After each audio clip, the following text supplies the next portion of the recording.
Stephen King once wrote that nightmares exist outside of logic, and there's little fun to be had in explanations. They're antithetical to the poetry of fear. In a horror story, the victim keeps asking why, but there can be no explanation, and there shouldn't be one. The unanswered mystery is what stays with us the longest, and it's what we'll remember in the end. My name is Alan Wake. I'm a writer.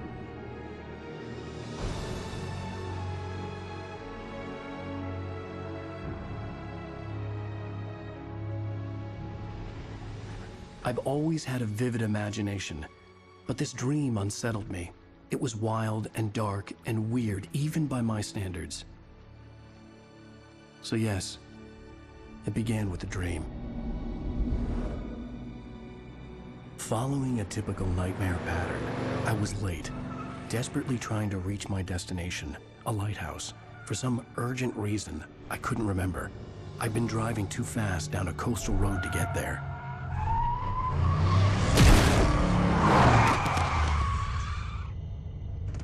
I'd seen the hitchhiker too late.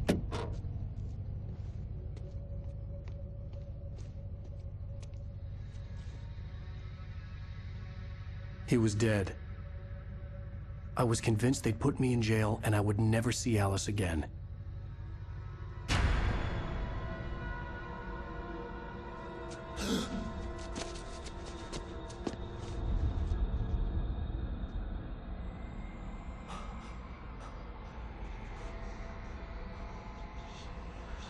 Suddenly, his body was gone.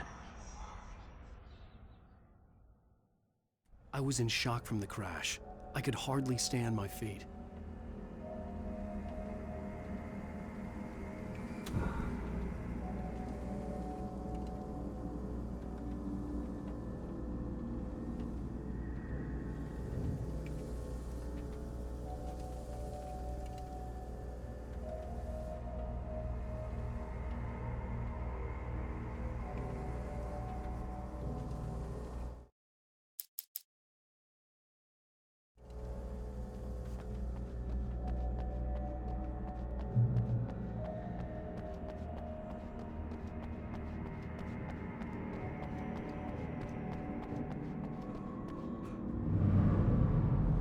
I had to go to the lighthouse. I knew there was something important waiting for me there.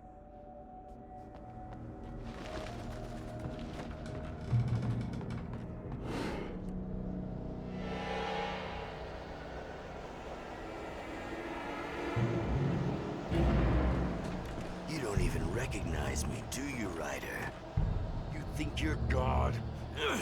You think you can just make up stuff? Play with people's lives and kill them when you think it adds to the drama? You're in this story now, and I'll make you suffer. You're a joke. You would be a single readable...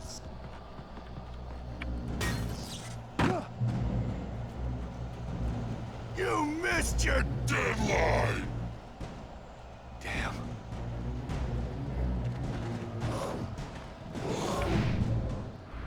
You can't stop me!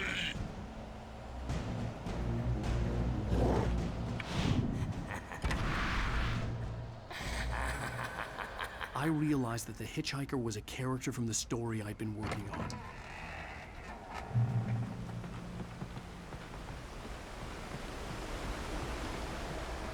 How does it feel to die by the hands of your own creation?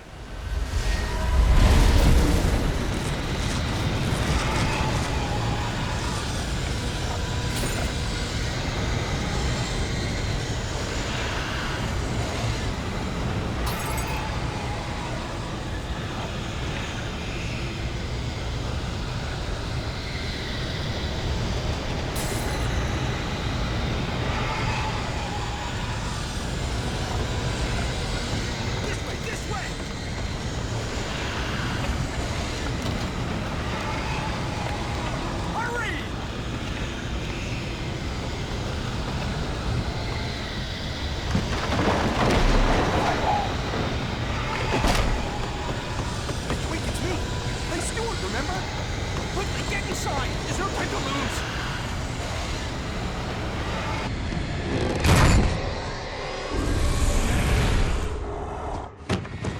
Oh no! Stop! No! Damn it, die! No! No! No!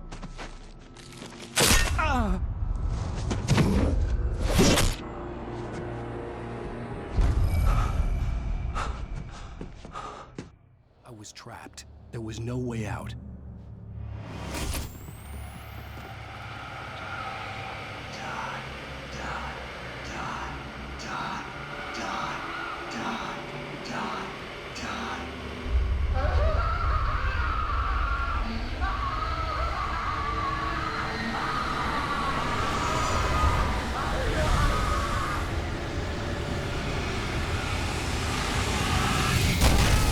The cabin was a death trap. I had to get out.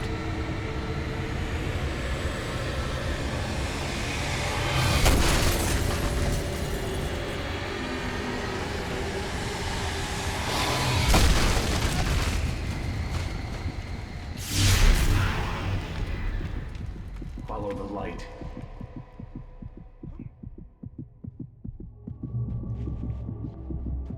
You are hurt. You should go into the light. You are only safe there.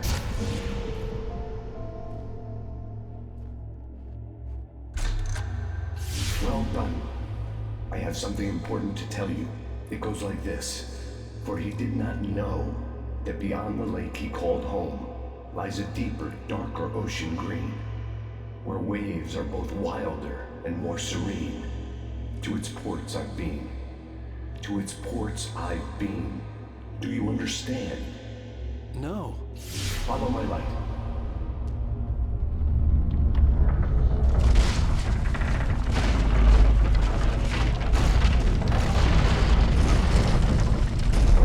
I entered your dream to teach you. The darkness is dangerous. It's sleeping now. When it feels you coming, it will wake up. There's no time. I can only show you the most important thing. The hitchhiker has been taken over by the dark presence. You can't hurt him now. The darkness protects him from all harm. Only light can drive the darkness away and make him vulnerable again. Here, take the light. Turn your flashlight toward him and burn the darkness away.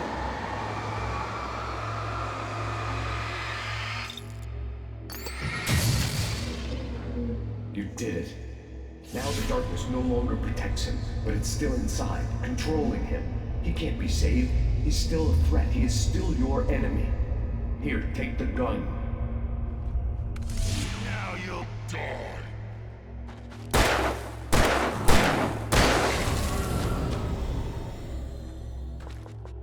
Good. You've done well. Remember what I've taught you. That is all. I will give you back your dream now.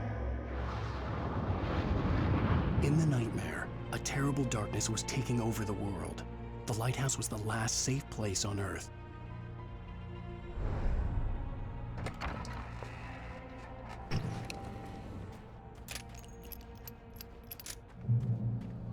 You made me this way, and now I'm gonna kill you.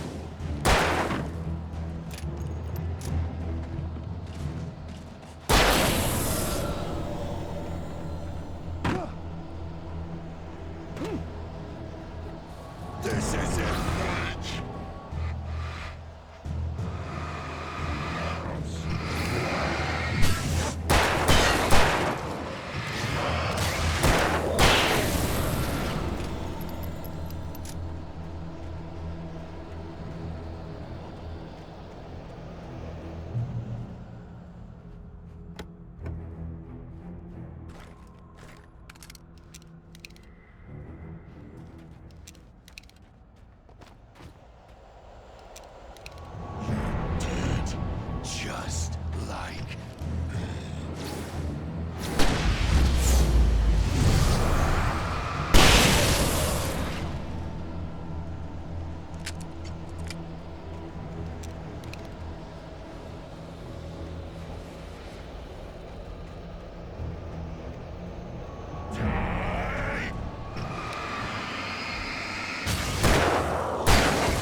Shh, baby. Just another nightmare. Everything's fine. You dozed off. Right. Anything more than dozed off would be news for everyone. Cheer up, handsome. We're here.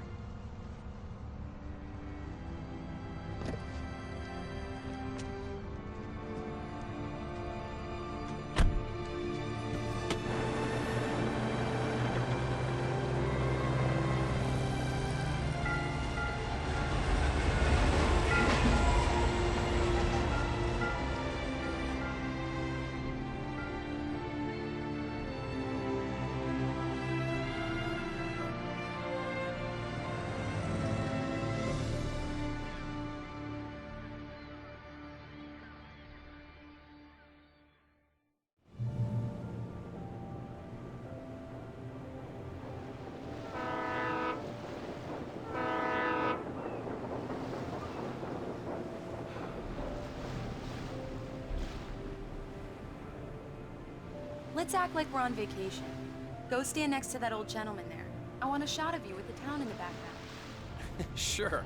I'll even give you a title for the shot. A city boy, moments before he got eaten by a bear.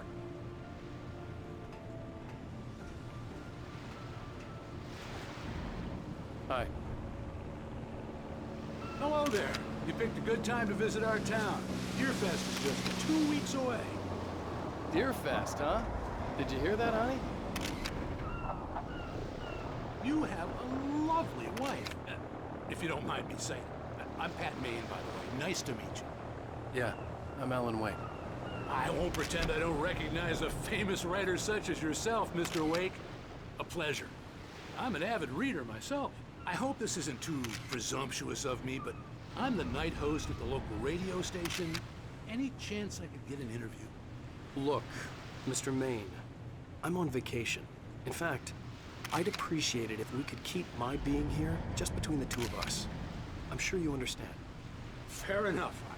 You can trust me to be discreet. Not a hard man to track down if you change your mind, though. I hope you two have a lovely holiday.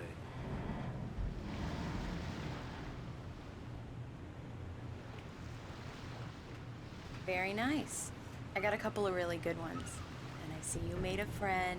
That's cute. Right.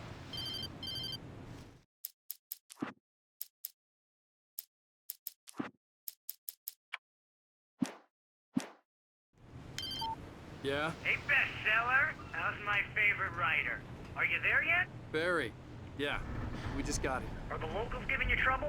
Just say the word and I'll hop on a plane and come make sure that you're left alone, Al.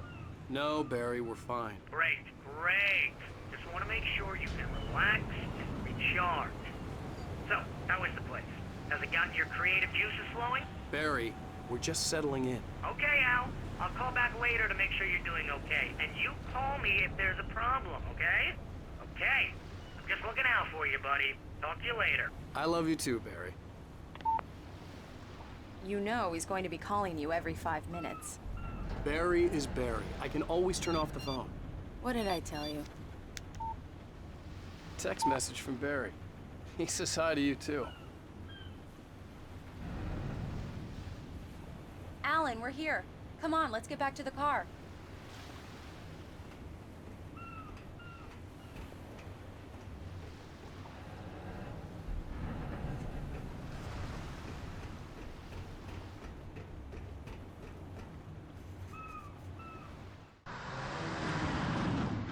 We need to stop at the local diner to get the cabin key from the landlord, a Mr. Carl Stuckey. He's waiting for us.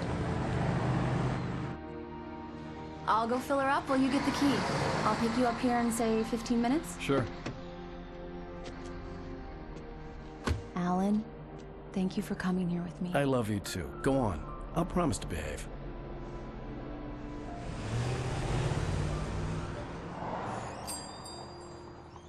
I'd forgotten there were still places like this. Towns where everybody knew everybody. Welcome to the Oh Dear Diner. Hi, I was wondering if you could help me. I'm looking for... Mr. Wake. Alan Wake. Oh, God! I am your biggest fan. I know people say that all the time, but I really am. I'm glad to hear that. Rose. Rose, I'm looking for Mr. Stuckey. Carl Stuckey? Carl? Of course, Mr. Wake. He must have gone to visit the restroom. He'll be back in a moment. I can't believe it. I've got all of your books. I got the cutout from the bookstore when they took it out of the window. And you keep it here. Well, okay. Good for you.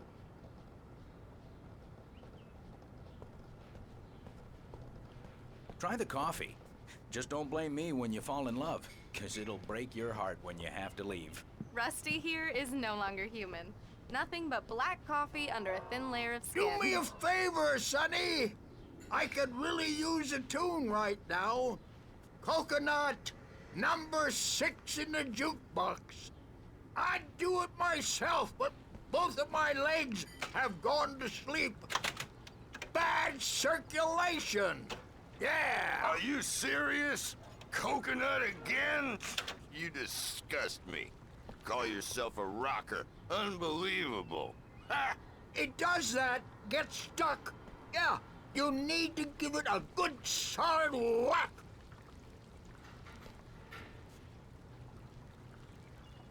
You put the lime in the coconut. Drink them both up. Now that's what I'm talking about. Yes. This is it. I've died and gone to hell.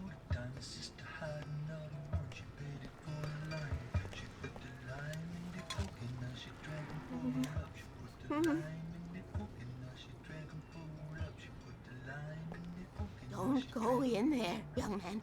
You can hurt yourself in the dark. I think I can handle it, ma'am. I didn't want to wait. I wanted to find Stucky, to get the key and get out as soon as possible. The waitress was giving me a headache. Overeager fans always did. Hello? Mr. Stucky? Carl couldn't make it. Unfortunately, he was taken ill. But I have the key for you and instructions on how to get to the lake. Okay. I wish you a good stay in my cabin. I'll come by later to check how you've settled in. And to meet your wife. I insist.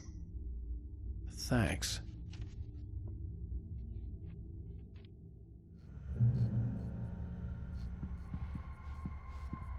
Cauldron Lake is a special place. Very inspiring. You got lucky this time, young man. You can hurt yourself in the dark. This really ought to be fixed, and then I'm... Even that sounds better than your singing. Are you all right? Splendid, splendid. Damn hernia. It swells up like a balloon if I lift anything heavier than a spoon. Yeah.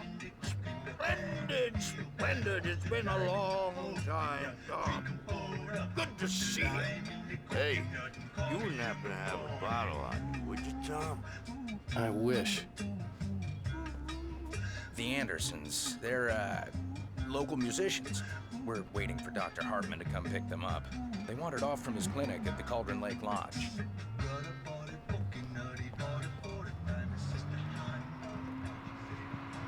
Bye, Mr. Wake. Mission accomplished. The key and the directions. My hero. I got some flashlights, just in case. Hey, wait! Mrs. Wake! Your keys!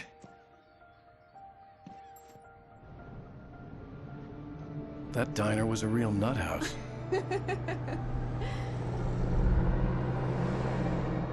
Can you believe this place?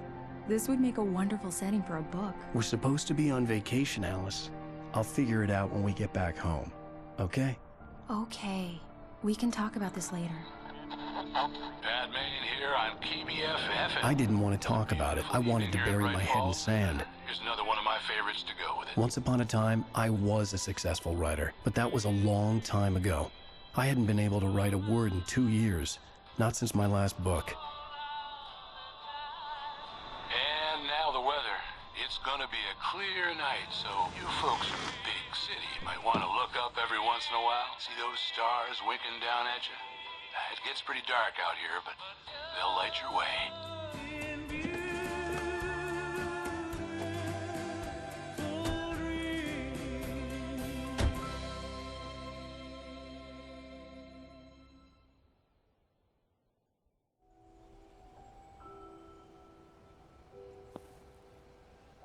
Wow. It's gorgeous, Alan. It's something, all right. Don't worry, honey. I'll get you inside safe and sound before it gets dark. And I've got the flashlight. I know. I'm okay. Alice had a phobia. The fear of darkness. I wanted to make sure we were inside with the lights on before sunset.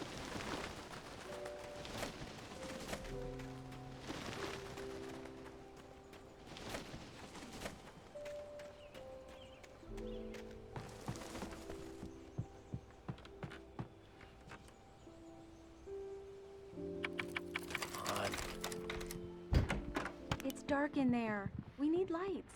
Can you figure out how to get the power on, honey? Hello? Anyone here?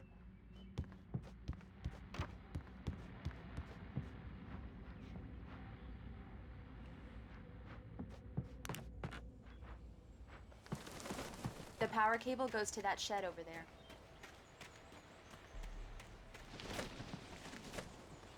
The island had once been the site for a love story. Maybe it would be that again.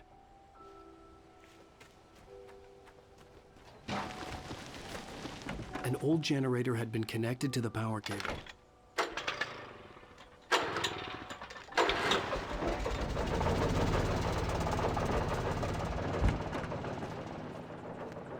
The lights are on! Good work, honey. I'll freshen up a bit and start settling in. Okay, I'll look around a bit. Sure thing! Have fun!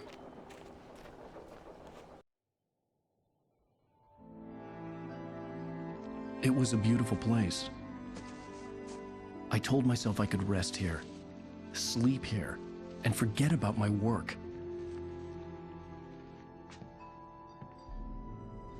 I thought we could be happy here.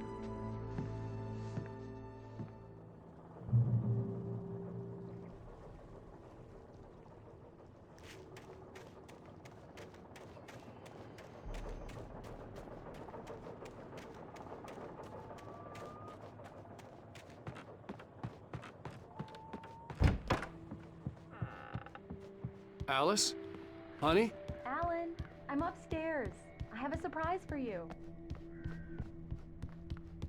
Well, hello there. I'm not the surprise. It's in the study. Go take a look. Okay. Surprise! Alice? What is this? I guess I have a small confession to make. I thought maybe you could write here that a change of scenery would get you past— Damn it, Alice! Everyone keeps— Hey, just hear me out. There's a local doctor, Dr. Hartman. I read a book of his. He has a private clinic here. He specializes in helping artists. So now you want to get me committed? No, it's not like that. That's not— Alan? Alan? Just don't! I don't want to hear it! God damn it, Alice! God damn it! I knew she wouldn't follow me in the dark. I needed some time alone to think things through.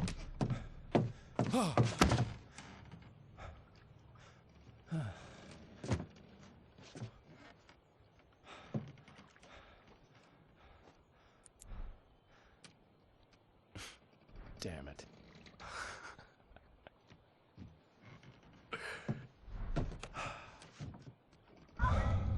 Alice? Alice? Alice! The cabin had gone dark. All the lights were out. Alan! Where are you? Help! I'm coming! It's all right, I'm coming! No! Alan! What the hell? Help me!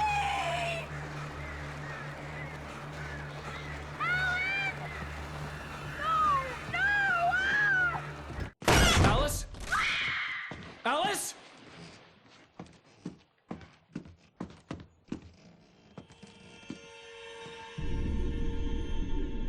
Oh no!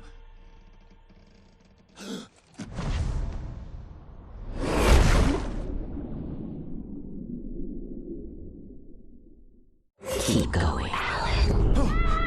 Wake up. Alice?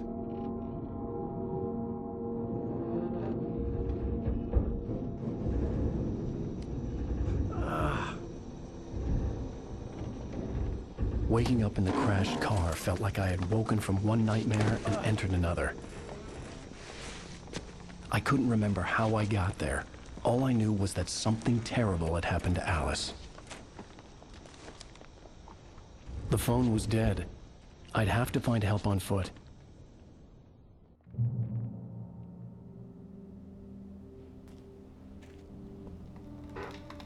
Among Alice's things was a book, The Creator's Dilemma, by a Dr. Emil Hartman. Seeing the book brought back my fight with Alice.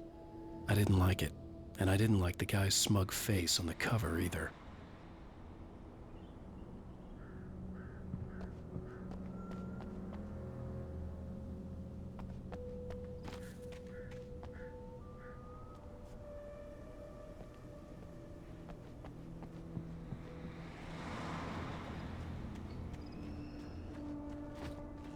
The gas station was my best bet.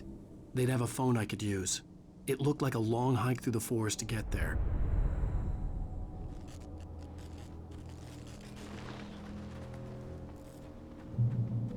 Damn.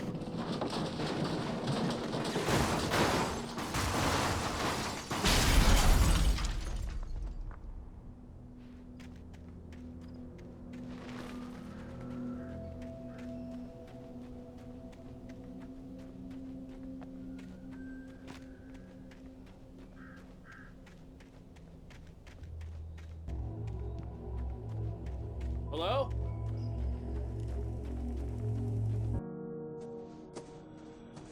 Hello? Is someone there?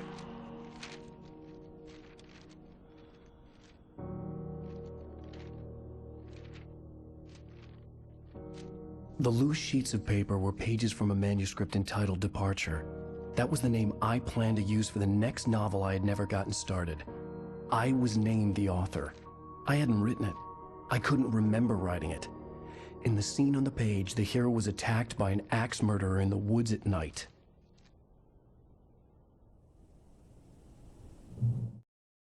The man turned to face me. His face was covered in shadows. It was hard to make him out in the darkness of the forest that surrounded us, but the axe he lifted was plain to see. It glistened with the blood of his victim. He grinned madly. The shadows were alive, distorting his features. It was a scene from a nightmare, but I was awake. Departure by Alan Wake.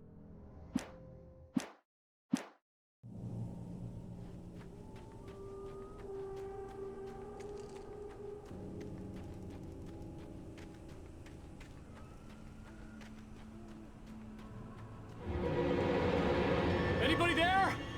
Please, I've been in an accident.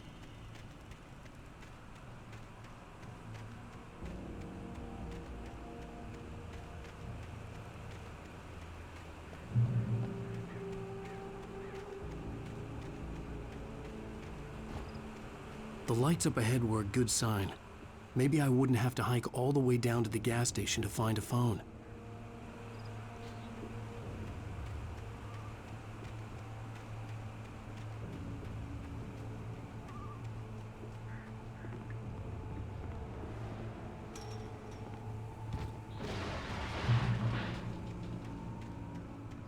Anybody there? Please. Hey! Hey, you! Phil! There's been an accident. I need help. Listen, I need to... Premium cabins for rent in... Oh, hell. Carl Stuckey. Pleased To meet you. Non-refundable reservation deposit required. Fair and square. Fair and square.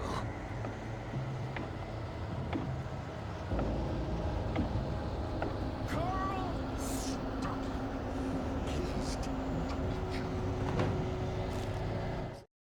The Taken stood before me. It was impossible to focus on it, as if it stood in a blind spot caused by a brain tumor and eye disease. It was bleeding shadows like ink underwater, like a cloud of blood from a shark bite. I was terrified. I squeezed the flashlight like my life depended on it, willing it to stop coming any closer. Suddenly something gave, and the light seemed to shine brighter.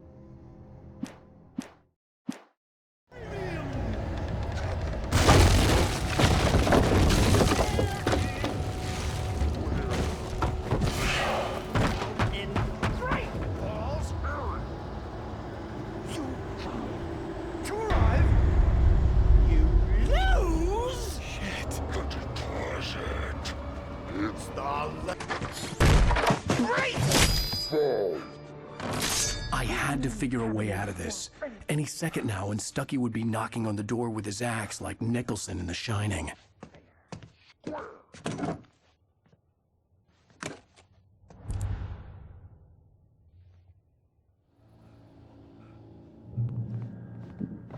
During your trying, it's Yes. the latest. Great Falls Sheriff Station. Only I... Hello? Roman!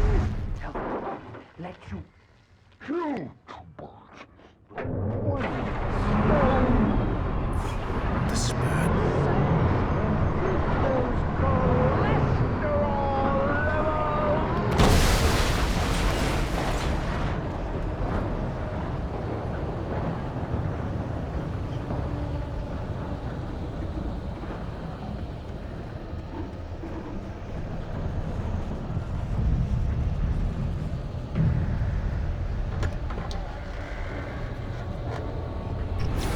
More of them.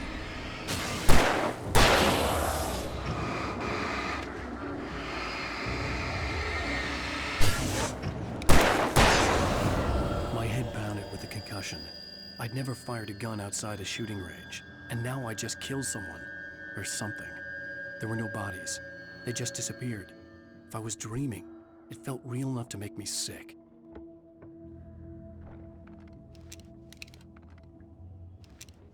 Eerie hand-painted graffiti was revealed by my flashlight. Someone had hidden a chest of supplies near it.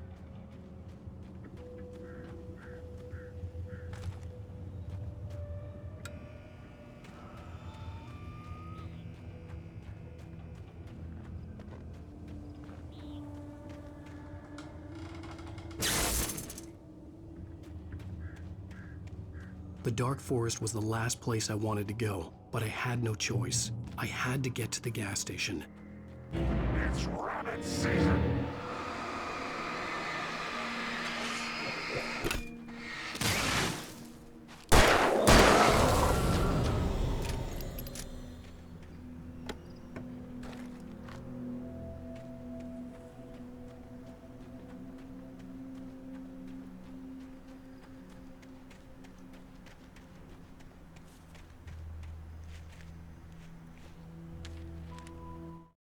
Rose knew she had been gushing, but right now, she didn't care. As far as she was concerned, her brief meeting with Alan Wake was literally the high point of her life. She watched as he got in the car with his wife. She was pretty, confident, at ease with Wake. Not like Rose.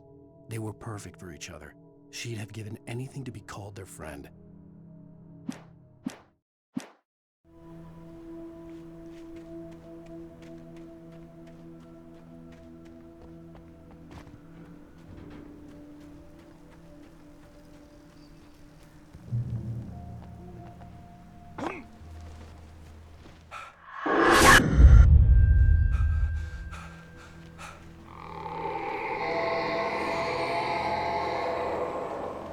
What the hell was that?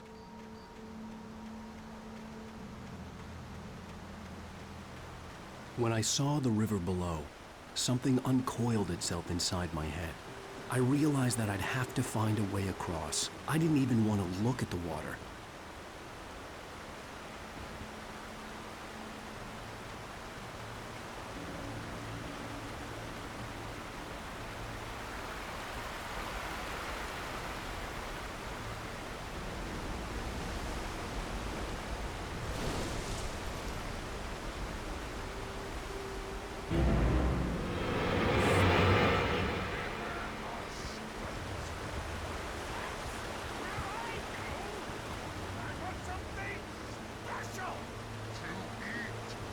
Stucky was still out there, in the dark, stalking me.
Taken. They're taken.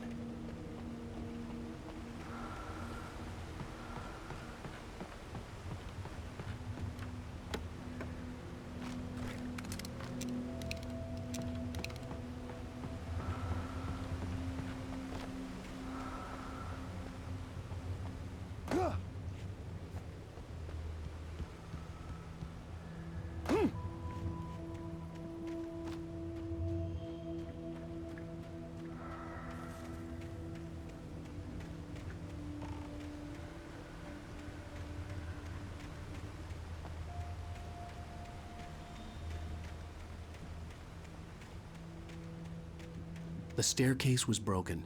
I had to make my way up some other way.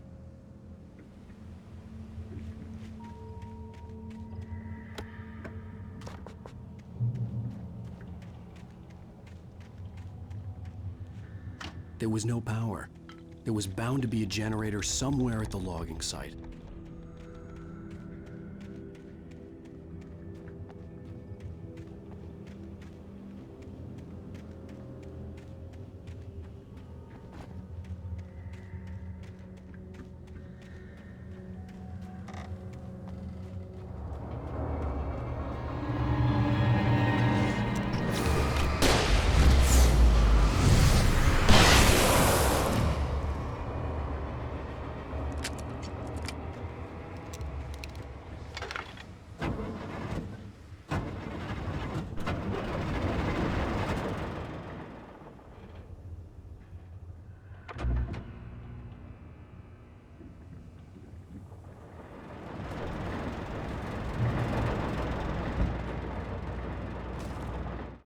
I heard them before I saw them, swooping down from the sky and screeching as they came.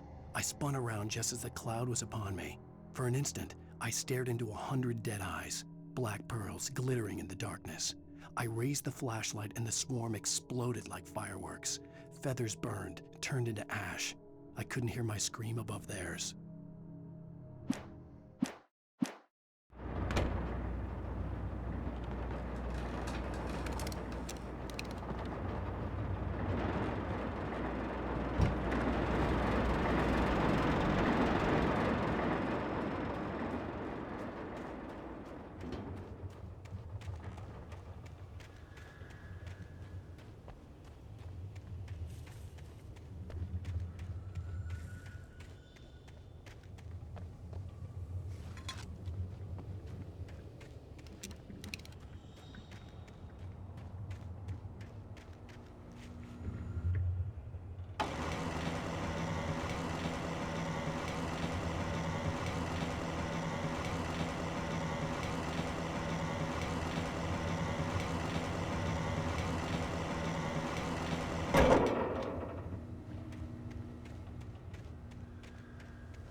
I was just outside for a breath of fresh air, and what a night. I know most of you are probably in your beds by now, but if you're still up and around, take a moment. Step outside for a spell and breathe in deep.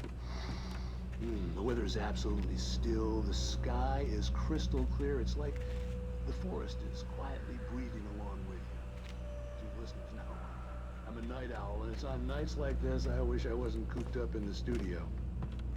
Makes an old man like me wish I could just roam wild. But here I am, and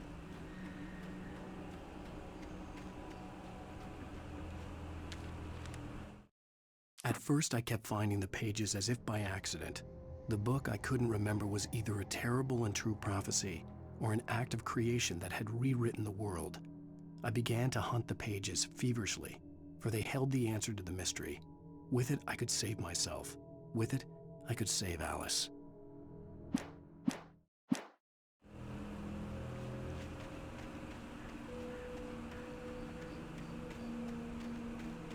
The gas station was closer now, its light welcoming in the darkness.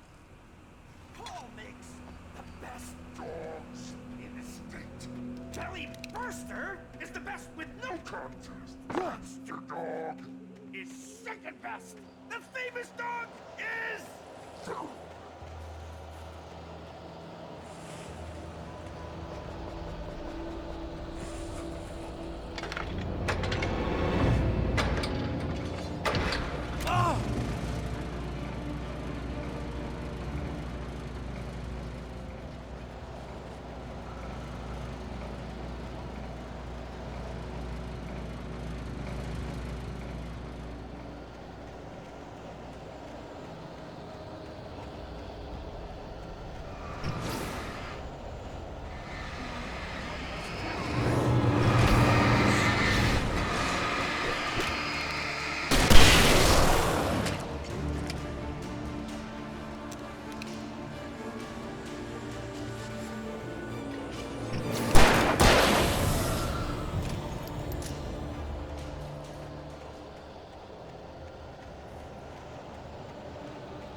I stepped into the gas station's garage. It was dark and quiet.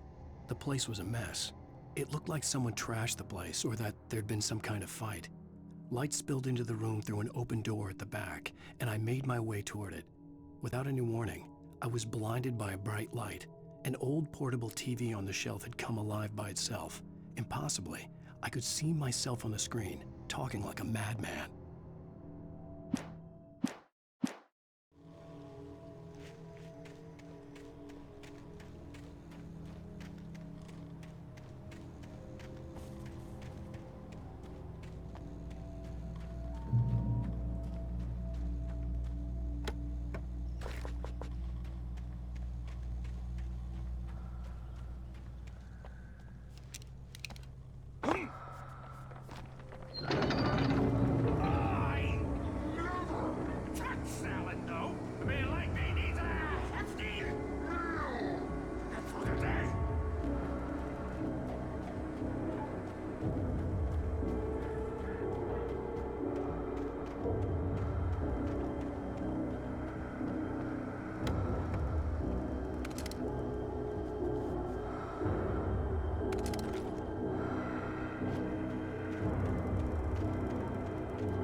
The cabin on Cauldron Lake?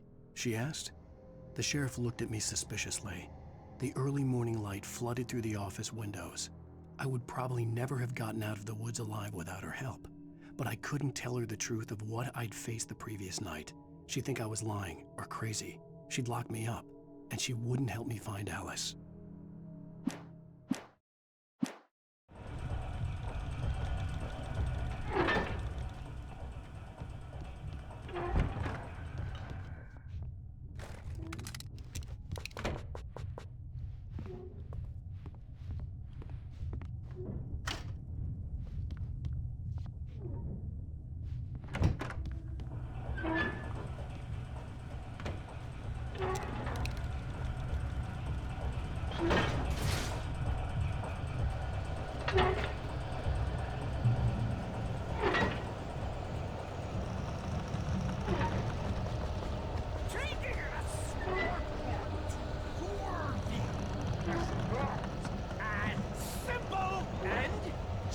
As you might think, it can be dangerous.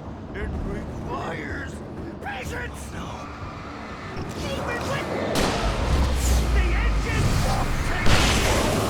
cool, dropping tools.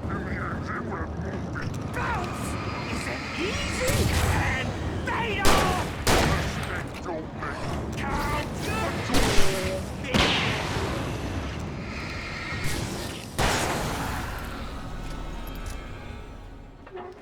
Stucky's body vanished, leaving behind only a lifetime of nightmares to come, assuming I'd reach the lights of the gas station alive.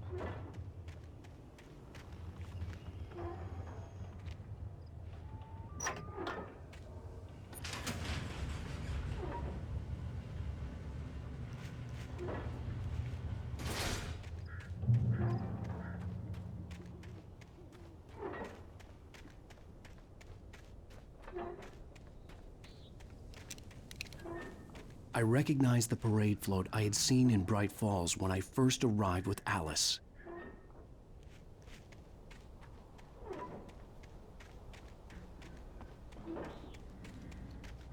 After the insanity I had just experienced in the darkness, the lights of the gas station felt comforting. At least for a moment, the sane world reasserted itself.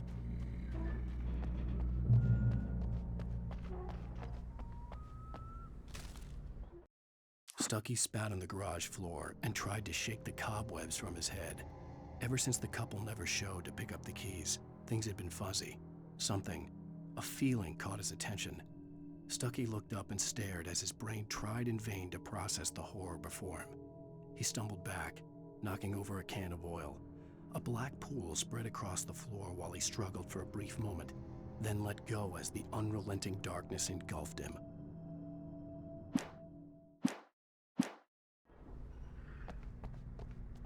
The Deer Fest had been 2 weeks away when we arrived. If the day count on the banner was right, I was missing a whole week between the night we got here and now. The garage was a mess. It looked like someone had trashed the place, or that there'd been some kind of fight. I'll keep writing. Outside there's only darkness. Outside the cabin, outside the story, there's only darkness. I can feel her presence in the dark. Just now, I could smell her perfume in the room. I'll reach her, I'll fix it up. I'll bring her back. The story will come true. If I stop, she's lost. I don't believe this. It'd been me on the TV, talking crazy. Was I losing my mind?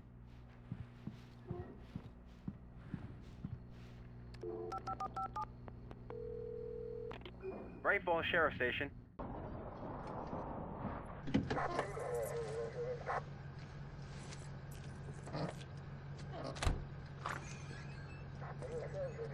Oh, thank God, Sheriff.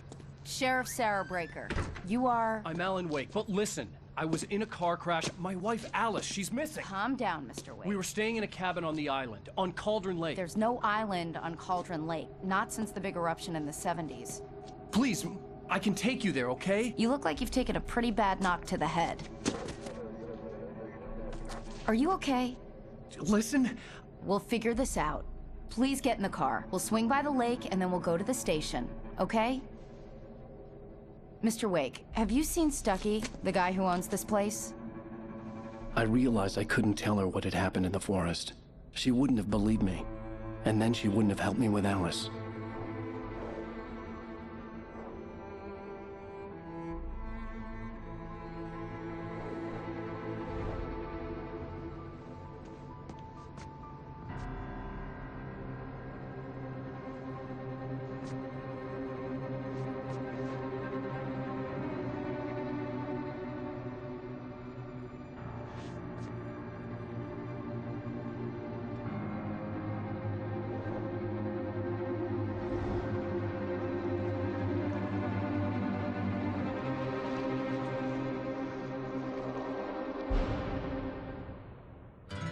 A candy-colored clown they call the Sandman tiptoes to my room every night, and just to sprinkle stardust and to whisper, go to sleep, everything is all right. I close my eyes, then I drift away into the magic night. I softly say. Previously on Alan Wake, I came to Bright Falls with my wife, Alice. Thank you for coming here with me. I thought maybe you could write here. I don't want to hear it! God damn it, Alice! Now, she's missing. Alice? Alice? I woke up behind the wheel of a crashed car. I'm missing a week. I was attacked by shadowy men straight from a nightmare. The sheriff took me to the lake Alice and I had stayed at, but the cabin had disappeared.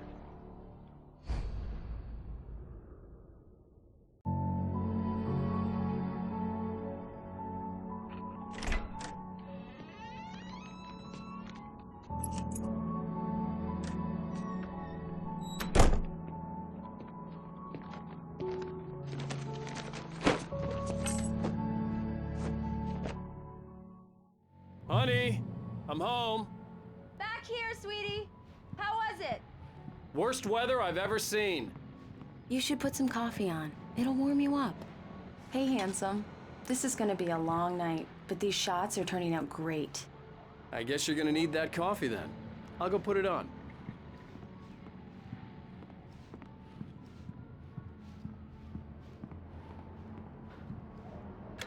Coffee's on. Great, thanks. I'll need it if I'm gonna finish this by tomorrow.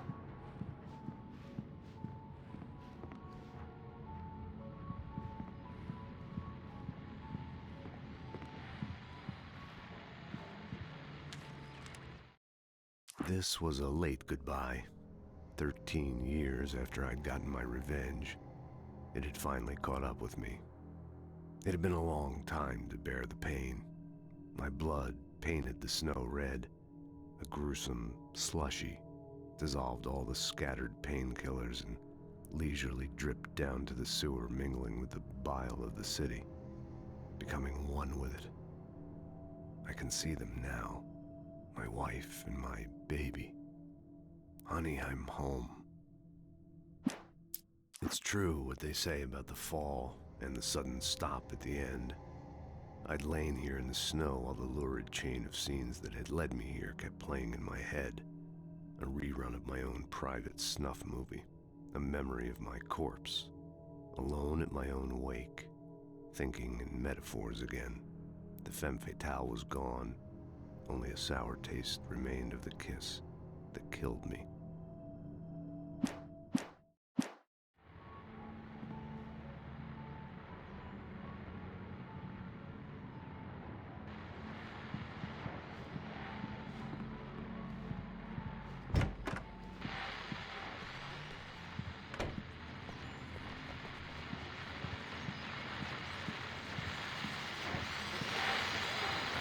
The continuing freezing rain and heavy snowfall have necessitated a winter storm warning in the entire tri-state area.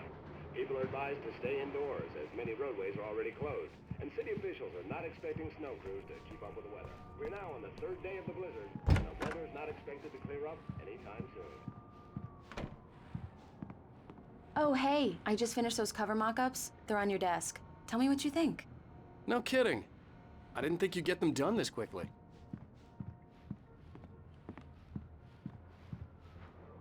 These look really good. Oh, sure, until Barry gets his hands on them. Which, by the way, will happen over my dead body. The last time was the last time. Oh, and speaking of Barry, he called. Alan! Alan! Please check the fuse box! I'm right here. I'm on it, honey. Please hurry. I'm right here, baby. I'm fine, I'm fine. Just get the lights back on, now, please. Honey, it's a power outage. I've got the flashlight. Okay, hi. You okay? I'm sorry. It just really spooked me. Don't worry. We'll just break out the candles. I know it's stupid, but it's just... especially when I'm not prepared for it, you know? It gets to me. I love you. Tell me a story, writer. Okay. I used to have these nightmares when I was a kid. The dark really spooked me, too. When it got really bad, my mom gave me this old light switch. She called it the clicker. The clicker, huh? Yeah. If I ever got scared of the dark, I could just flip the switch and a magic light would scare the monsters away. Oh, sure. Here it is. Alan. Maybe it'll help you, too. Yeah, nice story, writer boy. You made that up right now, didn't you? No. Seriously. I love you, even if you are a liar. Thanks for this.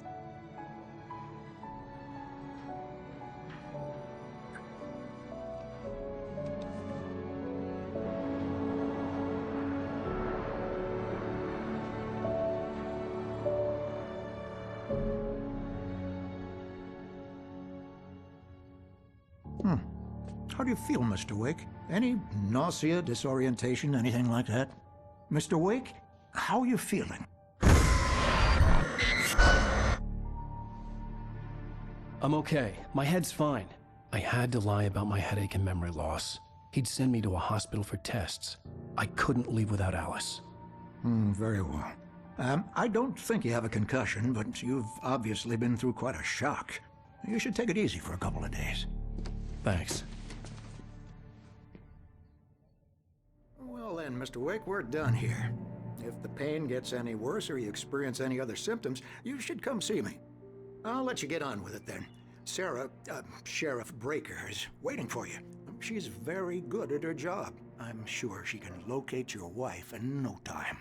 Doc Nelson was the image of a small-town doctor. Sheriff Breaker had called him to the station to take a look at the cut in my head.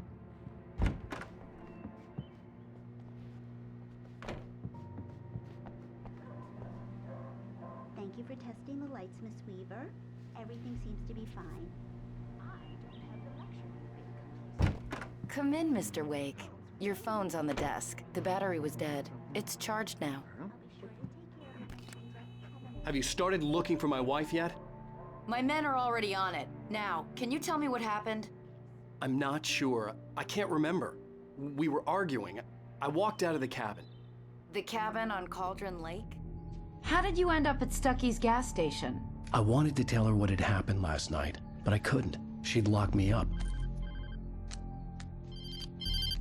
Excuse me. I need to take this. Hello? Alan, please help me. Alice? Stop talking to the law. You'll do exactly what I say if you ever want to see your wife again. Who is this? Go to the back lot. There's a hole in the fence on the left. Look inside the junker. I left a little something there to convince you we're all on the same page here. After you ditch the cops, you're gonna meet me in Elderwood National Park. There's a spot called Lover's Peak. Midnight. Don't do nothing stupid, pal. We're watching you. Mr. Wake, can I help you with anything? I need to get some air. The sheriff said I could go out back. Of course, Mr. Wake. You can get there through the cell corridor. Just don't mind Walter in there. He's one of our regulars. I thought he quit drinking for good. I need more light. Oh, no such luck. He went on a... Alice looked through the viewfinder, lining up the shot. Cauldron Lake was breathtaking. Something caught her eye. A figure standing in the shadows behind the cabin, like a thin woman in a black dress. She lowered the camera and looked again. No one there. Just a collection of bushes that looked vaguely human-shaped. She shook her head and laughed.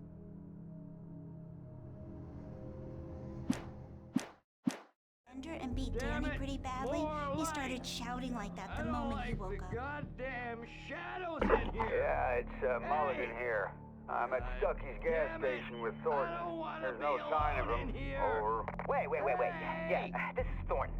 Look, we've located the parade float. It's here. That's some good news, right? Stucky was supposed to be driving it at the rehearsals today. Over. Oh, give me that. Mulligan here. Looks like someone really thrashed the garage. Over. Okay, roger that, guys. Keep looking for Stucky. Jane's out. Hey, mister! Hey, can you turn the lights on? The deputies, they don't understand. They won't listen to me. Thank you, man, thank you. Hey, you're all right. You're a good guy. Don't let anybody tell you different. You know, I shouldn't even be in here. The cops, they got it all wrong. See, sure, I beat him up, but I wasn't drunk. I mean, I wasn't drunk at the time. I only got drunk afterward. Okay, listen. You gotta listen carefully now. Here's the kicker. That wasn't Danny. No, sir. It only looked like him. You wanna know who it really was? I'll tell you who it really was. It was a goddamn space alien! I know it sounds like something a drunk would say, but believe me, I wasn't drunk then.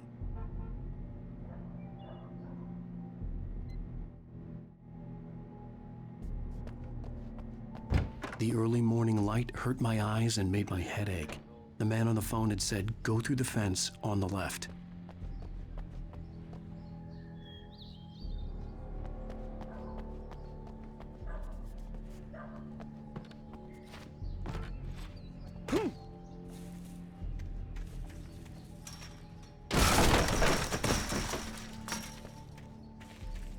Alice's driver's license had been placed on the front seat. The caller meant business. Barry? Ow! Thank God! Where the hell have you been? I've been trying to reach you for a week, you and Alice. I've been worried sick. I flew out yesterday. I'm here in Bright Falls. Barry, listen to me. I'm at the sheriff's station.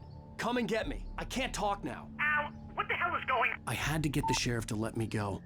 I needed to get to Elderwood National Park to meet Alice's kidnappers. The kidnapper fired his gun one last time, and the shadow vanished into the darkness it had come from. See? Nothing to it, Wake. The thought of Alice in his hands was revolting. We stood on the wooden platform of Lover's Peak, the waterfall on the mountain behind us, the lights of the radio mast blinking red in the heights above. I fought with the urge to take a swing, force myself to speak.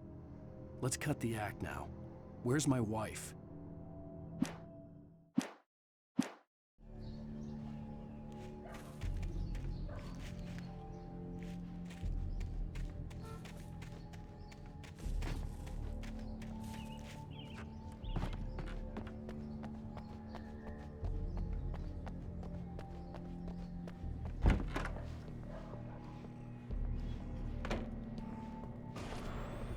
A writer is a light that reveals the world of his story from darkness, shapes it from nothingness. The way a sculptor carves a statue from a block of granite. If I stop, the world I'm making dies. Darkness will reclaim it. It's a long, hard journey into the dark. Alice's life is at stake, but I can't think about that, or I'll lose it. The dread lingers at the edge of perception. I'll push on. Anything is possible here. I'll write the story. I'll save her.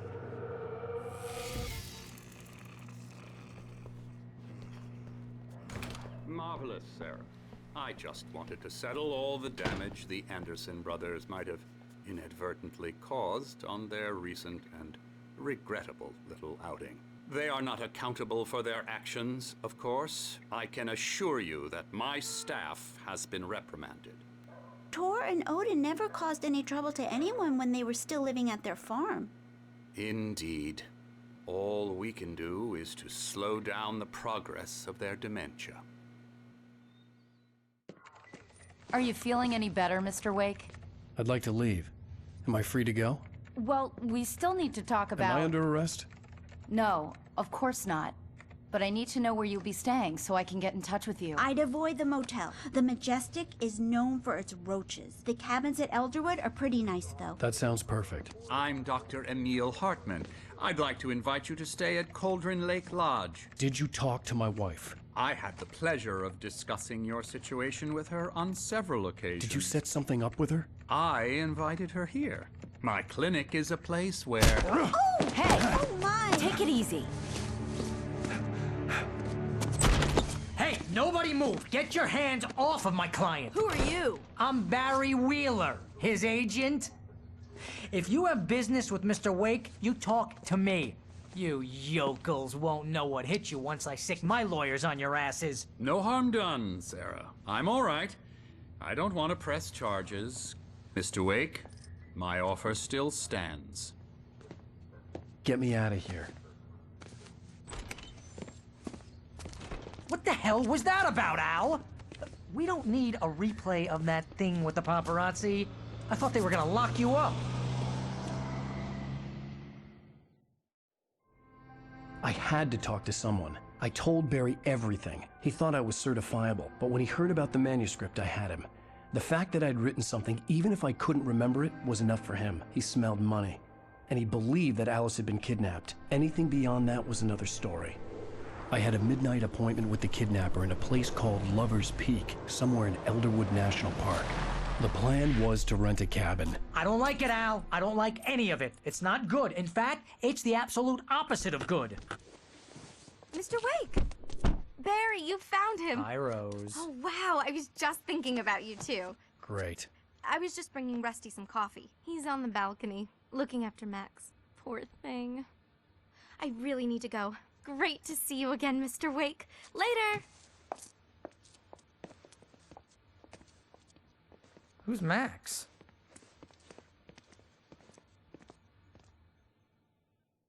What an airhead. Jeez, Mr. Takes a swing at everybody.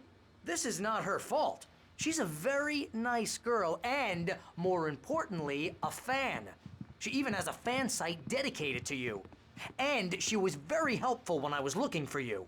Seriously, Al, what you were saying in the car? Just listen to yourself. What, you shot a guy? And his body just disappeared? When was the last time you slept? What, are you high? Have you been drinking? No! Look, Barry, I'm missing a week. And someone's got Alice. Do you and understand what it sounds like when you say stuff like that?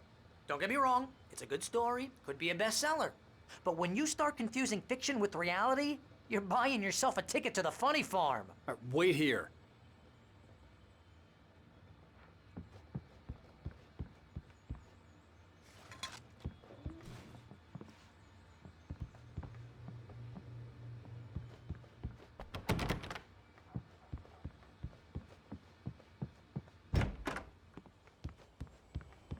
Easy there, boy.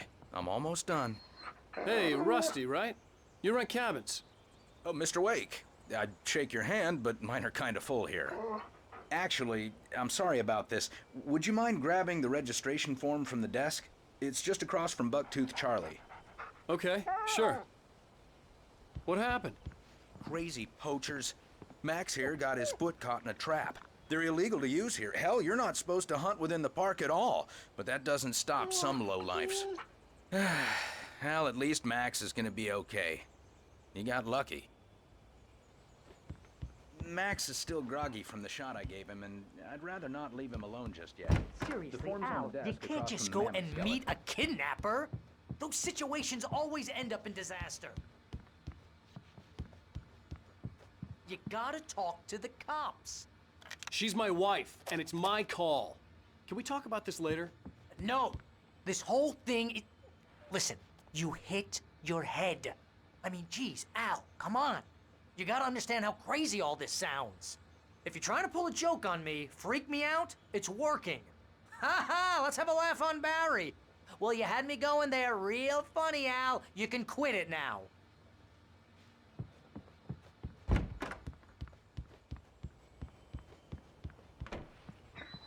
I think this is the form you wanted. And here are the keys. Okay, you're all set, Mr. Wake. Glad to have you staying here. Thanks. Can you tell me how to get to Lover's Peak? Oh, sure. It's at the end of the nature trail. Just follow the paths, you'll get to it eventually. It's an easy walk. Nice spot, too. If you have any trouble finding it, just keep your eyes on the radio mast. It's right below that. Look, Al, you're asking me to believe that you shot a dude who went poof into thin air, a guy who was bulletproof until you pointed a flashlight at him. You hear that from people who end up spending time in padded rooms, strapped to their beds, wearing white shirts with too long tangled up sleeves, and eating a healthy diet of pills. Al, you make cruel jokes about people who believe that kind of stuff. You're the skeptic. You gave me an hour-long lecture on homeopathy last month. What was it? If there's no proof, it's pure bullshit. Period. Guess the laugh's on me then. Al, come on! I mean, okay, maybe something weird happened to you, okay? Well, thanks for the heartfelt vote of confidence. All I'm saying is you gotta throw me a bone here, bestseller. What would you think if it was me? There's no way you should be going out at midnight with a gun. No one asked you to come here, Barry. Either work with me on this or go straight back to New York. Your choice.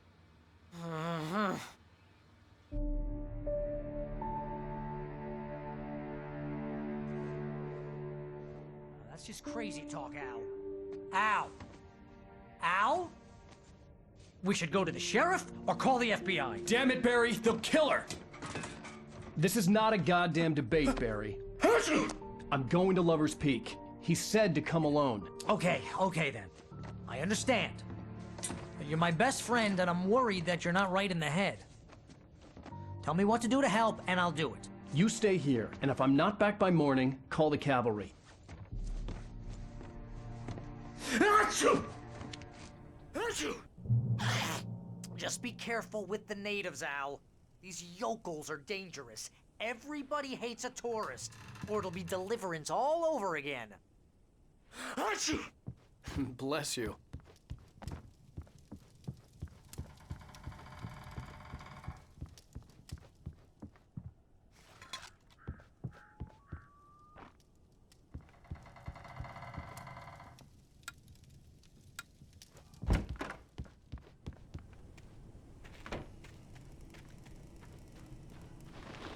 I'll wait here, Al. I'll hold down the fort.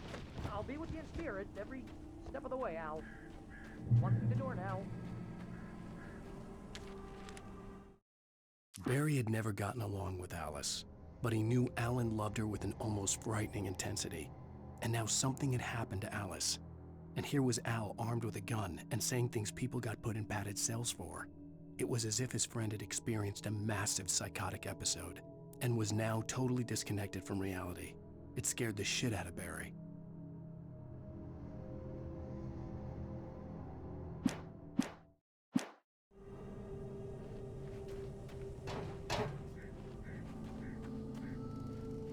Barry had the keys to the car he rented.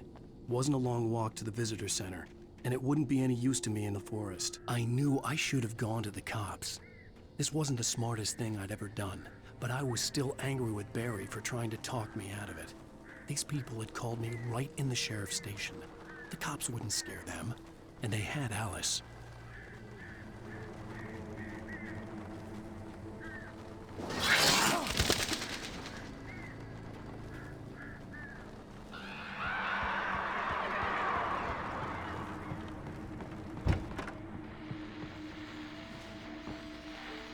Welcome back to the show, folks. As promised, our very own Dot Nelson has just parked his rear end in the studio. Dot, what's your Deerfest plan like? My plan? You make it sound a lot more organized than I ever seem to manage.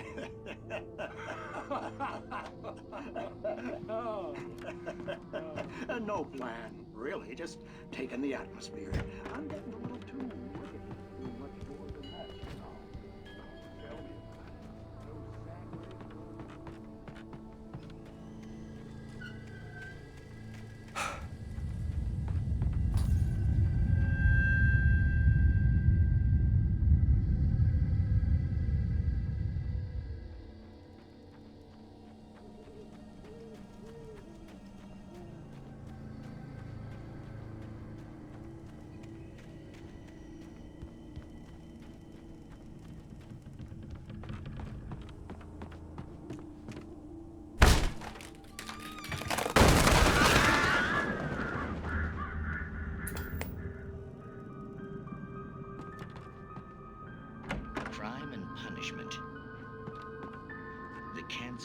cure of civilization. But some crimes are impossible to punish, especially.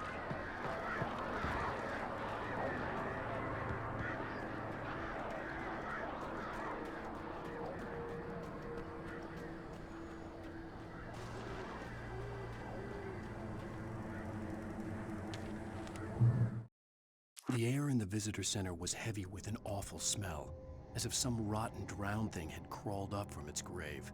Rusty kept coughing blood. My eyes were drawn to the twisted shape of his broken leg. The attack had been vicious. Max whined in his cage. Rusty's eyes were wild with fear and terror. He gasped. "Mr. Wake, it happened just the way it was on that page."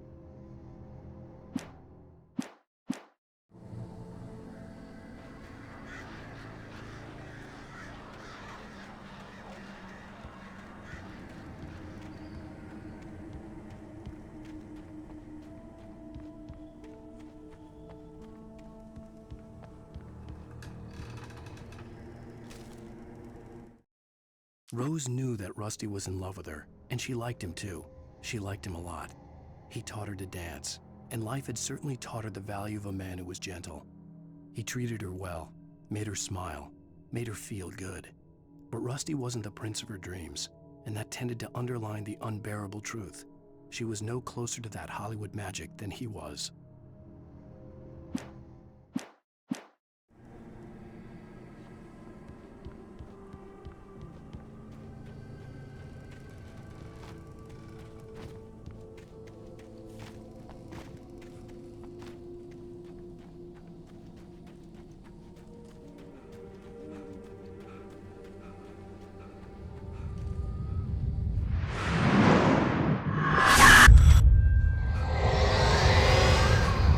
Vision left me weak. This was no head injury.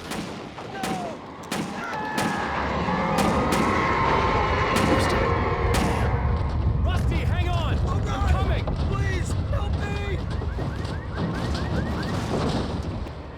Anybody? Help me! Help me!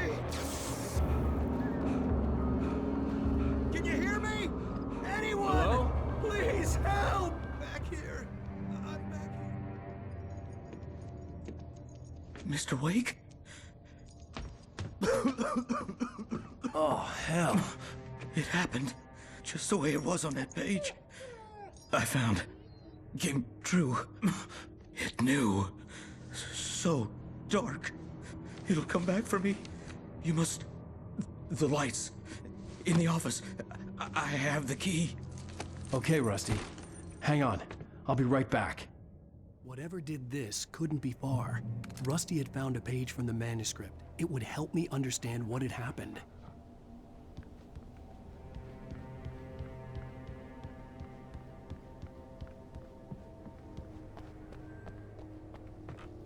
The only way to make sure that Rusty was safe was to get the power running and the lights back on. The visitor center was sturdy, but the impact turned the front of the building into splinters. Rusty was thrown across the lobby like a rag doll and hit the far wall hard. It didn't hurt until he tried to move and saw his leg bend the wrong way, felt the broken ribs stabbing him on the inside. Rusty howled in pain and fear, suddenly afraid to die alone.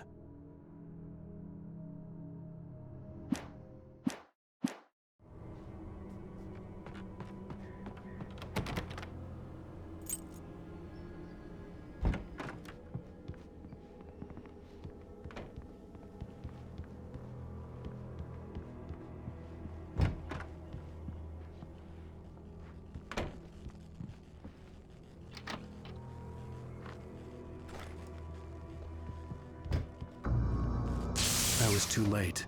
Someone had destroyed the circuit breaker. There was no way to get the lights back on.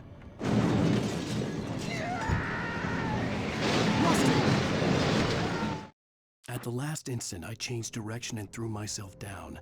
The axe splintered the trunk of a tree. I stumbled into the pool of bright light. My lungs burned.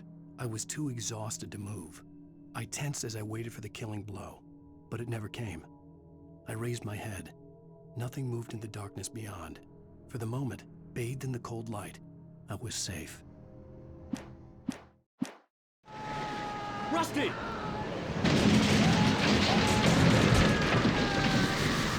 The ground was covered with oily patches that looked like liquid darkness.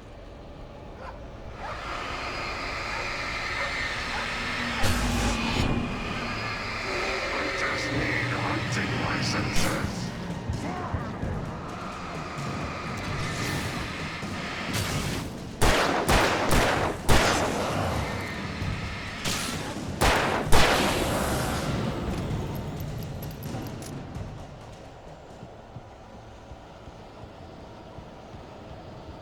Something had torn a mammoth-sized hole in the wall. Please don't feed the animals.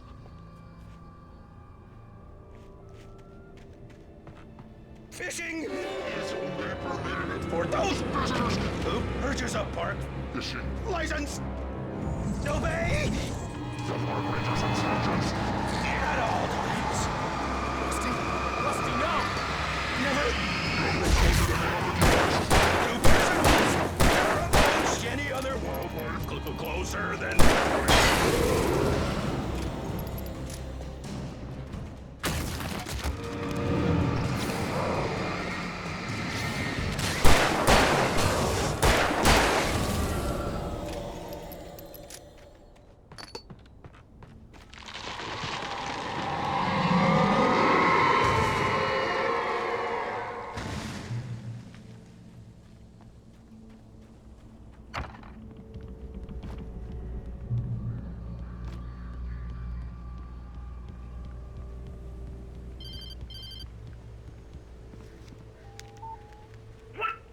What the hell was that? I saw from the window. I saw something. Forget about it, Barry. It's just me going crazy. Oh, jeez. Oh, jeez. You're not crazy. I wish you were crazy, but you're not crazy.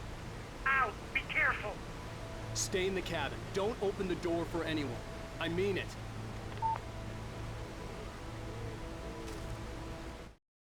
In that last instant of consciousness, Rusty thought about Rose.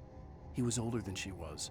Rose was barely out of her teens, but she made him feel young and forget what a train wreck his long-dead marriage had been. He still wore the ring. He'd been waiting for her to tell him to take it off. Now she never would.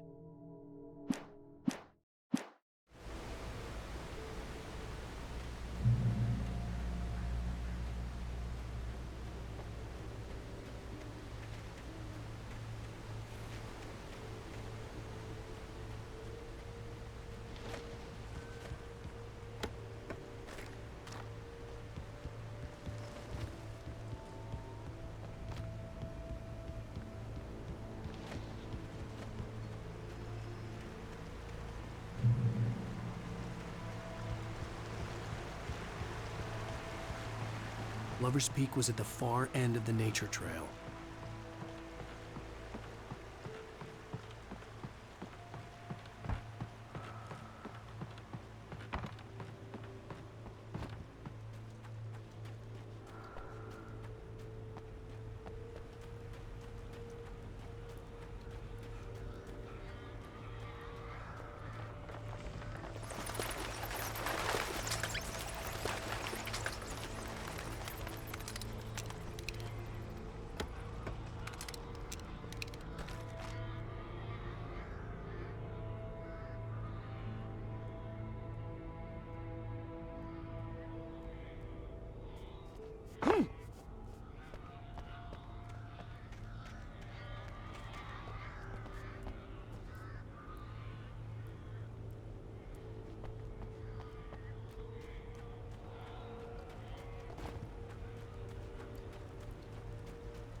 I turned the corner, afraid of what the flashlight's beam might reveal.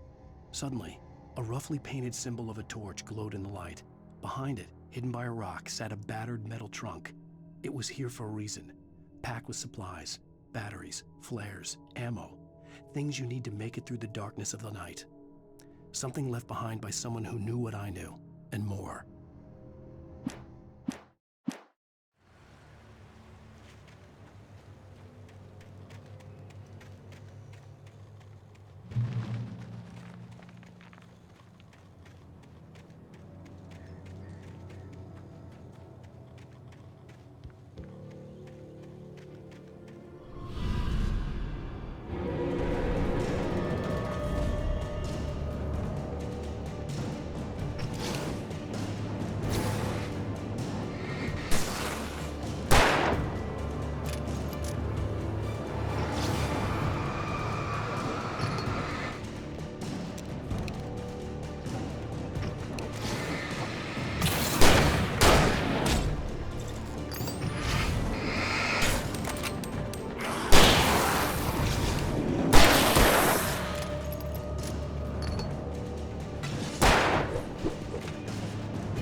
Agent Nightingale didn't want to be in Bright Falls.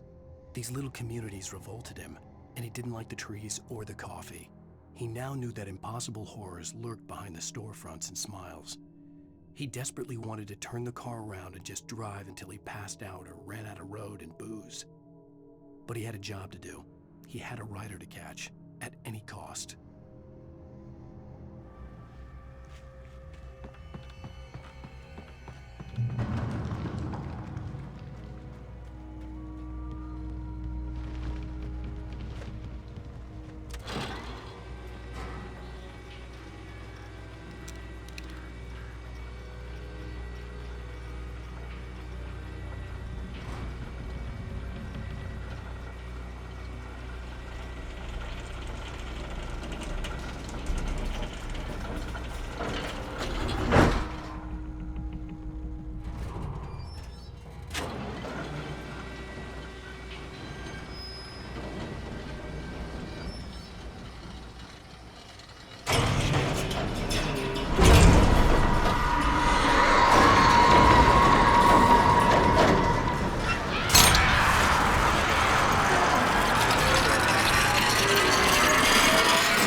on, we gotta get moving. More of them coming. That flashlight's kid stuff. The flares will keep the bastards away.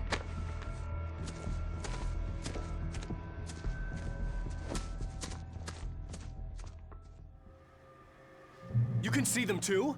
Hell, of course I see them. Come on, we gotta move. Why? Because that's the way the story goes. Yeah, but... Let's move! I lost my gun back there. Oh, I've got a gun. Just keep that light steady on him. It took a moment, but then I recognized him. He'd been on the ferry when I first arrived here with Alice. He knew my name. We were headed in the direction of Lover's Peak. There was no way this was a coincidence. He was the kidnapper. Come on, Wake! You better keep up.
Right up these stairs, Wake.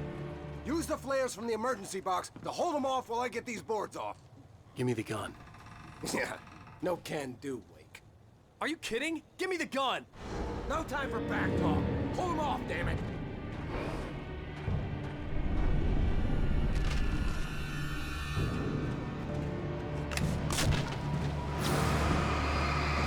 Just a little longer. Scare them off.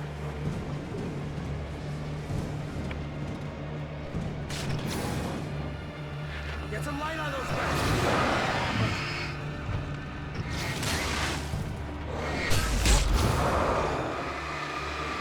Just a little longer, I almost got it!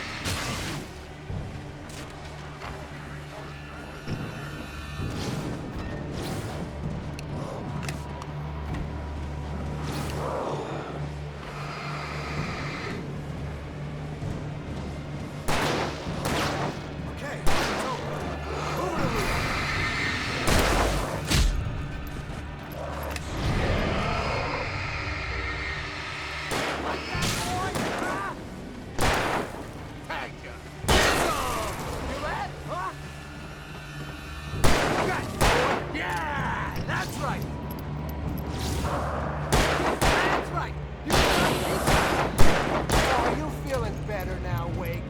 Cozy and safe.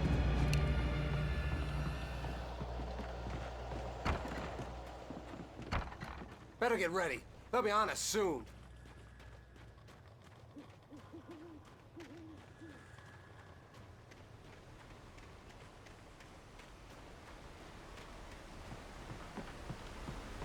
This is it, Wake. A last stand. There's more flares here. Get ready. We fight them as long as they keep coming. Give me the goddamn gun! They're coming! That's not how this goes. Get with the program, Wake. Already die! That's what I got for you!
Let's cut the act now.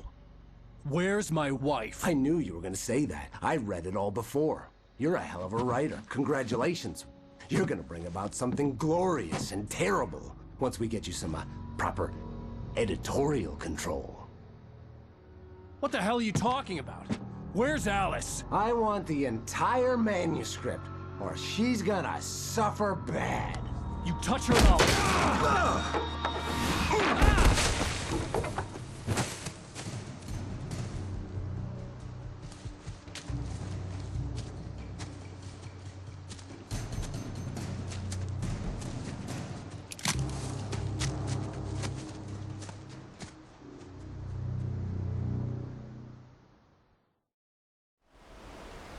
You're gonna give me the manuscript or you'll be sorry! No! Come back here! I swear I'll kill you if you hurt Alice! Do you hear me? Come back here! He had Alice, and he wanted the manuscript because he thought it held some magical power. But I had no manuscript to give him. I had to get back to Barry and figure out my next move.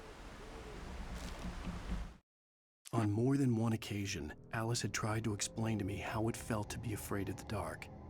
To her, darkness wasn't simply the absence of light, but something more tangible than that. It was something you could touch and feel. Worse than that, it was something with a mind of its own, something malicious and malign.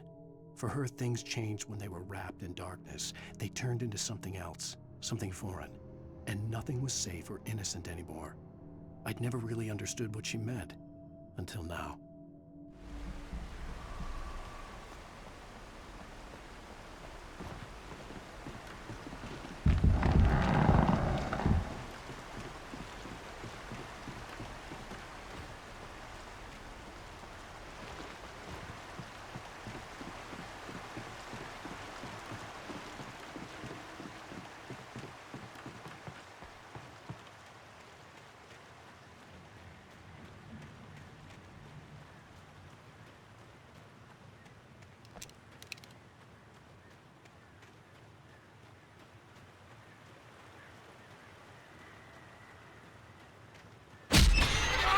What the hell?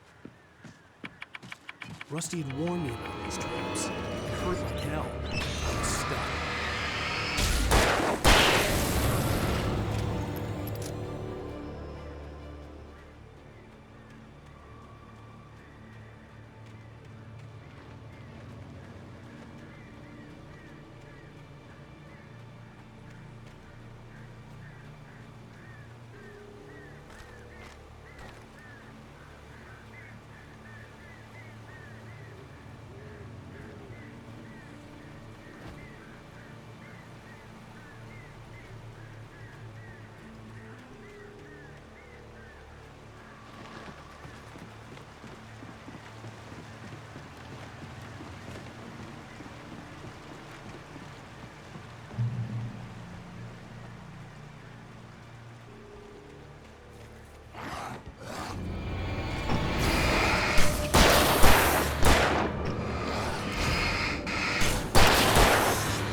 The night had been one desperate situation after another.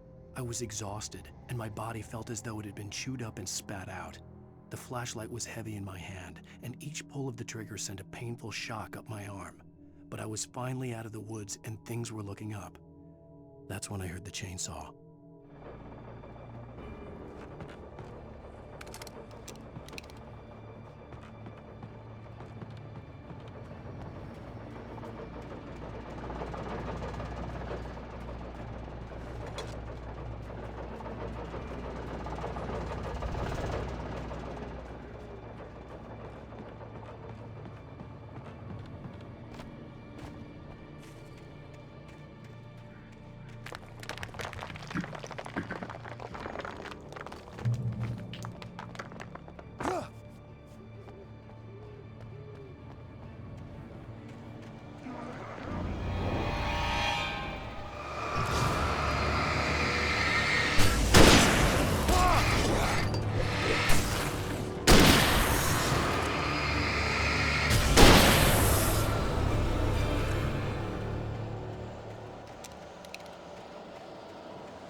Hunting your own so you can save me.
The logging site was a mess. The modular office had been pushed off the cliff. Deputy Thornton climbed up from the wreckage excited, breathing hard from the exertion. Nobody there. It's weird. Don't you think that's weird? Bored, Mulligan let out a mighty snort. Hell, it's always weird, Thornton. Just a question of sorting out what kind of weird it is this time around.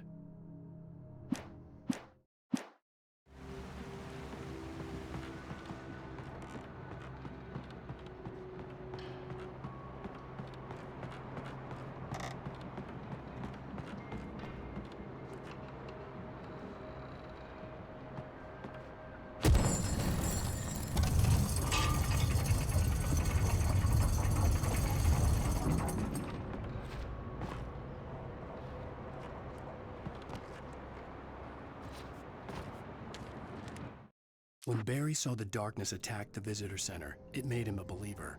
The men Al said he'd shot, they hadn't been just locals on crank. Somehow the world had changed, like the channel had been switched without warning. You think you're watching a sitcom, and you're really watching a horror show. When the birds started attacking the cabin, Barry wasn't surprised, just terrified.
Is a hazardous occupation.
Barry? Ow! The porch is covered with birds. They've got all Hitchcock on me. Stay out of sight. I'm on my way. Don't open the door. What am I, crazy? Stay hidden. I'll be there soon. Just make sure you keep the lights on.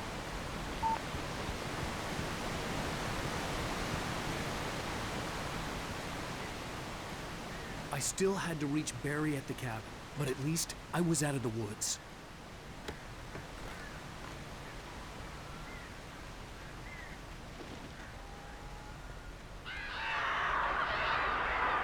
I'd have to get the car from the locked garage. It would get me back to Barry faster. and the headlights were a welcome bonus.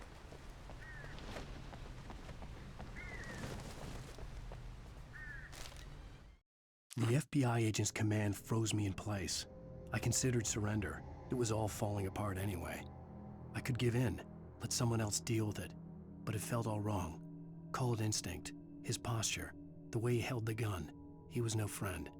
Shots ringing in my ears, I leaped for the hole in the fence and stumbled into the darkness beyond.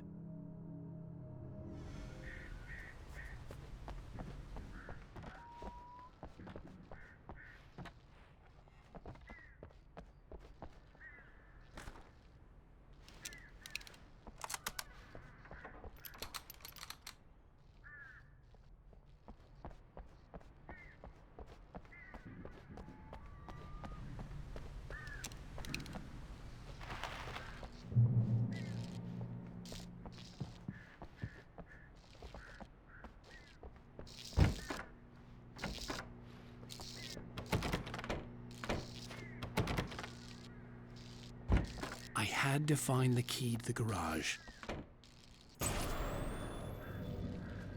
A story is not a machine that does what you tell it. A story is a beast with a life of its own. You can create it, shape it, but as the story grows, it starts wanting things of its own. Change one thing and you set off a chain reaction of events that spreads through the whole thing. The characters have to be true to themselves. The events need to follow a logic that fits the story. A single flaw and the magic is gone. The story dies. Alice dies. You can learn about nature and yourself.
The flare gun was probably the best weapon I could imagine against the dark things I was facing.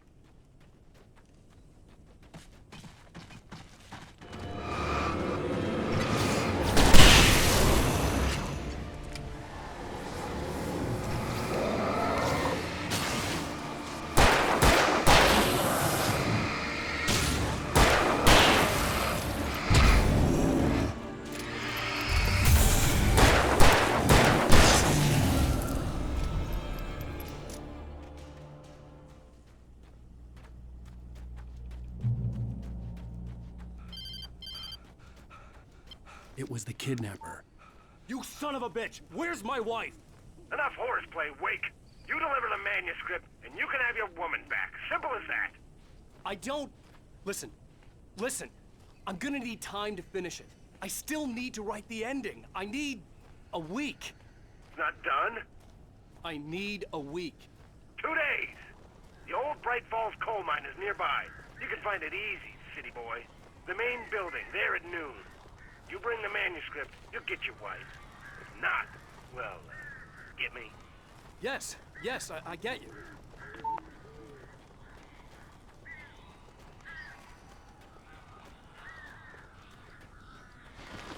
Barry had talked about birds over the phone.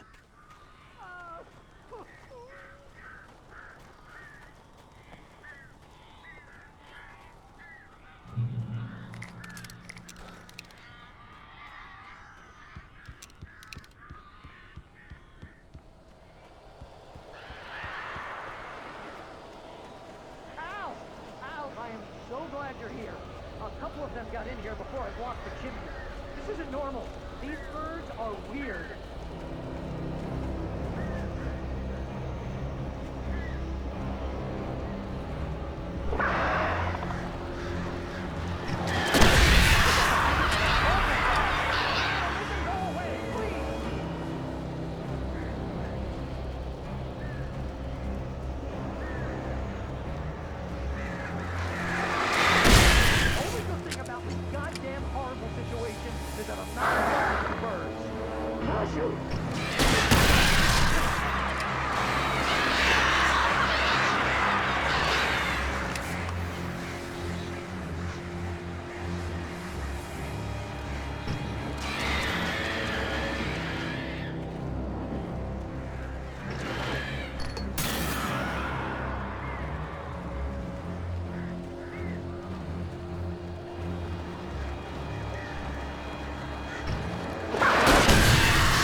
Hey, Al. I'm sorry for thinking you were having a psychotic episode, man.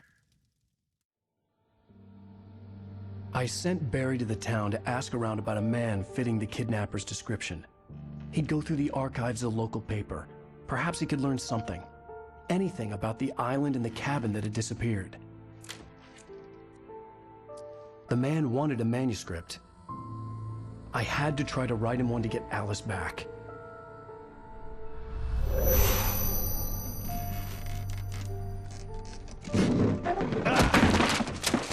For me, the supernatural had always been nothing but a metaphor for the human psyche, a tool to use in writing fiction. Now, it was happening for real, and I couldn't put a single word on paper.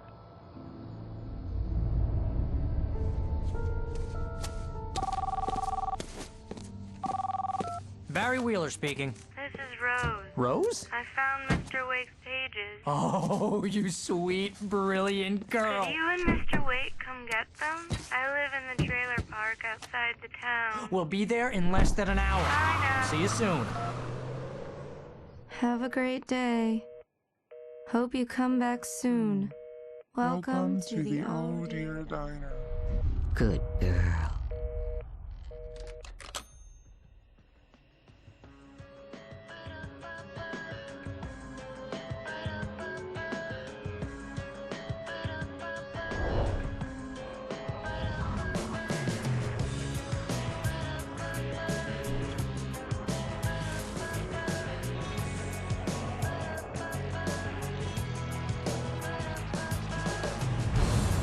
Come here. Pretty please, can you tell me where I am? You want to say something? I need to get my bearings. Previously on Alan Wake, Alice has been kidnapped. Alan, please help me. Alice? You'll do exactly what I say if you ever want to see your wife again. I can't tell anyone except my agent Barry. Damn it, Barry, they'll kill her. You're my best friend, and I'm worried that you're not right in the head. The ransom is a manuscript I supposedly wrote that's coming true before my eyes. It happened just the way it was on that page. So dark. I have found only a few scattered pages. I want the entire manuscript. The deadline is in 2 days. I found Mr. Wake's pages. Good girl. How the hell did she get her hands on the manuscript anyway? I don't know. She's resourceful. I told you were too hard on her. Listen, I found out all sorts of interesting stuff while I was digging around. Yeah. Mr. Wake, it's Sheriff Breaker. We have an FBI agent here, Agent Nightingale. FBI? He's anxious to see you. You'd better come to the station. Okay, I'll be right over, Sheriff. Let's make this quick, huh? Help you folks? Name's Randolph. I'm the manager. We're looking for Rose. Works as a waitress down at the diner. Rose, sure. Nice girl. Who wants to know? I'm Alan Wake. The writer, huh? I heard on the radio you were visiting. Well, I'll show you her trailer. That Rose, she's a nice girl. Always pays her rent on time. As I was saying, Al, I found all sorts of weird stuff from the local newspaper's archives. This place is crazy. Disappearances, mysterious deaths, urban legends come true, and get this, most of this stuff takes place around Cauldron Lake. Well, you ain't wrong, mister. The Indians thought the lake was a doorway to the underworld. I'm the God-fearing type myself. I don't hold with that sort of thing. Yeah, okay. Anyway, there was an island there owned by a guy called Thomas Zane. Now, some of the articles I found about him make him out to be a famous writer, but I ran a bunch of searches, couldn't find a single thing he wrote. Zane was heavily into diving, so much so that the place came to be called Diver's Isle. But the volcano under the lake erupted in 1970, and Zane went down with the island.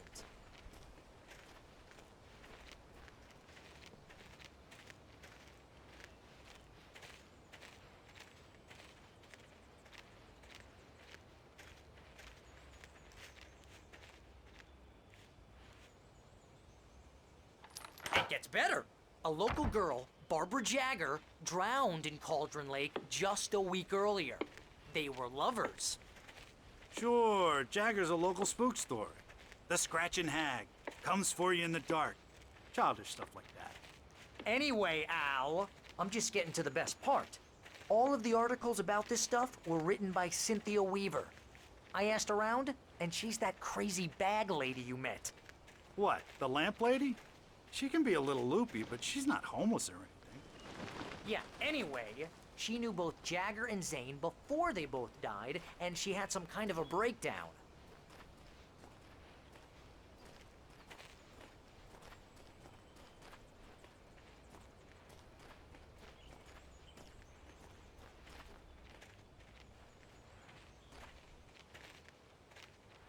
Well, mister, this here's Rose's trailer.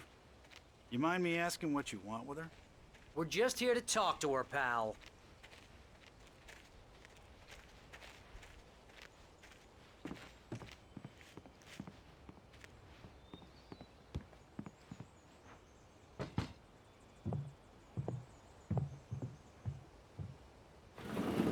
Welcome to... Oh dear, Mr. Wake. I'm so glad you're here. Rose, you have my manuscript? Oh. Oh, yes. Yes. Please, come in. Hey, this is really good. Rose, Yes, my manuscript. I really need it. I understand. I know what you need. A muse to inspire you. Oh, for Barry. She doesn't have anything. Yeah, hey, Al? Al, what's... Oh... Barry! What? What?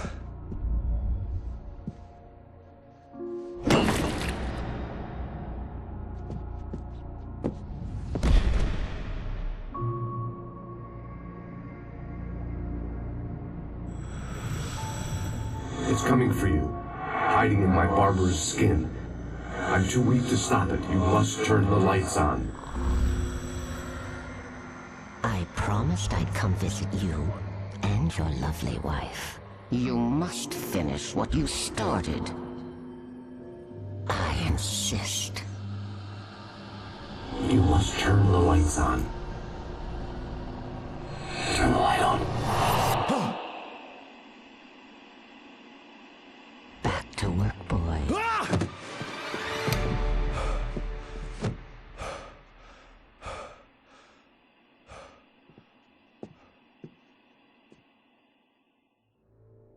I felt nauseous, hungover.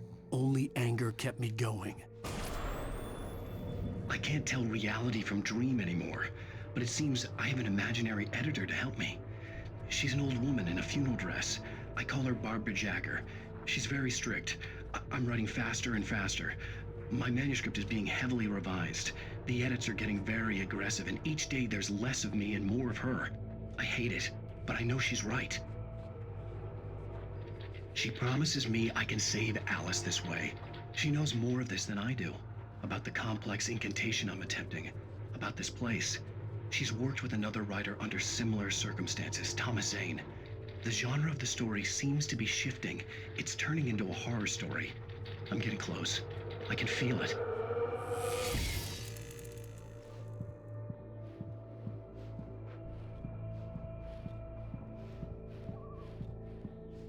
Rose took a day from me. I had less than 12 hours left to meet the kidnapper. All I could do was get Barry into the car, work something out once I got on the road. Welcome to the Oh Dear Diner. What can I get you today? Coffee? I couldn't work up much hate for Rose. Something had used her to get to me and left its mark. My gun and flashlight were gone. I'd have to find a way to get Barry into the car as quickly as possible. There was no time to waste. Mr. Randolph liked Rose. That little smile she had. How she was still sweet when life had tried so hard to make her bitter. It wasn't any of his business what she did in her trailer. But those strangers, the writer and his smart-ass sidekick, looked like trouble. And they'd been in there for hours, way past her normal bedtime. He reached for the phone and called the sheriff's station.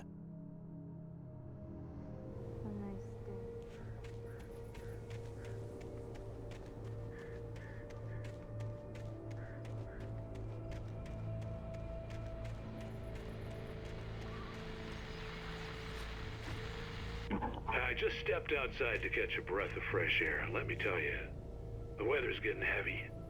Nights like this make me especially glad I'm here talking to you and not home in bed. Once the weather takes a turn like this, I can't sleep at all. It's all tangled bed sheets and dark thoughts, punctuated by the occasional plunge into nightmare.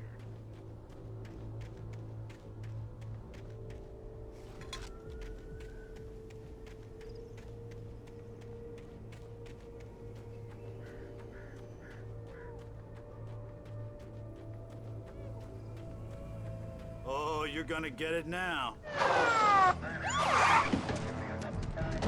God knows what you've done to that poor girl. This is Agent Nightingale, FBI! Get him up, Hemingway! You're under arrest! You move a muscle, I'll unload right in your goddamn face! Stay right where you are, Spillane!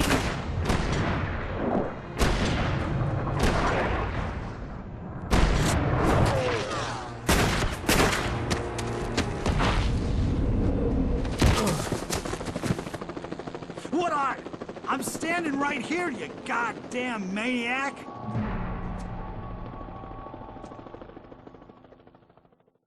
I hated to leave Barry behind, but there was no way I'd miss my appointment with the kidnapper. Give it up, Mr. Wake. Come on. Take it easy on us. Get after him. Don't let him get away. Move it, move it, move it. I'll have you shot. Let him get away.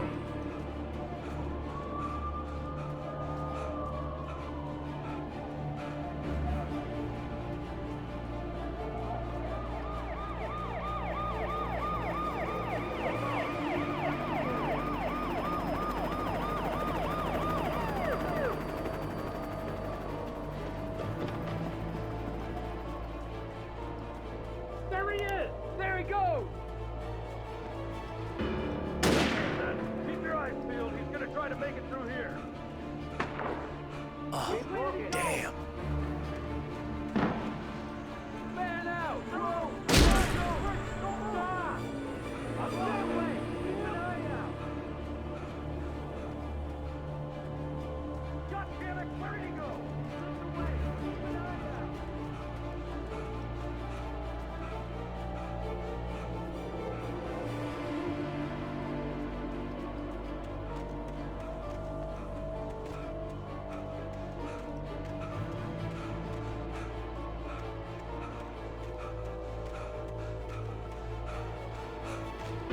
He's gone! Come on, guys! We need to head him off!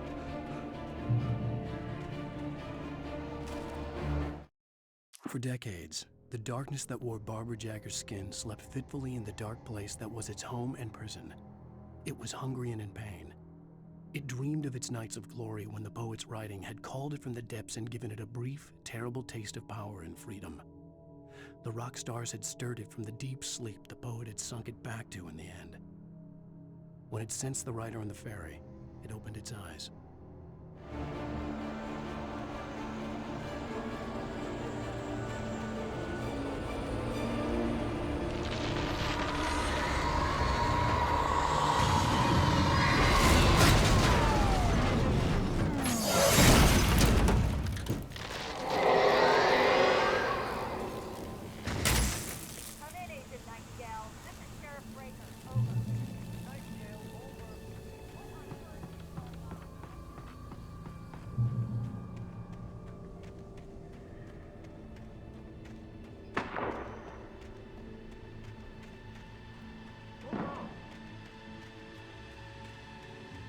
Search the area!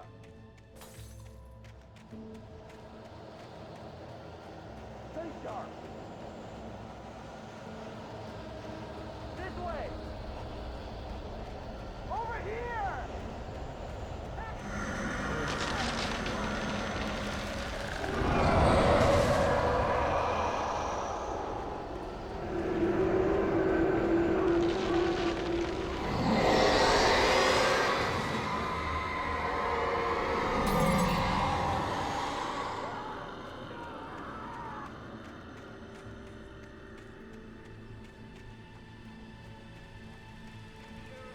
This horror was everywhere I went, circling me. The cops didn't stand a chance. They were after a writer, not a monster.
This is James. Mulligan, Thornton, come in. Over.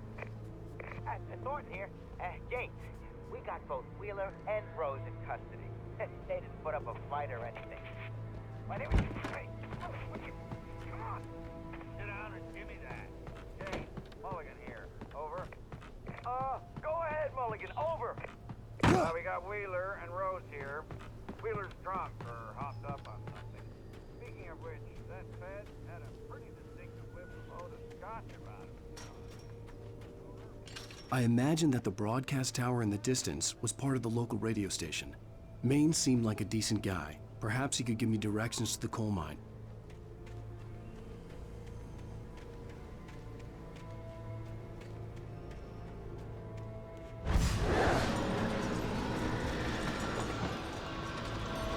Unnatural shadows clung to the gate.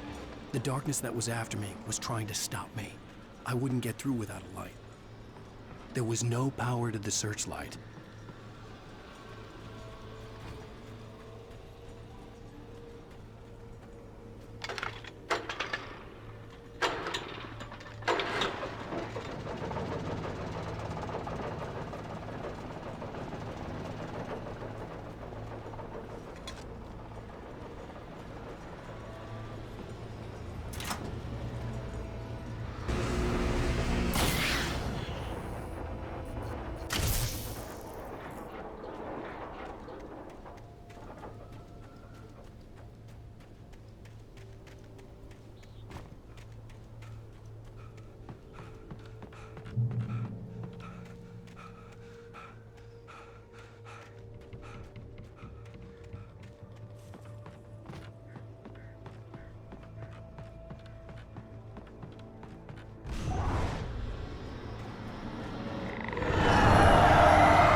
It took me a moment to recognize the flashbang grenades.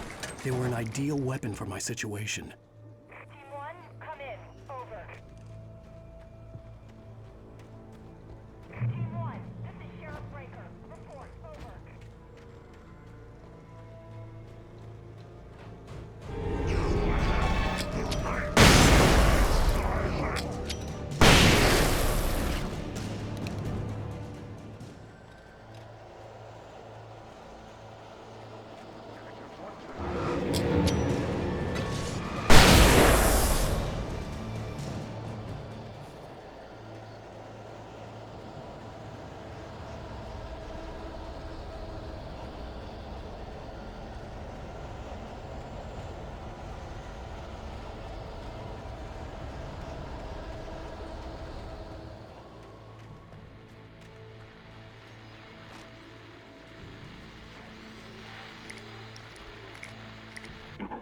And here's another call. You're on KBF-FM with Pat Maine. It's Milt Peabody, Pat. What's on your mind, Milt? Well, I live near the trailer park, and there's a big ruckus going on over there.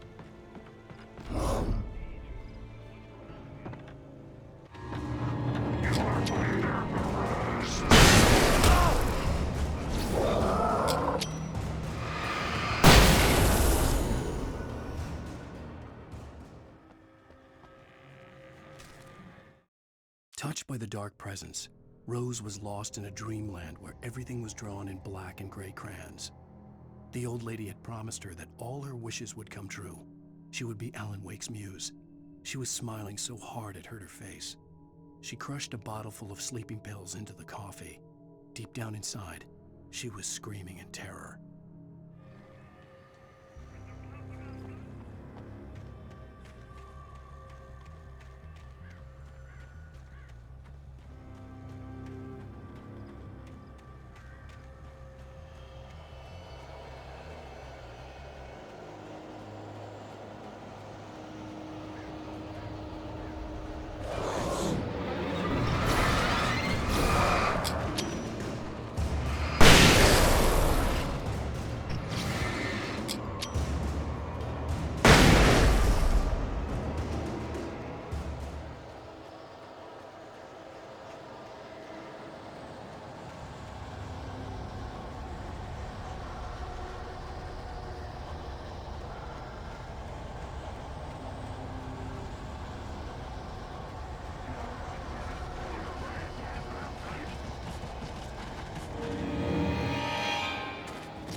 I hope Maine could lend me a car to get to the coal mine. Oh, why, hello, Lorna. What do you have for us? Well, I just don't see why the cops bothered with the trailer park.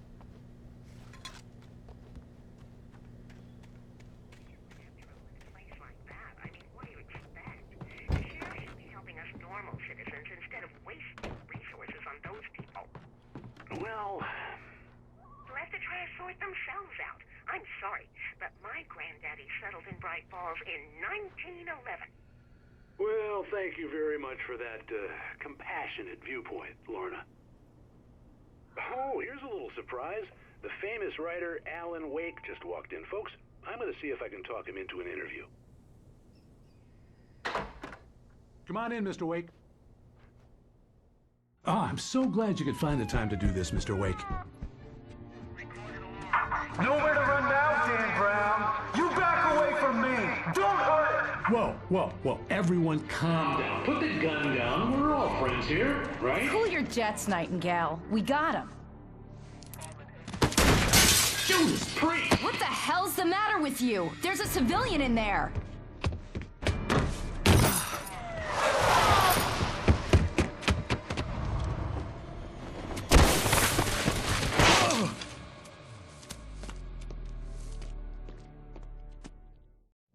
I'll get you yet, even if it kills me. You hear me?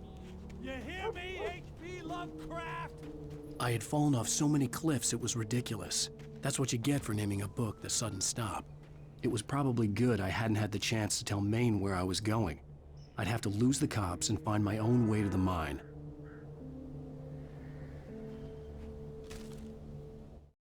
Nightingale stared through the broken studio window into the dark woods. He turned around, started to walk out, but Maine grabbed his arm. "Young man, you almost shot me. You don't shoot off rounds at people like that. What's the matter with you?" Nightingale shook his arm free, marched out. His cheeks burned with rage and humiliation.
There was no sensible reason for the power company work lights to be here.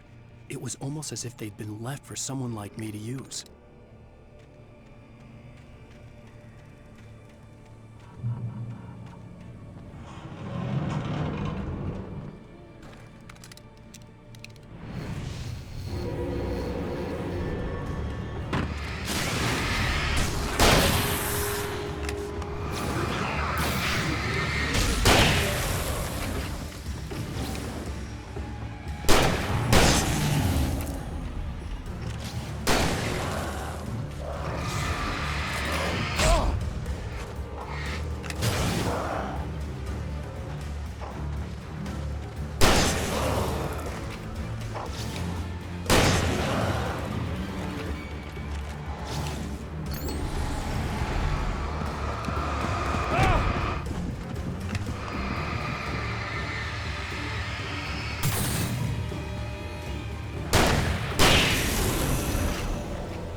bulldozer's engine roared to life. Mud and rocks flew as it fought for traction. It crashed through the concrete wall and landed heavily in the yard. If it were an animal, it would have shaken its head after the impact, fixed its eyes on me, and charged. Of course, it had no head, nor eyes. Shadows crawled on its form, twisting it into a monster. Then, it came for me.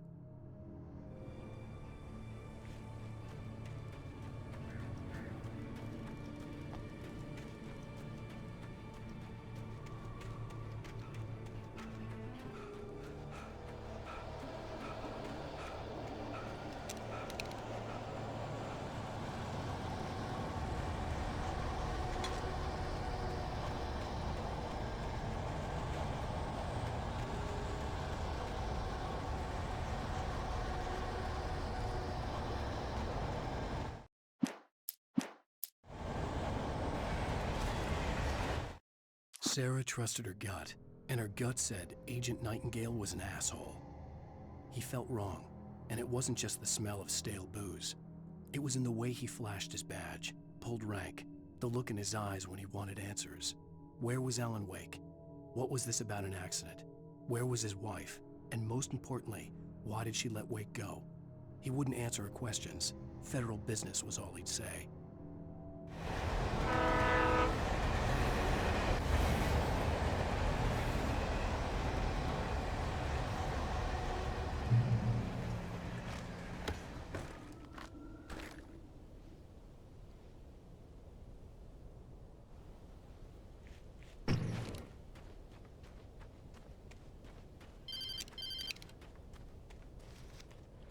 Hello? The most stubborn man I've ever met. Alice? Alice? Alan, I'm so afraid. It keeps me in the dark. Please help me. I look at you, Alan, and it's not you. Something else. Looking out from behind your eyes. Alice, I'm here. I'm so alone here. It's all gonna go to hell. You need to be careful. Cooperate. The connection had been terrible, but that wasn't the only thing that hadn't been right with the call. She sounded wrong somehow, but she had called me.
The pipe wrenched itself loose from the bridge's steel framework. Wrapped in darkness, it floated in midair, twitching. For a moment, I didn't understand what I was looking at. The heavy object lurched at me with impossible force. I threw myself out of the way, but just barely. When I turned my flashlight on it, it shook in a dark rage before it flew at me again.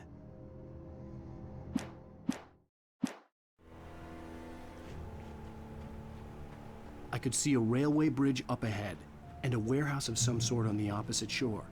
I hoped I could find a car from there.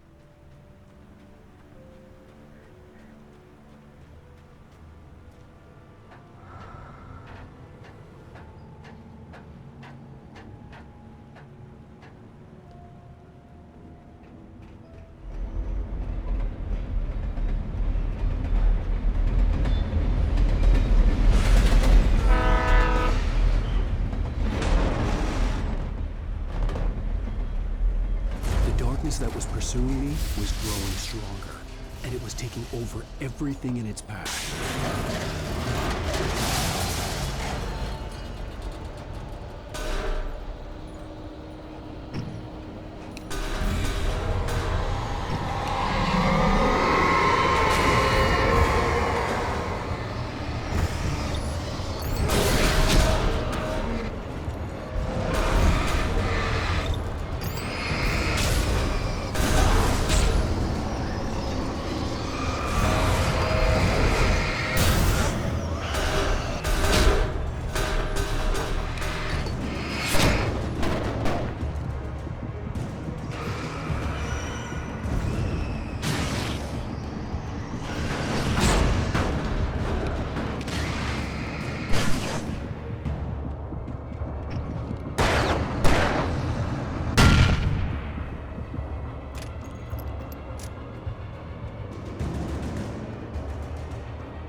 I slammed the door shut right in his smug face. He pleaded for me to open the door. True to form, the asshole actually thought I would obey. I had no sympathy left, no guilt either, not for him. I took a moment to savor the scream. I bet I had a smile on my face. It was all that I had time for. The dark presence was inside the lodge with me.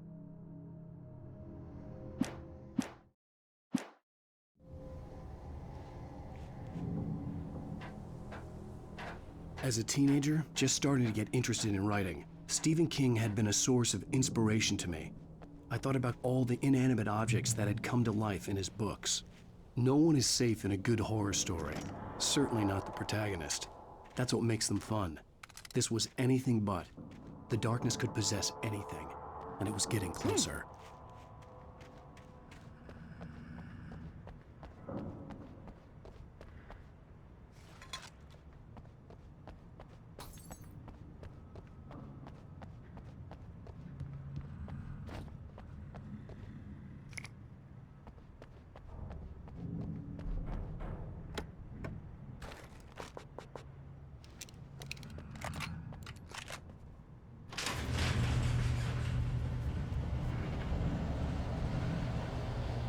Did you call 911?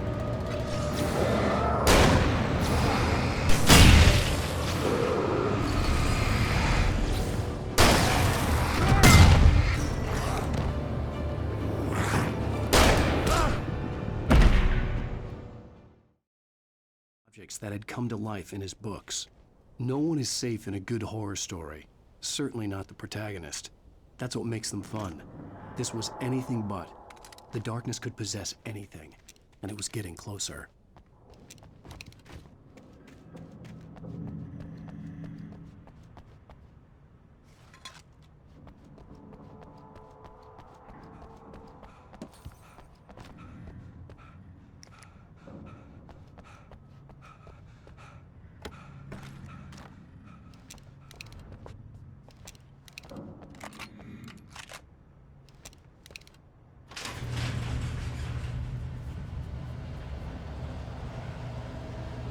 Did you call 911?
We take the facts of our existence for granted, unaware that they are merely a thin veneer of desperate self-delusion, covering a vast cosmos of madness and horror.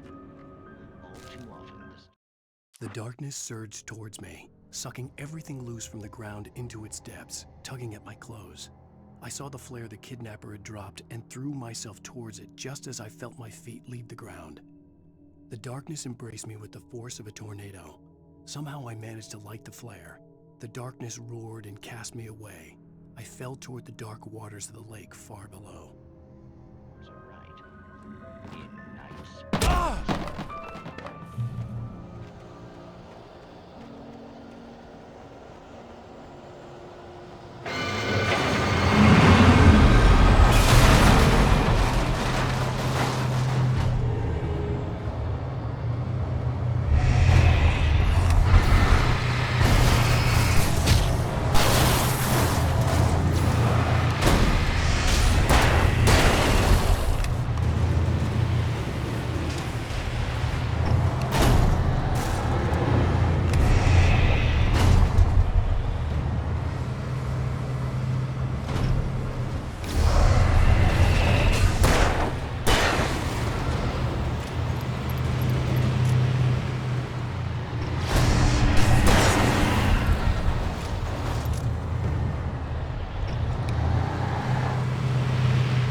never been this glad to see the sunrise.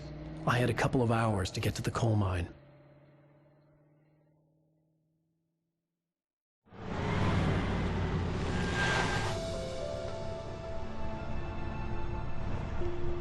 The coal mine wasn't far now.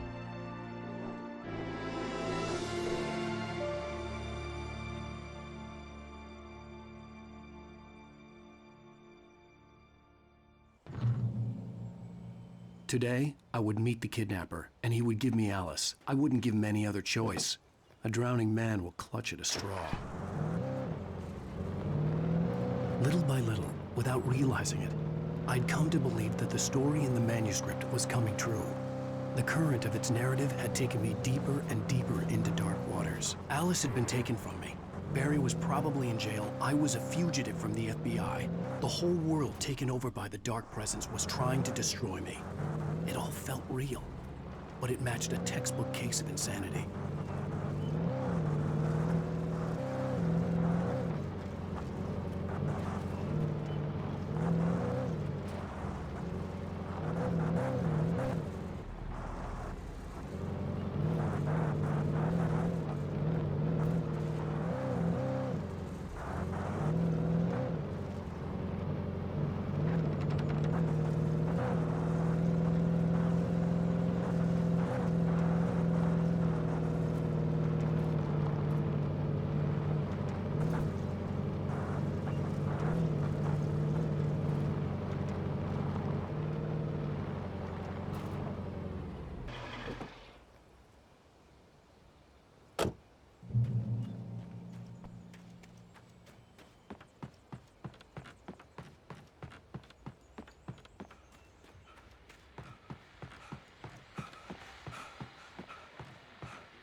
This is Pat Maine, and you're listening to KBF-FM. Folks, I want to apologize for kind of abandoning you to that looping music track last night, but I was detained.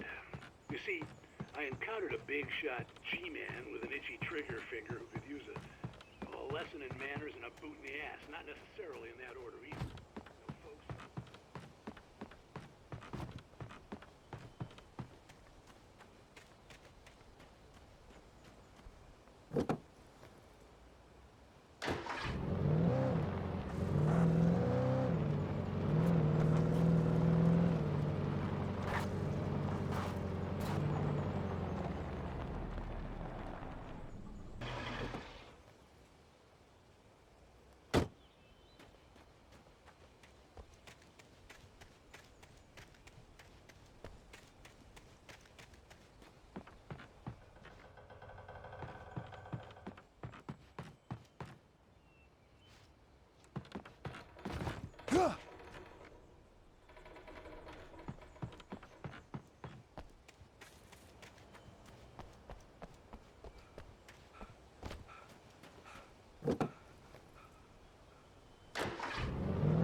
I was early. I was supposed to meet the kidnapper at noon in the main building. The coal mine was quiet. It was a museum now.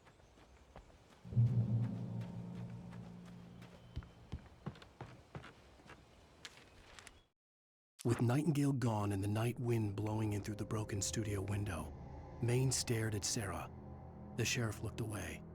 Maine's voice shook with barely controlled anger. That boy's doing more drinking than thinking. I hope you know what you're doing, Sarah. He's got a sickness in his eyes. You take my word for it. He wants Wake for a reason, and it's not for anything good.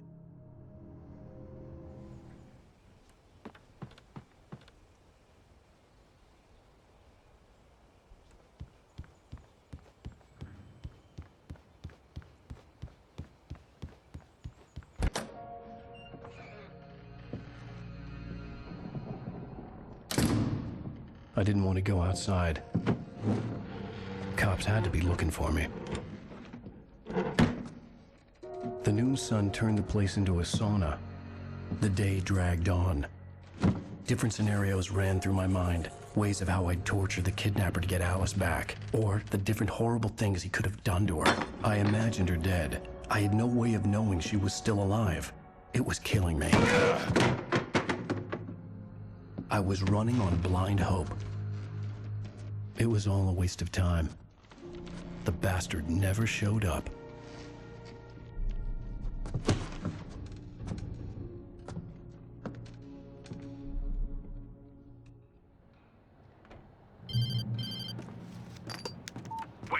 Where the hell are you? Change of plans. You know where Mirror Peak is? It's a big mountain north of where you are. You follow the path from the mine, you can't miss it. There's a lookout point there. I'll be waiting.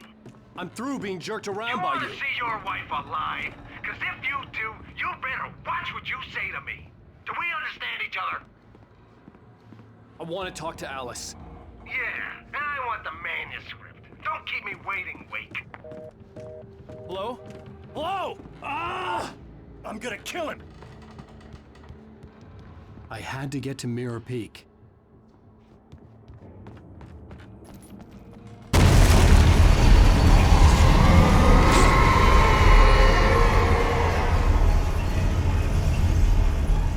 It was close. Maybe closer than ever before.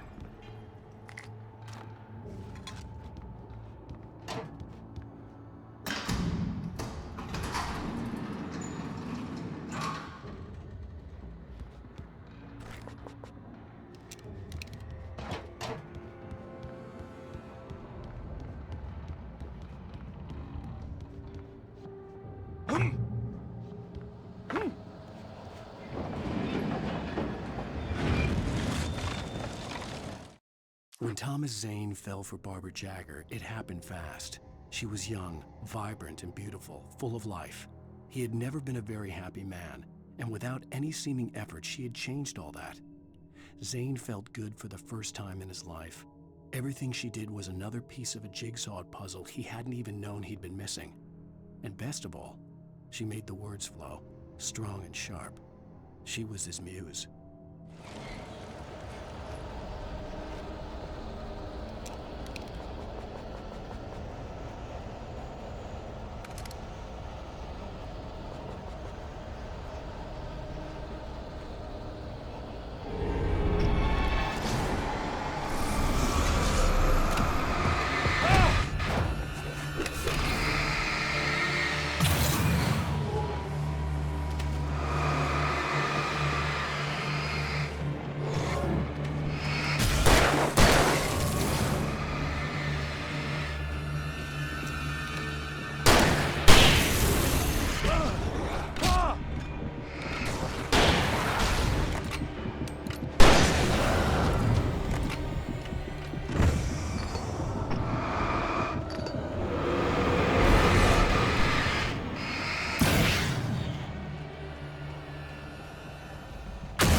The only way to reach the hillside ahead was to go through the building. I had to find a way to avoid electrocution.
Some of the Taken retained echoes of their former selves, but these were just the nerve twitches of a dead thing. Nothing remained but a shell covered and filled with darkness. In most cases, these puppets were enough for the purposes of the Dark Presence. But for anything more elaborate, as with the writer, it was different. It needed his mind. And so rather than taking him over completely, it merely touched him.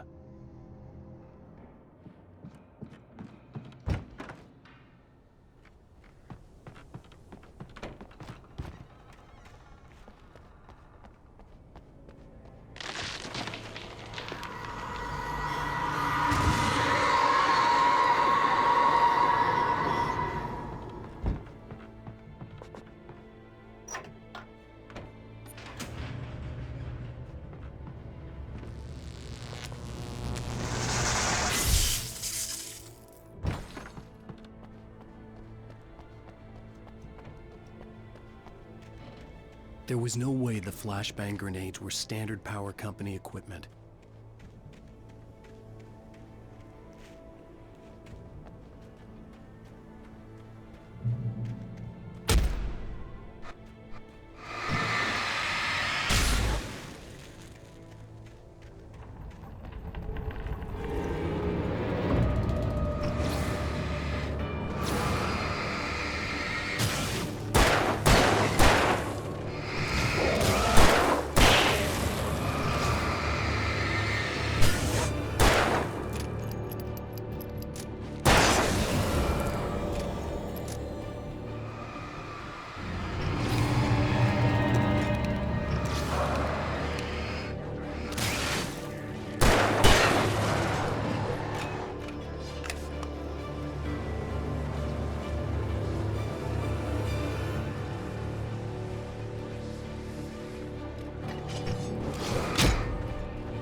I stared through the bars of the jail cell.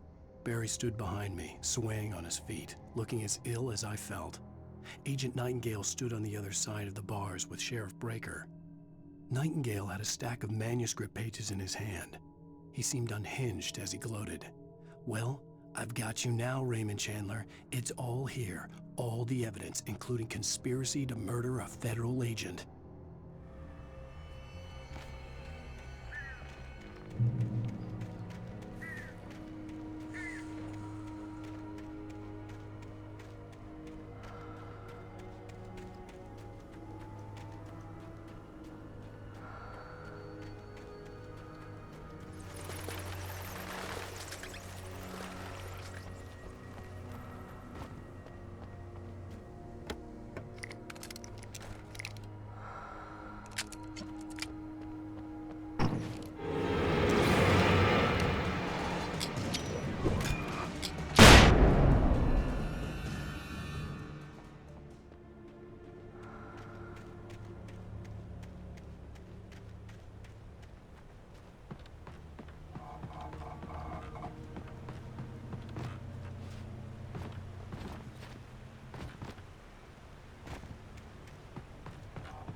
I had no real plan. I was going to give the kidnapper all the manuscript pages I had for Alice. If that wasn't enough, I'd hold him at gunpoint and make him talk.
The dark presence was moving ahead of me in the same direction I was going. A cold feeling settled itself in the pit of my stomach. Was it going for Alice?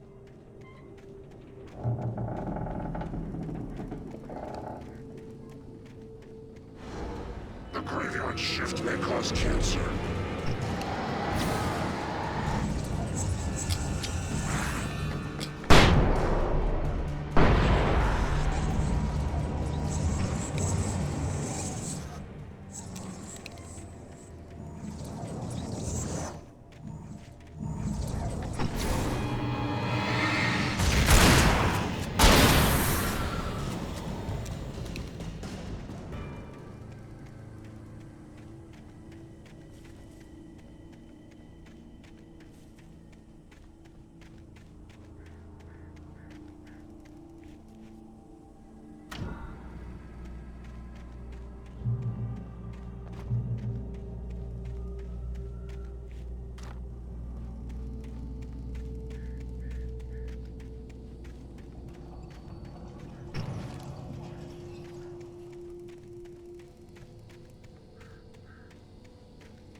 The place was dead, a ghost town. Had been for decades, maybe a century.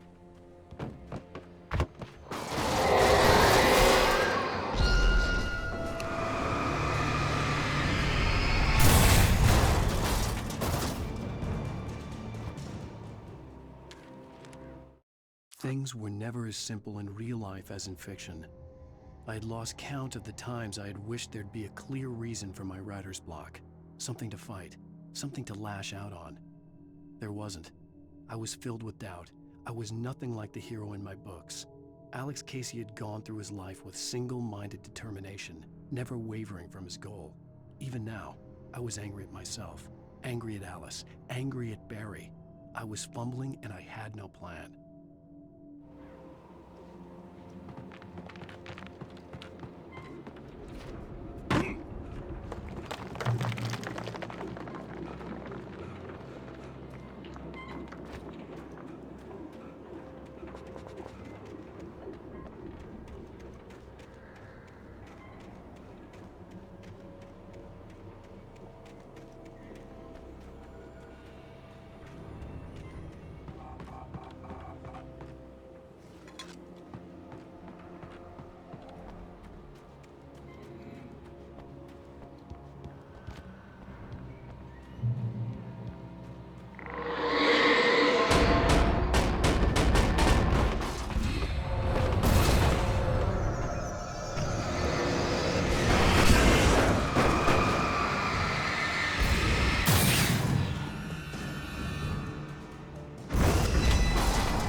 Anything outside of writing is a struggle.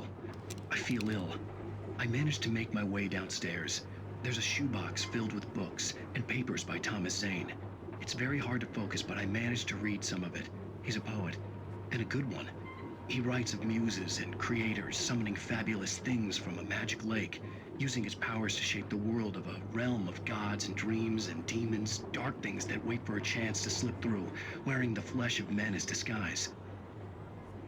Zane writes about himself, his girlfriend being taken over by a dark presence, about growing scared of the lake.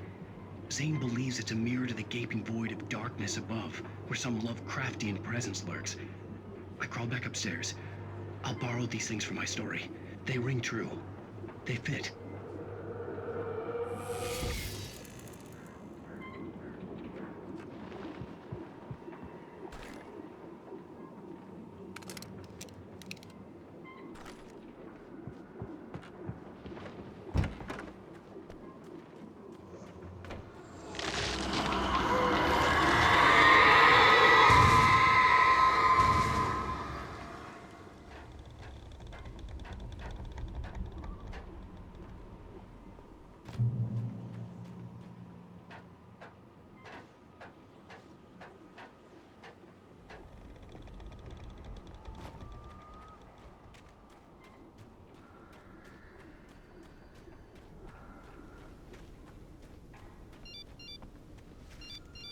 The kidnapper had sent me a text.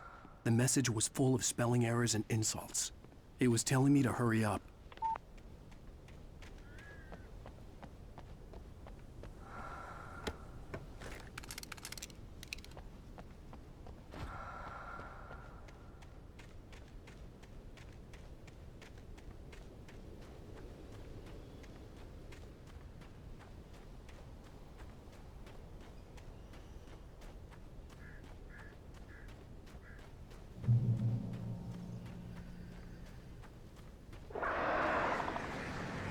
Birds.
Without warning, the headache stabbed at my brain.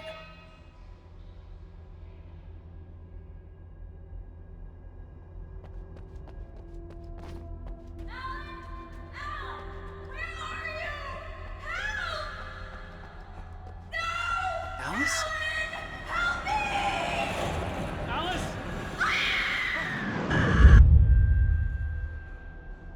I'm losing it. I gotta get out of here.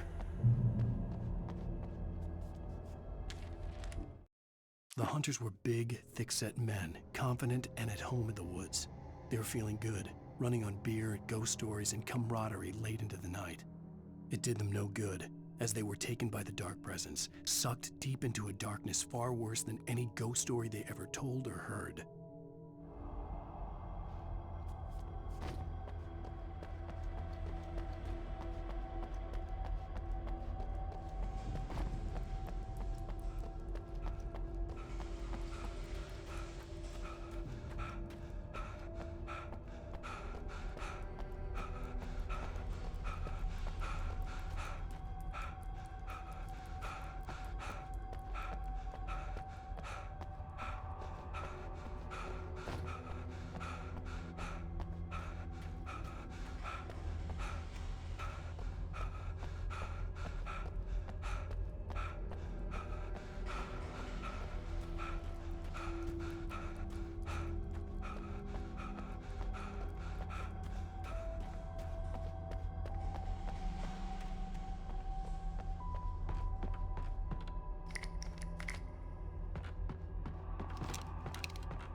even behind the closed doors and curtains of his grimy room at the Majestic, the local motel. Nightingale could feel the locals' eyes on him, the unrelenting pressure of their judgment. He forced it out of his mind. For all he knew, they could all be under Wake's spell already. You do what you have to do to get the job done. He took comfort from the bottle in his hand. Please, he thought, just let me get through this.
I'd have to make my way up this mine shaft in order to go on.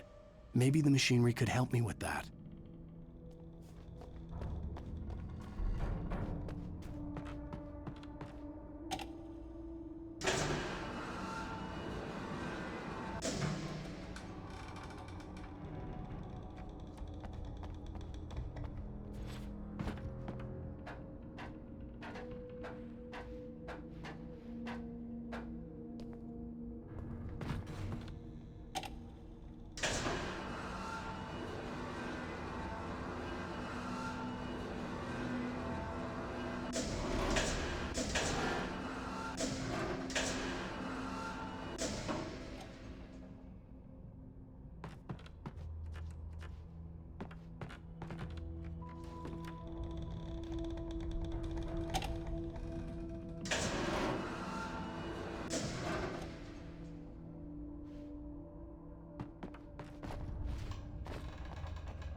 Lightning flashed behind the windows of Cauldron Lake Lodge.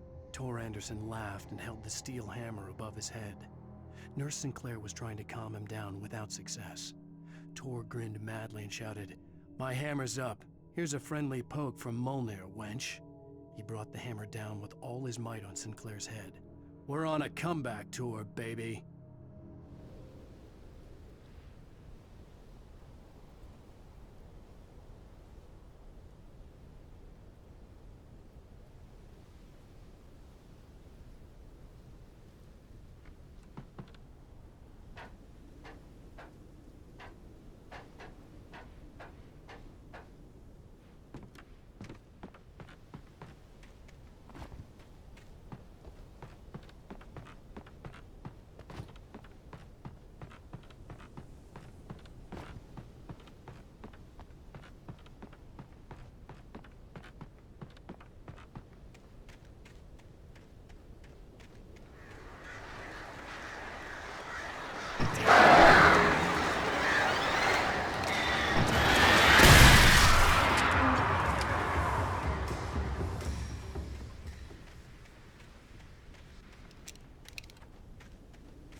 Great. Another cable car.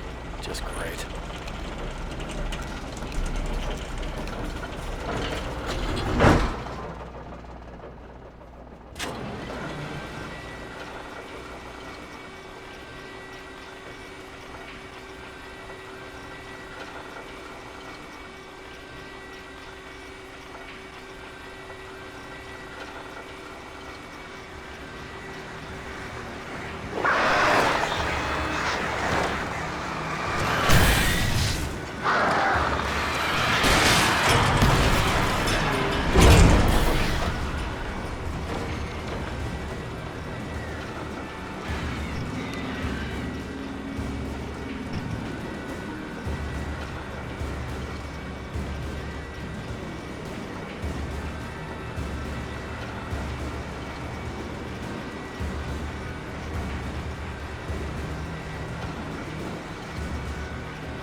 Maud had checked all of Stucky's rental cabins. There had been no sign of the Wakes. It was dark when he'd found their car parked at the end of the road by Cauldron Lake. It made no sense. They must have taken a wrong turn, but there was no sign of them, and the car had been there for hours already. Frustrated, Mott stood on the rotten ruin of the footbridge that had once led to Diver's Isle before it sank beneath the waves years ago. The boss wouldn't be happy.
I could see Cauldron Lake. I thought I could make out the spot where the island and the cabin had been. There was a light near it. It had to be a boat.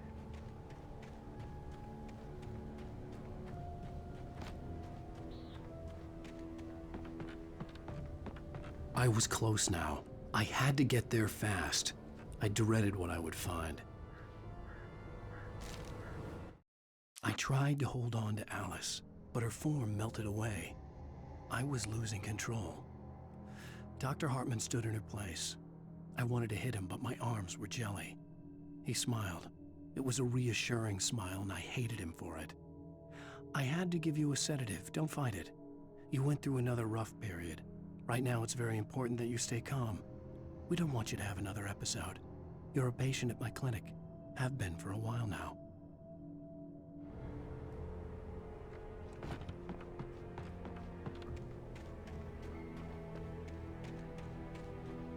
Wait! Are you? Wait! Hey, I'm here! I'm coming! No! Get away! Sorry. Please, wait! The boss didn't know who he was messing with. I didn't know. I swear, I didn't know. We don't have his wife. We don't know where she is.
Previously on Alan Wake, I'm hunted by the law. Sheriff, Wake's running.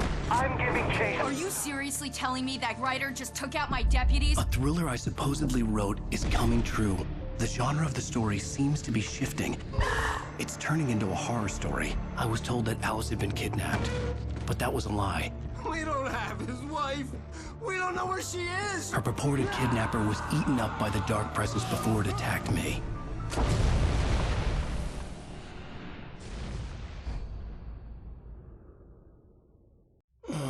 Alan, shh, baby. It was just a nightmare. Alice. There you go, Alan. Hartman, I fell. I had to give you a sedative. Don't fight it. You went through another rough period. What? Right now, it's very important that you stay calm. We don't want you to have another episode. You're a patient at my clinic. Have been for a while now. The shock of your wife's death triggered a mental illness. No, you're lying. You're suffering from various symptoms of undifferentiated schizophrenia. Bastard. It's okay, Alan. Just let go.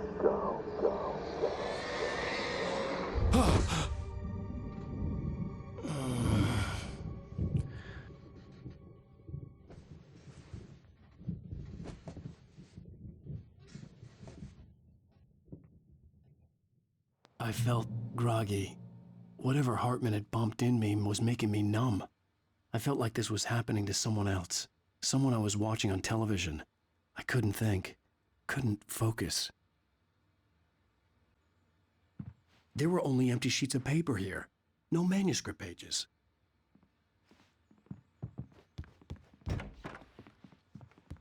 The door was locked. I was a prisoner here.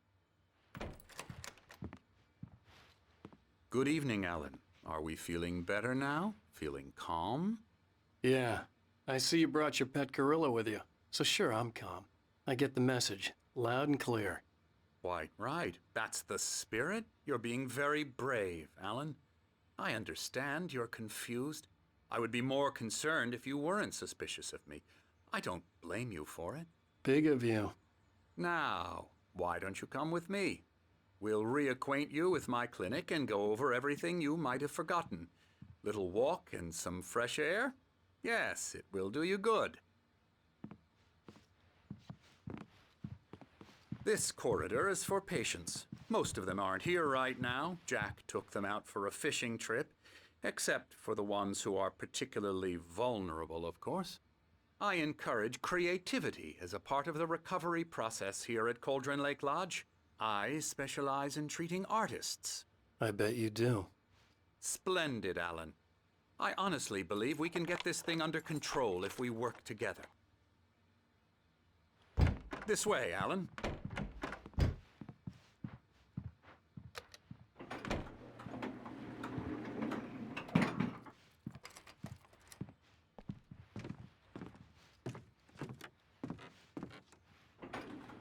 Now, Alan, from past experience with you, I know I need to get right into the heart of the matter as quickly as I can after an episode. So I'm just going to say this. Alice is dead. No. You're in a very vulnerable state until you understand and accept this. Alice drowned, and you couldn't face that. You're suffering from hallucinations, paranoid delusions, unusual thinking, an obsession about light and darkness, a feeling that everything revolves around you, your thoughts and dreams. Your mind has constructed an elaborate fantasy scenario in which your writings are affecting reality. She has been kidnapped and supernatural forces of darkness are trying to stop you. We go this way, Alan. I wasn't ready for another shot, so I went along with it. He had to be lying. But under the influence of the drug he had given me, I had to fight not to believe his words. It's all in your head. You've been making it up. Apart from the tragic accident with your wife, no one has been killed. Your delusions are just a manifestation of your subconscious mind trying to protect you from the too painful truth. Unless we fight the fantasy, it will return. I know the instinct is to resist me, but think about it. Doesn't this make far more sense than the insane supernatural conspiracy you have concocted in your mind? You're a skeptic by nature, Alan. We both know this. Everything can be explained logically.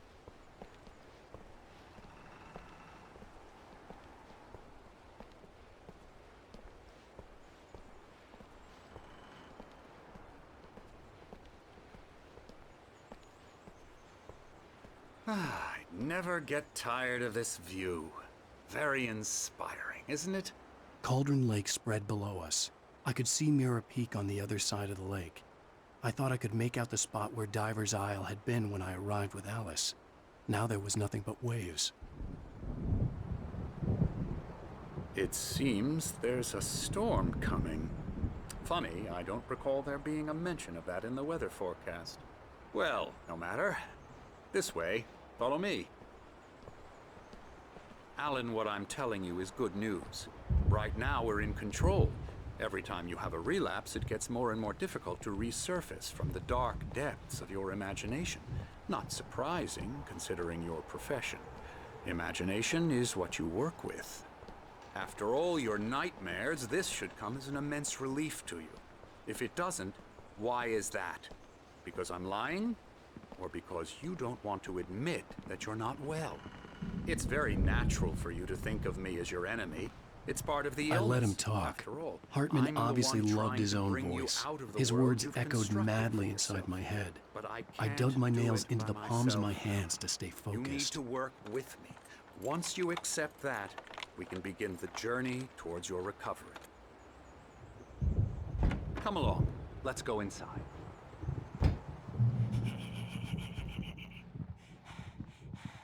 Here's the entrance to the office wing. That's for staff only.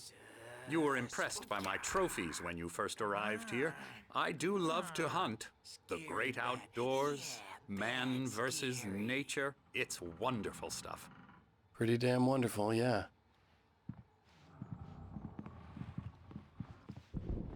Scary, scary, scary.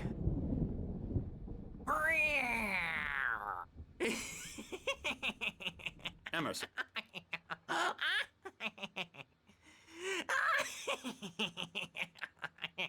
I'm a real bad dream, mister. You should be afraid of me. Don't want to run into me in the night, that's for sure. Please, Emerson. Mr. Wake is confused enough as it is.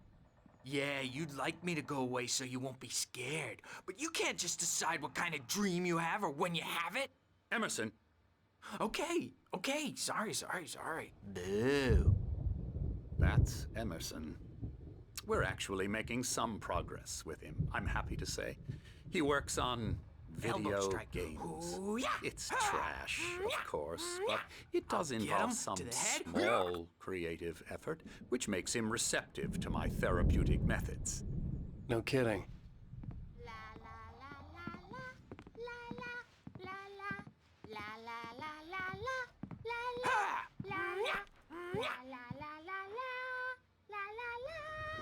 Now, you might have noticed the typewriter in your room.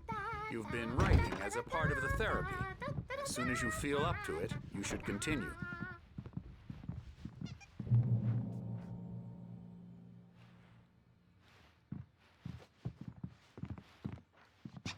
My rheumatism's killing me. There's a storm coming. Oh, what a storm. I hope it wipes this place off the face of the earth. And these two are the Anderson brothers, Odin and Tor. They had how should I put this? A heavy metal band in the 70s and 80s called Old Gods of Asgard. They even adopted new first names to complete the image of Viking gods. After the band broke up, they lived on a farm nearby. They are, well, in advanced stages of dementia. They're well cared for, TLC and all that. There's nothing more that can be done. I'm afraid that the rock and roll lifestyle has left its mark. Oh, that won't do. I'm so sorry to cut this short for now, Alan. The power has been acting up. I'd better go check on it. We'll continue this soon. Meanwhile, when you feel up to it, return to your room and try to write. It really is for the best. Don't you think? I'd like to bash his head in with a hammer. Oh, he'd love to fish out our secrets, but he has no clue. He's not crazy enough. Not crazy like us, Sonny. Yeah! Being crazy's a requirement, Sonny. Who else could understand the world when it's like this? It takes crazy to know crazy. That's the sanest thing I've heard in a while. Zane! You're all right, Tom. Hey, we like him, don't we, bro? He's got to go to the farm. The Anderson farm. Valhalla! We wrote it all down, lest we forget. A crash course. All you need to know to get your head right. You need to find the message. Here, Sonny, here's something for you. Gave me a rash, but I kept it safe from these bastards. Zane could feel the poems, taking form, shaping things. As he experimented, he imagined he could almost feel the power surging through the keys of the typewriter. It exhilarated him. But there was fear, too. If not for his young assistant Emil, he would have given it up. But Emil convinced him otherwise. He, too, had a way with words. My head was clearing up, or according to Hartman, I was sinking back into the fantasy. I was convinced he was lying to me about everything. Crazy or not, the Andersons made more sense. He's checking on it now. Yeah, good thing he's not overreacting or anything. Well, he's the boss. I may need a hand here later on, Birch. The storm's bound to make you-know-who jumpy. You know how they get. Something's wrong. Doc's got me looking after Wake here, but It's hard to think. Rowdy. There's a shadow. I'll do that, Birch. I can only focus. The white glare of the blank page in front of me hurt my eyes. My hands began to shake uncontrollably. Everybody, calm down. Put that down. Bert, I need help. Hey, Wake, you stay here. I'm gonna go see what's up. You just keep doing what you're doing. Be cool, okay?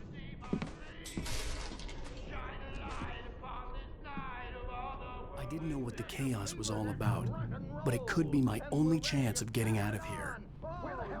Here it comes. I don't Hammer's up. Here's a friendly poke from Mjolnir, wench.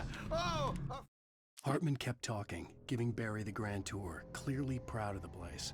He went on and on about his hunting trophies, and Barry was impressed. But he was here on business. He raised his voice, cut through the monologue. Hey, Hartman, where's Al? Hartman stopped in mid-sentence, annoyed at the interruption. He nodded at the hulking orderly standing nearby. The man smiled and clapped a practiced hand on Barry's shoulder.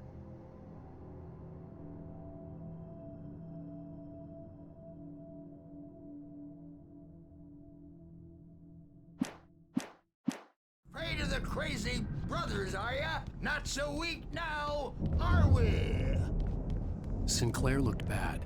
That wasn't a love tap. The crazy old fart hit her hard. If she was one of Hartman's goons, she had it coming. I had to get to Hartman's office. He had taken all my manuscript pages. That's where he'd be keeping them. It's my storm. I'm taking it. We're on a comeback tour, baby. Come out and face the music, Birch. It's time to pay the piper. Let me out of here! Hartman, do you hear me? I'm gonna sue your crazy quack ass to shreds! Barry? Ow! About time! Barry, man, am I glad to see you. We need to get to Hartman's office. It's right next door. You okay? Yeah. I mean, no! The cops found me at Rose's trailer, but they didn't hassle me too much. I'm obviously a victim in this, and I demanded to be treated as such. Or else I'd sue their asses. Speaking of asses, that Fed gave me a real hard time, but I had no clue where you were. That guy's crazy, Al. But he let me go, and then I get a call from Hartman, that son of a bitch, who tells me you're here, and I should come pick you up, but when I got here, 2 goons clobbered me and stuck me in there. What's with the cutout? I stole it from the diner to piss off Rose after what she did to us. That'll teach her. Yeah, that's a harsh punishment. Come on, pal, we gotta get going.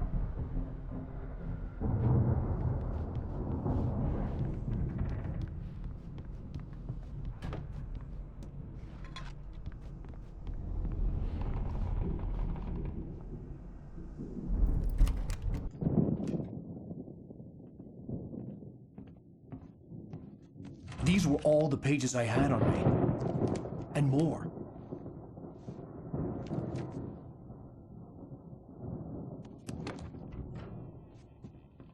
Alan, please. You're sliding back into the... Tell me one more lie and I'll shoot you in the face. Ah, well, it was worth a shot. Really, Wake, come on. Let's work together on this. You have no idea... Hartman, shut up! Barry, get out of here. I'll catch up with you. Get a car. Oh, Al, let's just... Go! Wake, listen to me. This is a mistake. Don't you see? Together we can create something absolutely wonderful. With your ability and mine.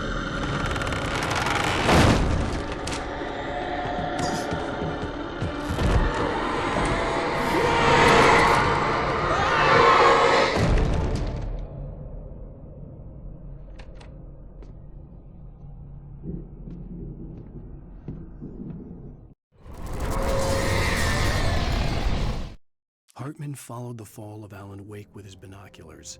When the rider hit the water, he ordered Jack to take the boat to him. The spot was easy to see in the dark, even with all the extra lights in the boat. The flare floated and kept burning even in the water. Jack turned the radio louder as the engine sputtered. The music was rough and clanking, something the Anderson brothers would no doubt have enjoyed. But Hartman chose to ignore it. Wake was finally within his reach. The dark presence would be on me in a moment. I had to find a way out. Ah! Ah!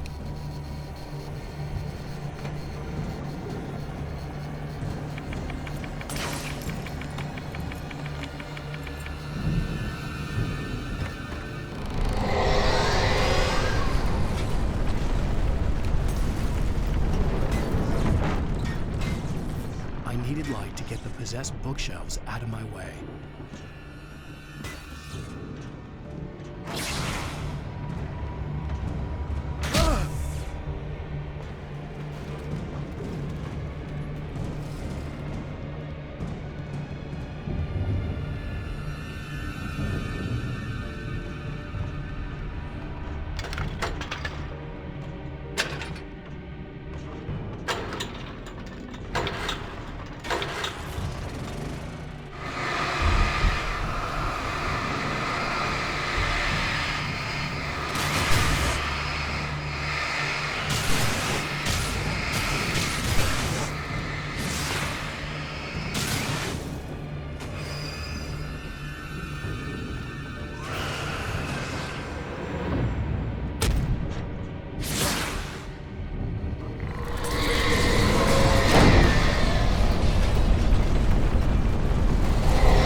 Hartman knew he was no creator.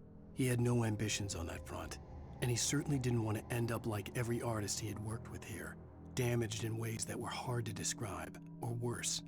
It was enough for Hartman to maintain creative control and provide direction, to be a producer. That was what most of these people were in need of anyway. Of course, suitable subjects were few and far in between.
the car, but the gate's locked. You're gonna have to go through the hedge maze over there.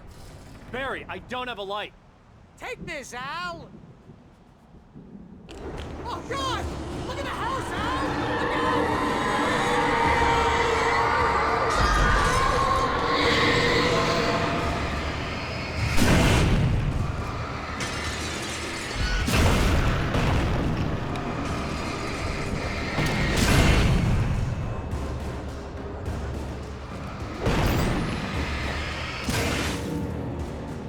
Come on, Al! We gotta go! It's not much of a maze! I made it through easy!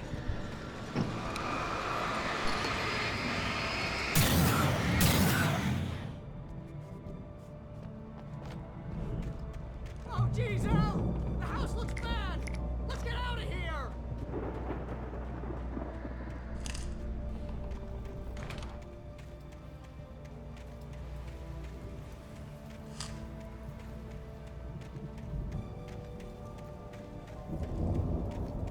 Al, hurry up!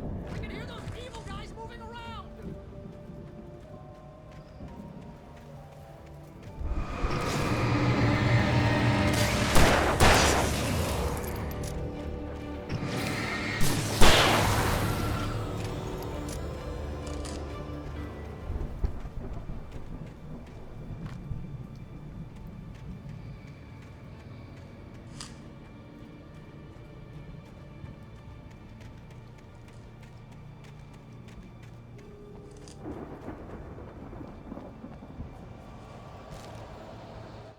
I stared at the Viking paraphernalia that littered the area, surrounding an unlikely centerpiece. A full-size stage complete with an impressive sound system with all the trimmings, including a dragon. It took a special kind of crazy to build something like this in a remote field. When the sky split open with a deafening boom and the music started blasting, it felt strangely appropriate.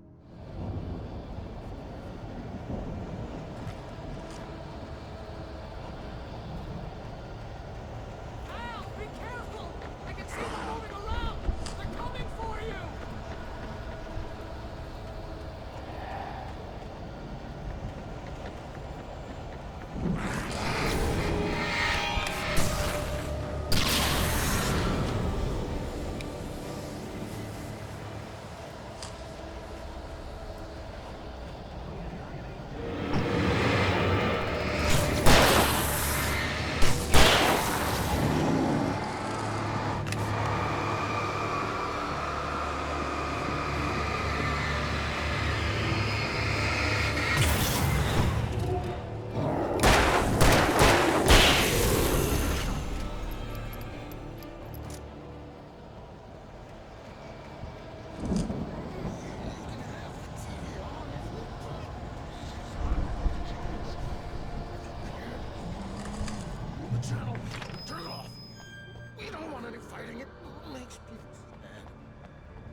Mott knew that Wake was smarter than him. Wake had more money, a beautiful wife, everything. And Hartman said Wake was important. That made him better than Mott. But Mott was calling the shots now. He'd expected Wake to whimper and grovel, but instead, he seemed willing to fight. Mott knew he'd gotten under Wake's skin. If only Mott actually had his wife. The thought made him shiver.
For the moment, Barry was just glad he had survived the fall.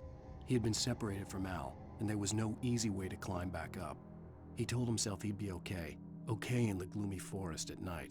He would just have to wait for a while for Al to find his way down. Barry turned when he heard the heavy footsteps and saw the movement. The man-shaped shadow lunged at him from the bushes, an axe held high. Barry screamed and threw up his hand. The world exploded.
Hartman watched as Wake's features slackened.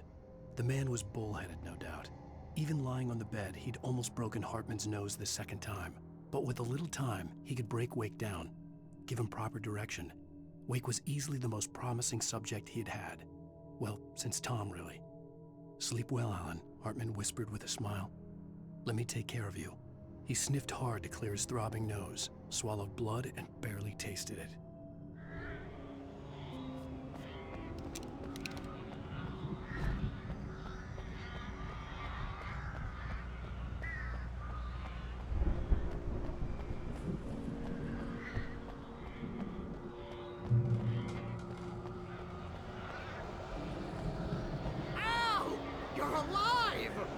Let's get out of here. Can you open this gate? Maybe. Barry.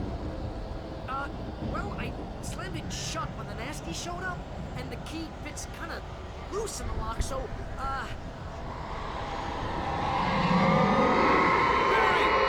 I'll find it! Don't worry about it!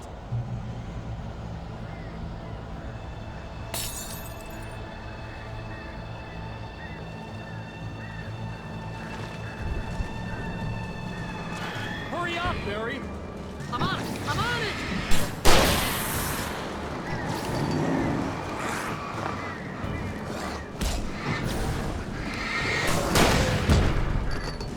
It's gotta be here! Just hang on!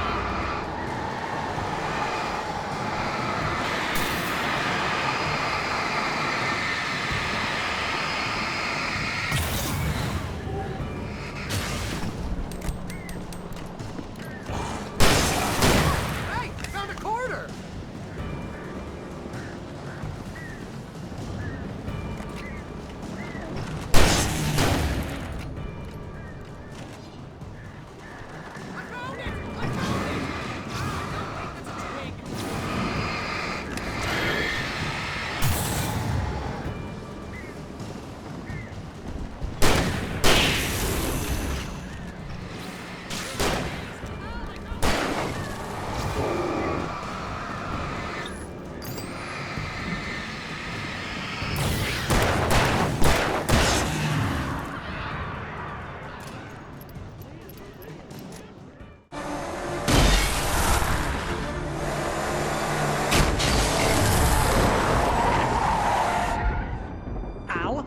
tell me we're headed for the nearest "You're now leaving Bright Falls. Come back soon" sign. We're going to the Anderson farm. I knew you were gonna say something like that. You know what? You owe me big time for this. When this is through, if we make it, I don't care what anybody says, I'm done with darkness. You're gonna buy me a tanning bed as a gift, and I'm gonna live in it.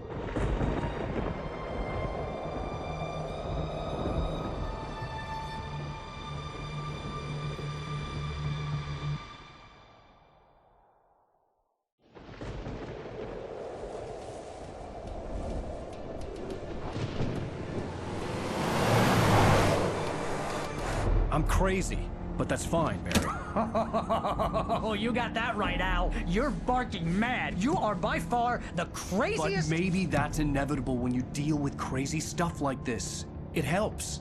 This is happening, Barry. Alice, they never had Alice. She's trapped in the darkness at the bottom of the lake, but she's not dead. Al, how can you know that? I know, Barry. I can... Al, No, listen. I can bring her back. I can find her.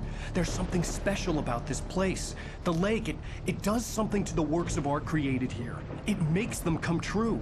But there's a catch. The dark presence, whatever that thing is, twists it to its own ends. That's why all of this is happening. It's using my manuscript to take over everything. Al, I believe you. It happened to Thomas Zane before, it happened to the Andersons. I believe you. Crazy or not, you're not delusional. Weird shit's going down. That's a fact.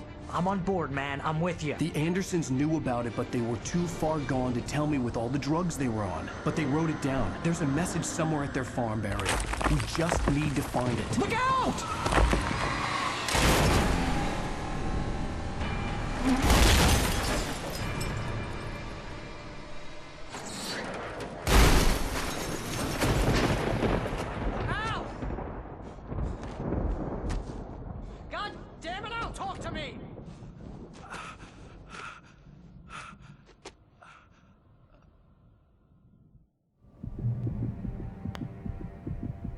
I had lost my gun in the crash. Barry was nowhere to be seen.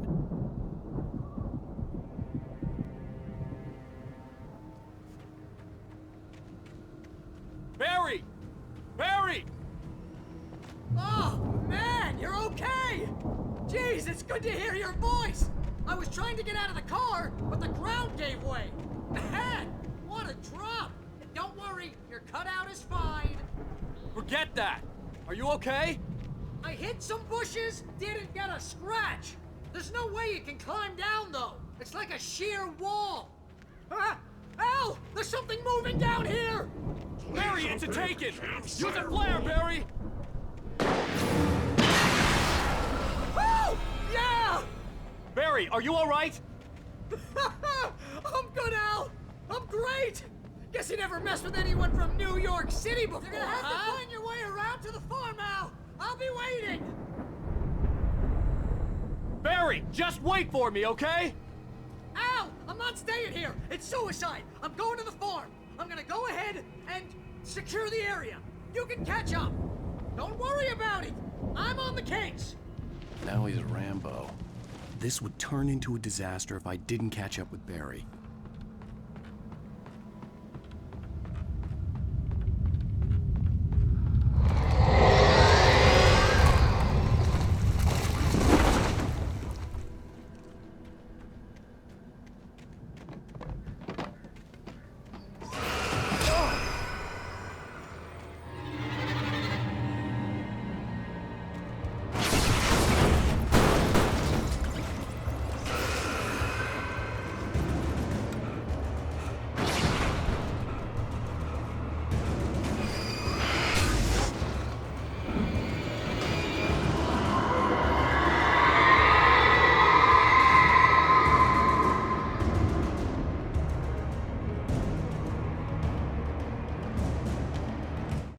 When he stopped the car at the Anderson farm, Walter felt relieved.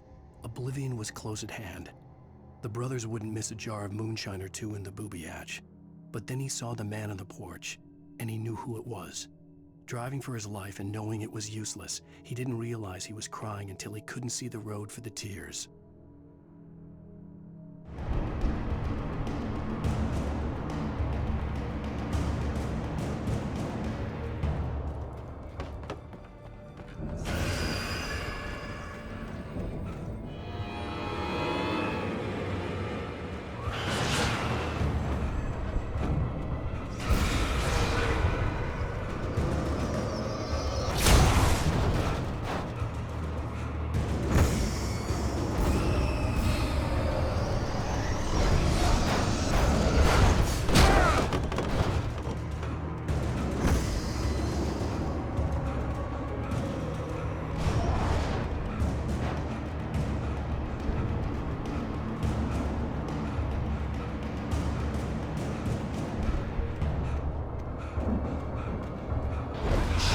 crawled over the gate.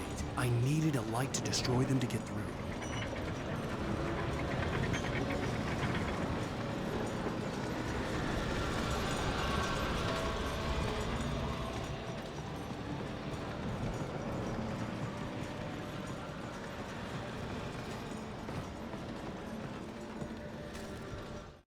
Agent Nightingale stared at the passed-out rider.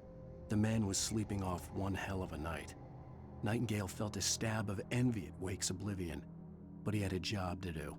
He put the gun to Wake's head and almost became a murderer.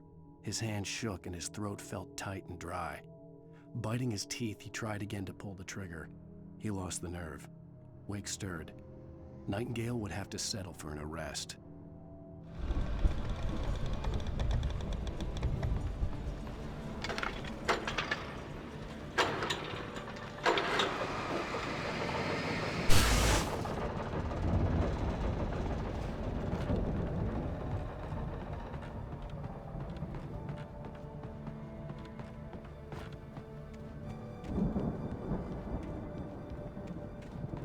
I could sense the movement in the woods ahead.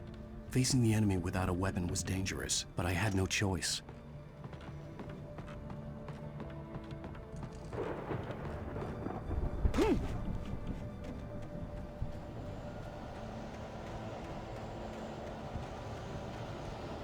Omega-3 fatty acids are good for your heart.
Was driving away from the farm, headed in the same general direction as I was.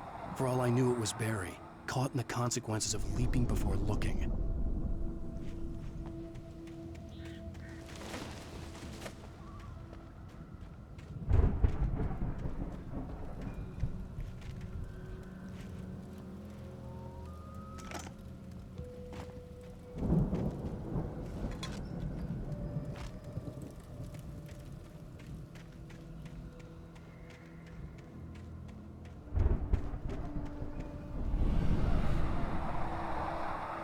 The car was heading for the cabin up ahead. It wasn't far. If it was Barry, I would see the damage soon.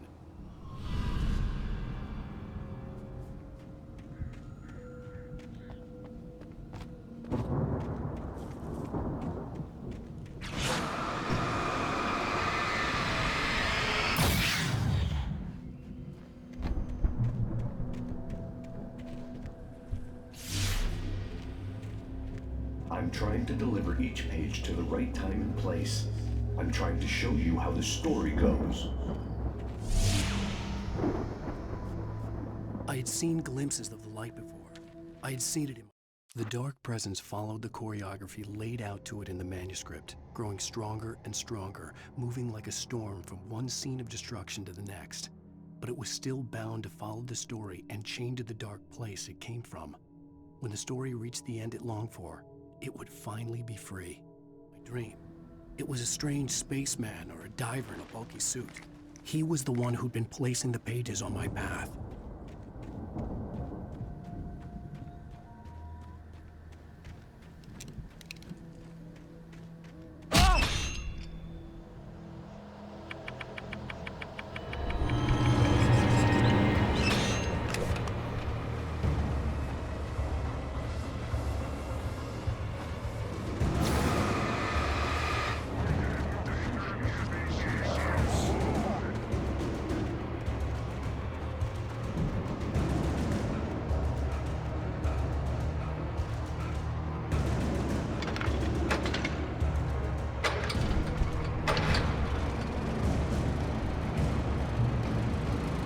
Someone had left a gun behind.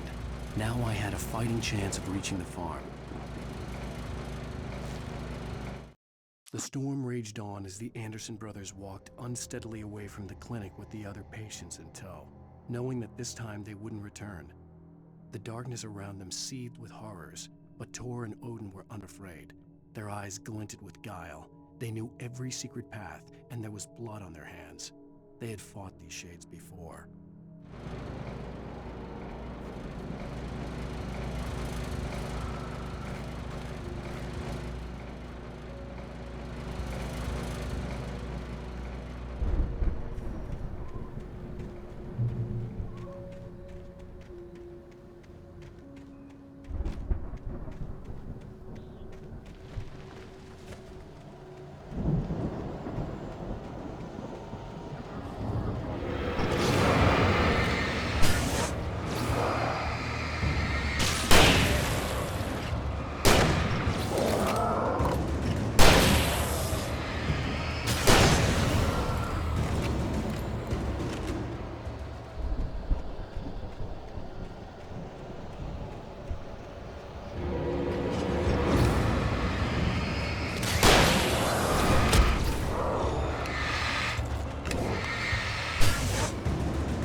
I could see the car, but there was no sight of the driver.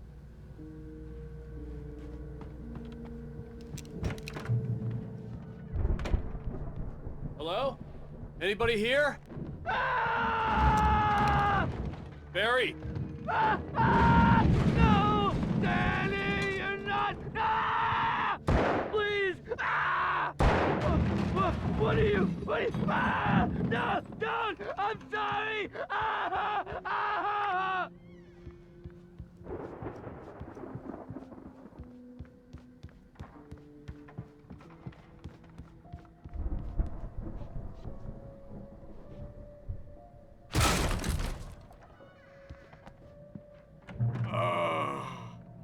I know you.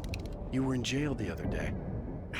I went to the farm again for the moonshine, you know? It makes you see. They're not gonna miss it. They're in the loony bin.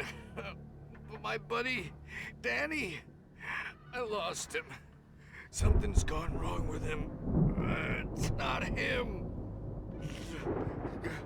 Like a real bad follow-up to a real good movie where the best friend's suddenly the bad guy who wrote this crap anyway.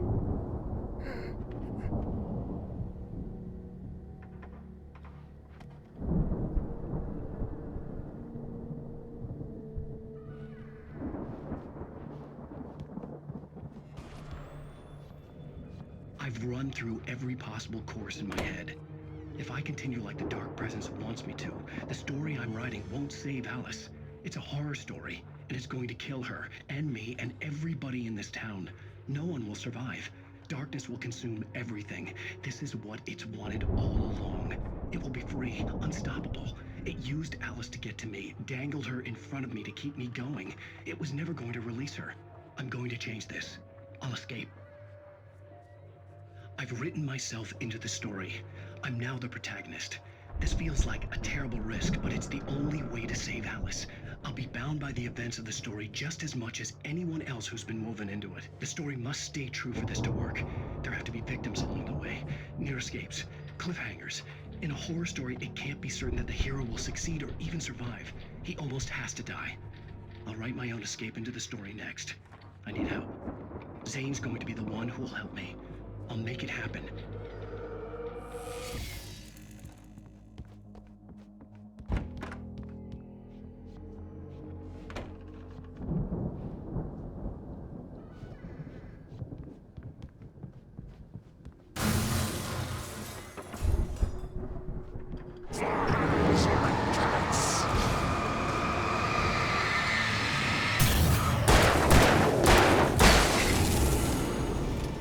Let me guess. Danny, huh? The front door was locked. The farm was still a good distance away. I'd need a car to get there fast. If Barry wasn't up here, he was probably in trouble down at the farm. For a moment, I felt bad for doubting him. After all, I'd made it this far myself. But Barry was Barry.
I'd known the brothers used to be some kind of rock stars, but it hadn't really sunk in until I saw the stage.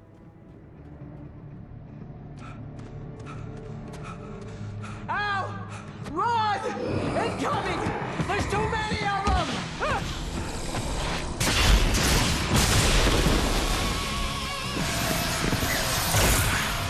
God damn!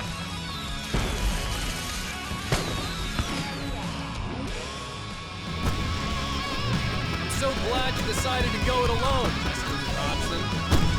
Shut up and shoot! Ow! We have to fight them off!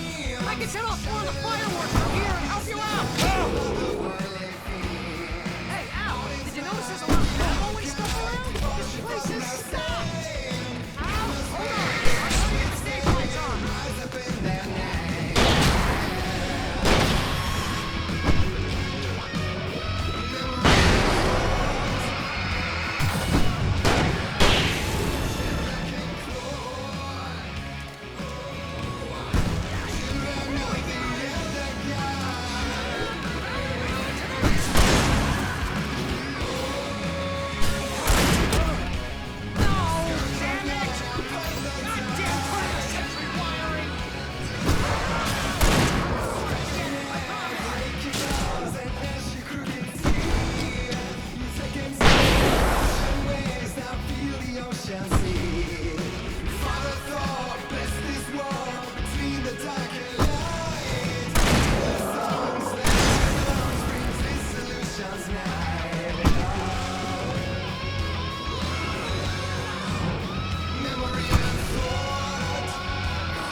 me, please, please, please!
Bright Falls, rock and roll capital of America.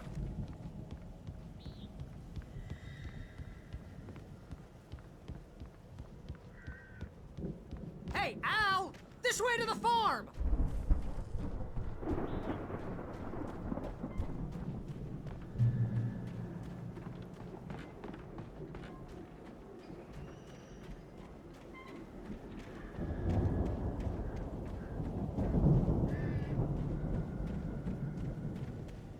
See, bestseller? No reason to worry. Your cutout's good as new, right where I left it.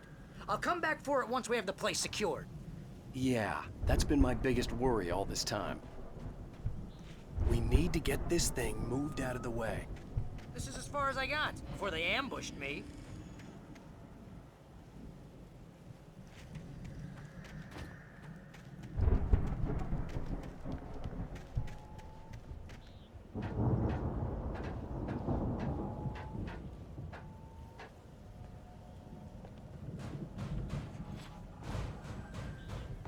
Hey, I think Alan Wake here has something to say.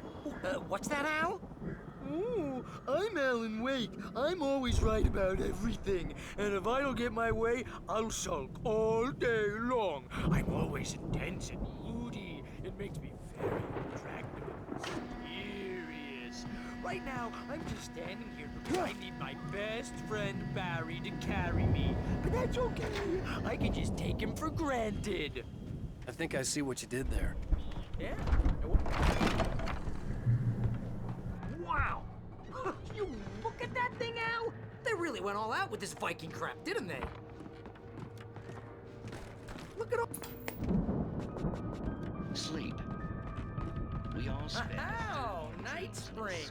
Man, somewhere it's back between memories. fantasy and Hey, oblivion. remember when I got you that gig? But Your dreams first have a real way of writing forcing job. What got you themselves started? into life. Was this one of your Vice episodes? versa. In Night Springs. Tonight's episode. It's 1976. Madness reigns at the Anderson farm. Contrary to all logic, the headiest ingredient of their moonshine is unfiltered water from Cauldron Lake. The Andersons feel like gods. Odin can't stop laughing. He contemplates cutting his eye out. Tor runs across the field, naked, shrieking, hammer in his hand, trying to catch lightning. Their songs have power. Something ancient is stirring in the depths, coming back.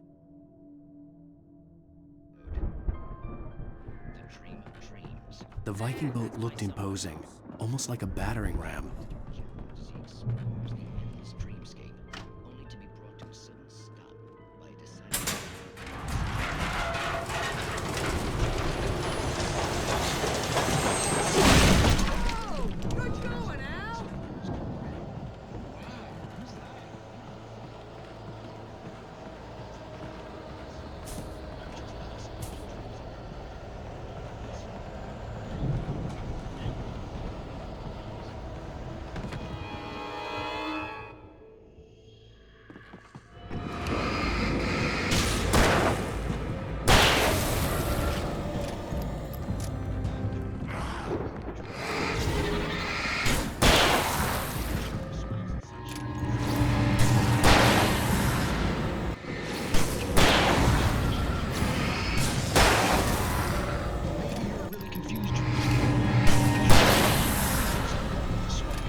him happy.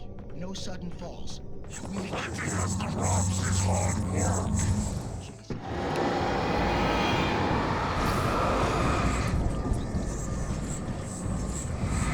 I think we can make it through here, Al!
Wow!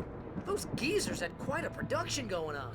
Ooh, you know what, Al? If we make it through this alive, I'm gonna start representing them. Yep, sell this stuff online, maybe get a reality show going, release a new single. Good luck with that, pal. Hey, you find us a way out of here, okay? I'm gonna take a closer look at this stuff. The door was barred from the other side. I'd have to find another way.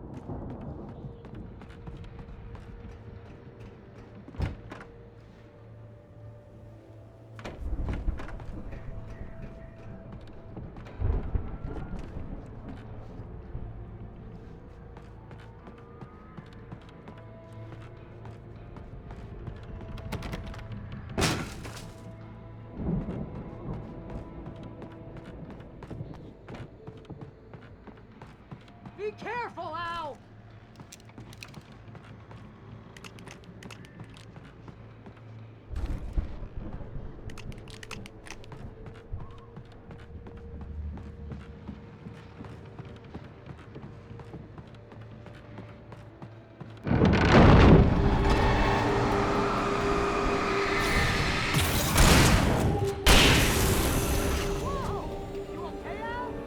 I'm good. Keep your eyes open, okay?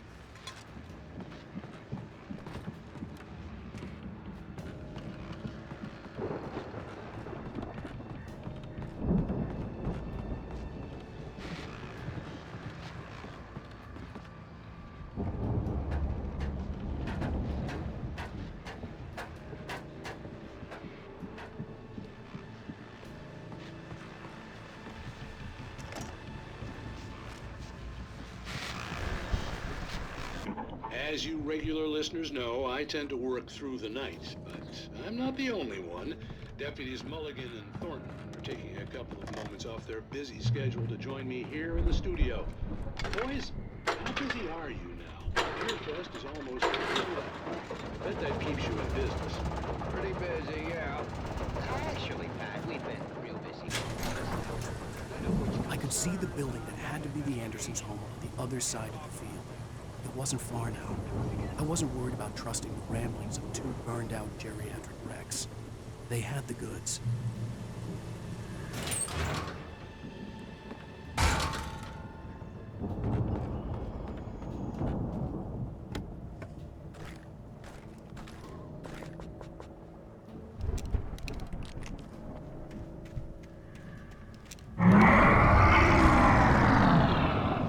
Got to be kidding me.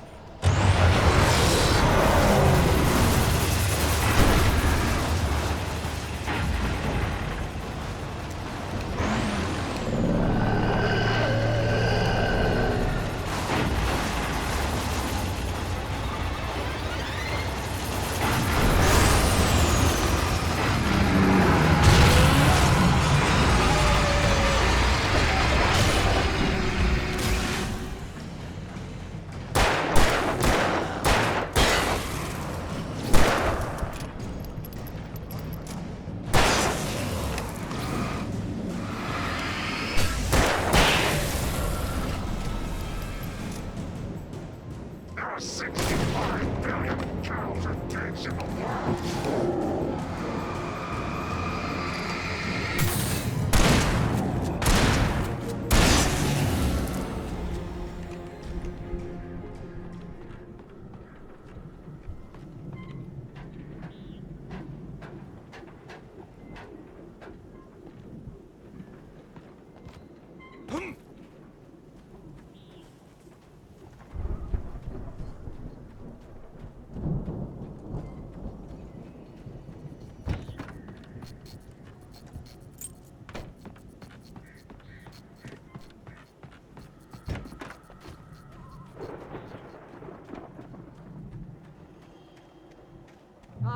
Al?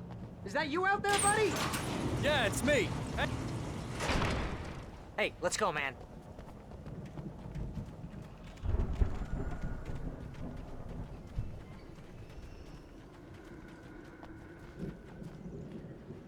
I think we're gonna have to work together to open this gate, Al. Looks pretty heavy. Hey, I think that's the farm on the other side of the field. We're almost there. This farm is a crazy place for crazy people. We should feel right at home then.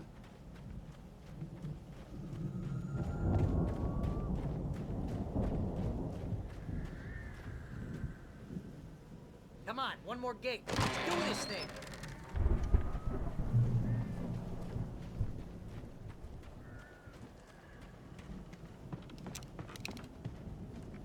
The lights are out. I guess we better check the fuse box.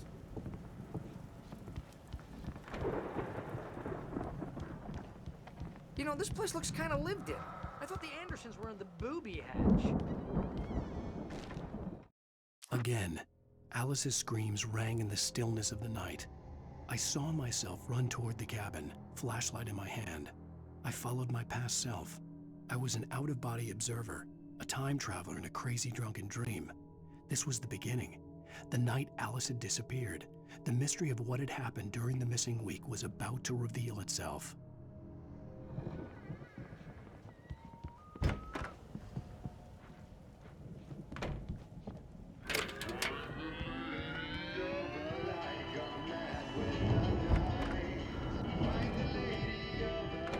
Can you hear that, Al?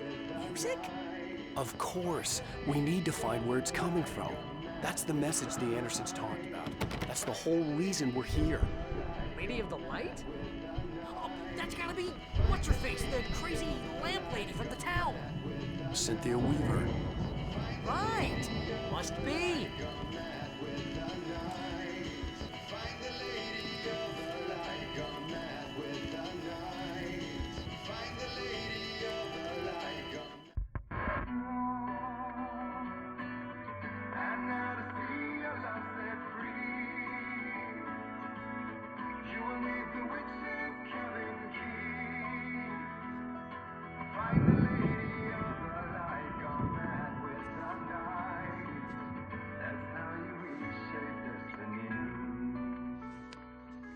Okay. We need to find Cynthia Weaver. We'll stay here for the night and head back to town as soon as it gets light.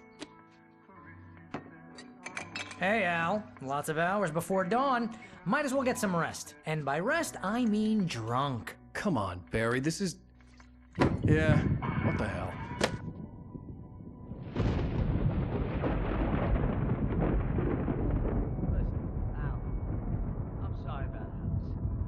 seriously, because I know we don't get along, but we're gonna find her, right? And even though you're a crazy bastard, I'm gonna stick by you, no matter what, ever, Al. Sure, like a brother. I'm a writer, goddammit. Correct. If I just wanted to, I could write 10 books a year. And they'd be the best books that year. No, you couldn't. That's right, I couldn't. But I could, because I'm a writer. What? What do they put in this stuff? I feel like my brain is coming out of my nose. I'm gonna get the recipe off those coots and be a booze millionaire. I just miss her, Barry. I just want her here with me. I know, Al. I know. It's gonna be okay. We're gonna make it okay.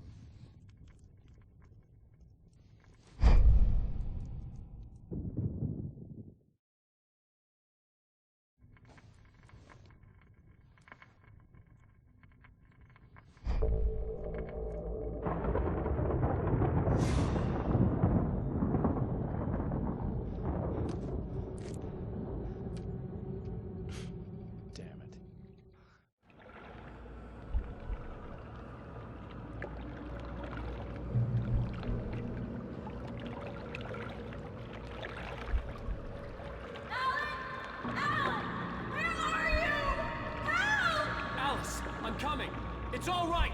I'm coming! It was a crazy, drunken dream, and yet it was more than that. It was the truth, a suppressed memory unearthed by the Andersons' moonshine. I was there, an out-of-body observer. This was the night Alice and I had arrived at Bright Falls, the night Alice had disappeared. I had a chance to find out what had happened. I remembered being surprised to see the cabin dark. Alice would have never turned the lights off. I remembered thinking I caught a glimpse of her form underwater, sinking into the darkness. Diving after her was the last vague memory I had of that night. After that, the next thing I could remember was waking up behind the wheel of the crashed car and finding the first pages of the manuscript. Beyond this lost memory, there was nothing. I had to follow the footsteps of my past self to find out what had happened that night. I couldn't find her in all that blackness. I must have thought she drowned.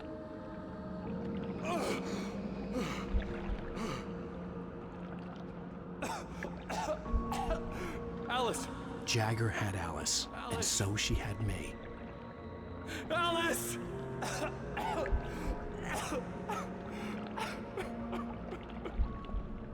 I'd been easy prey. Look at the cabin. Is there someone in the window? Alice? Maybe she didn't drown after all. Maybe she's inside. Alice! Yes.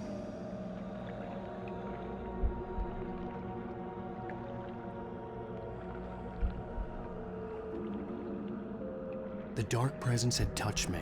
She had dug her nails into my brain and used me, made me her puppet.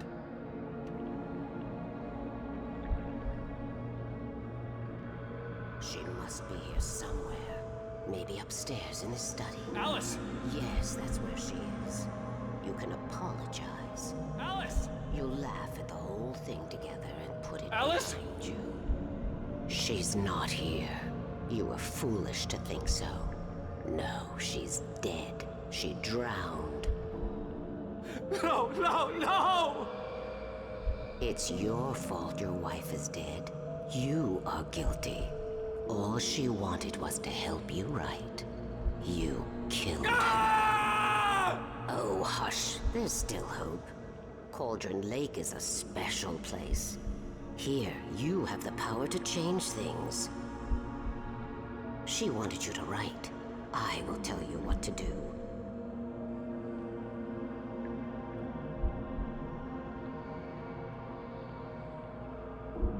You can write her back.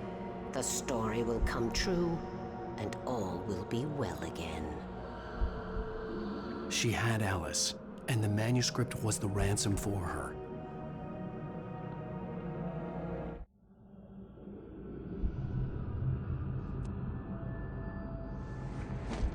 Yes. All right. I'll fix it. I'll bring her back.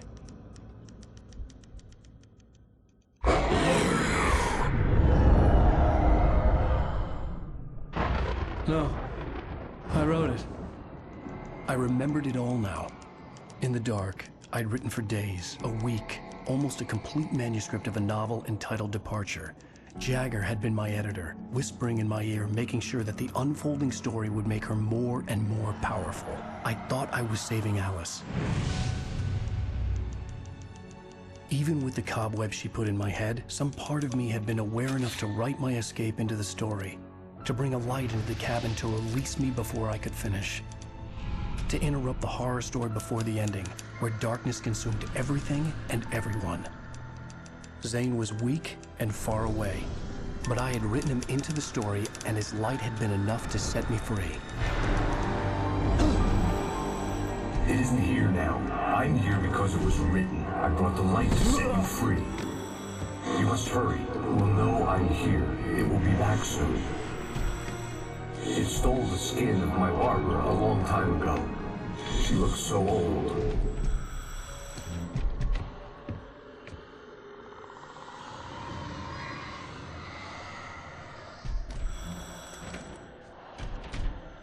I had woken up, confused and groggy, my mind consumed by darkness and fear. All I could do was to escape.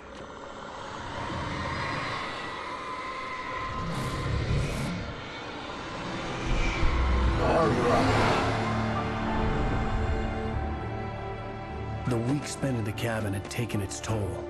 I was barely conscious and fading fast. It had to have cost Zane terribly, thrown him even deeper into whatever dark place he now haunted. But he had managed to weaken the dark presence, kept me safe that night.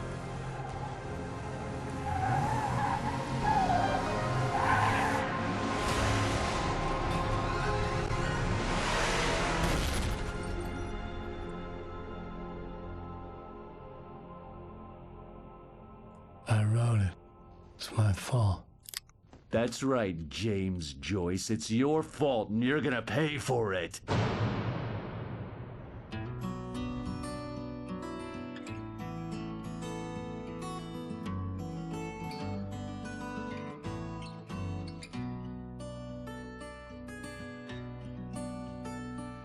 There's an old town road with mystery of Tom the poet and his muse. Previously on Alan Wake.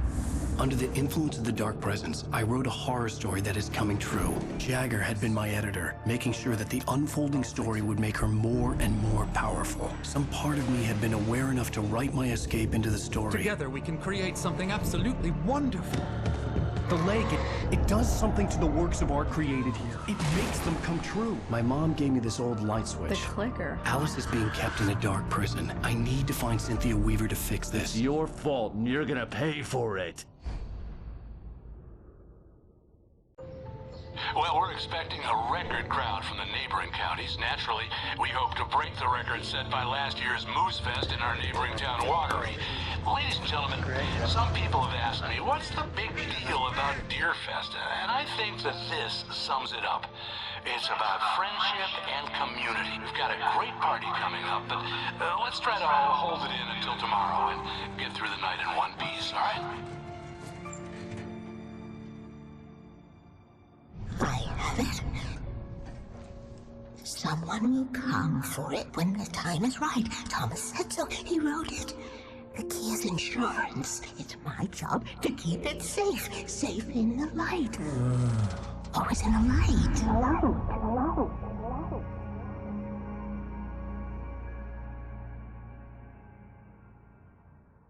All the manuscript pages were gone.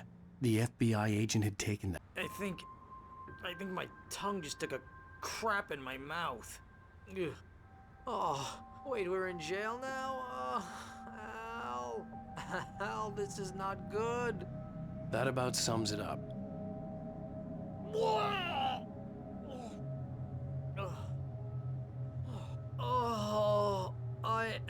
never drinking again. I need to talk to Weaver. She's the one in the song. The Lady of the Light. What, the crazy lady? Ugh, whatever you say, Al, but we're stuck here. They're not You haven't gonna... even interviewed Wake. I had some reading to do first, Sheriff, and let me tell you, it was an interesting read. Well, I've got you now, Raymond Chandler. It's all here. All the evidence, including conspiracy to murder a federal agent. There's no way you're walking out of here. You hear me in there, Bret Easton Ellis? Huh? Agent Nightingale, I want to talk to your superior. Well, we all want things, Sheriff. I wanted my... Look, that's not possible right now. Agent Nightingale, I insist.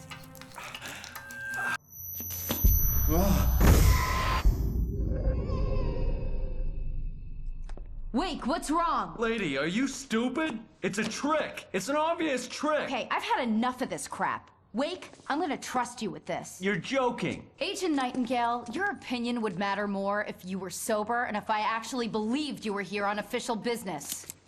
Whoa! Get back in the cell, Stephen King. The only way you're leaving this place is over my dead... Wait a minute. I know this... Oh my God! Light. We need light. It's the only way to fight this thing. In my office. I've got your things there. Follow me. Oh man, we're sitting ducks with the lights out. Nightingale tried to make sense of the manuscript. It was disjointed and strange. He didn't understand half of it, but it all rang true. Impossibly true. He took out his hip flask when he reached the page that described how he reached the page that made him take out his hip flask. It wasn't the booze that made his mind reel. Out. Stay cool. I can get the emergency power on. Nightingale felt the situation veering out of his control, but the gun at least felt steady in his hands. He was ready to fire, resolved that he would let this happen over his dead body. And yet he hesitated. He had seen this moment before, read it in the page. He was transfixed by the déjà vu and the horror that he was a character in a story someone had written. Then the monstrous presence burst in behind him and dragged him into the night.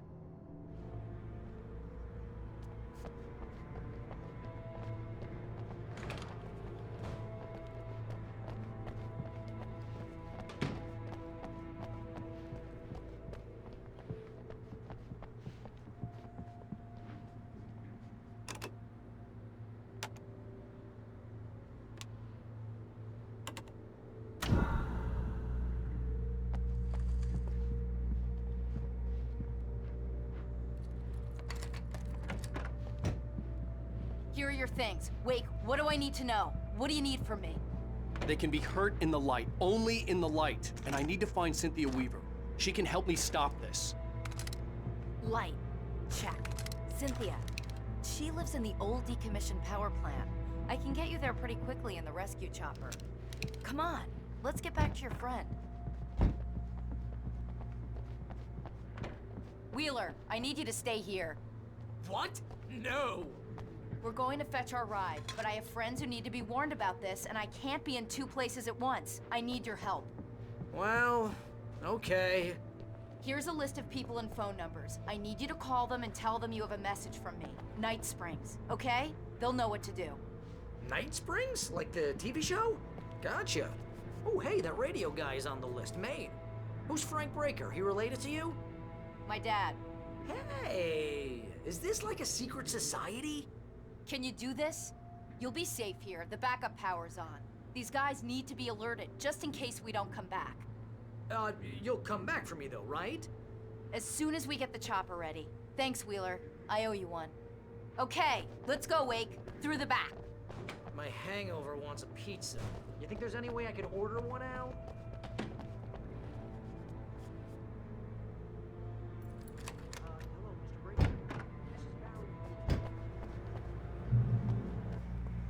Oh, hell. Whatever took Nightingale must have broken the gate controls. We can't reach the gate's control box from here. We need to get to the other side over the rooftop. I'll go. I'll open the gate for you once I'm across. You stay here in the light and cover me, Sheriff, okay?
password? Night Springs? What's that all about? It's a stupid joke we have. That Bright Falls is the original inspiration for the TV show. This town can get weird at times.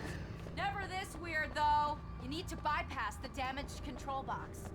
What am I, an electrician? Hold on!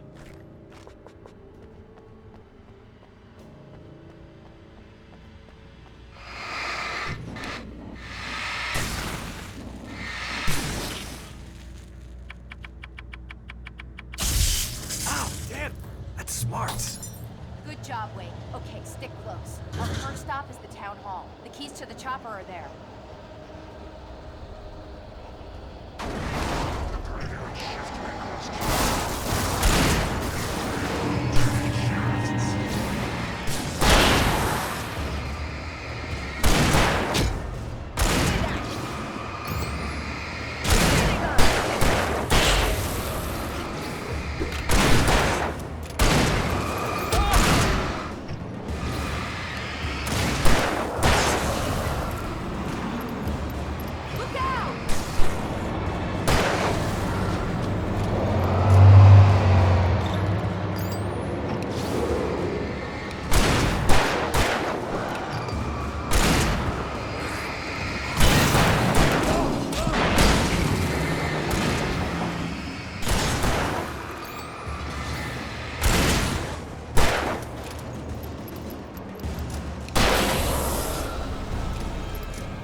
You have the right to I understand your choice.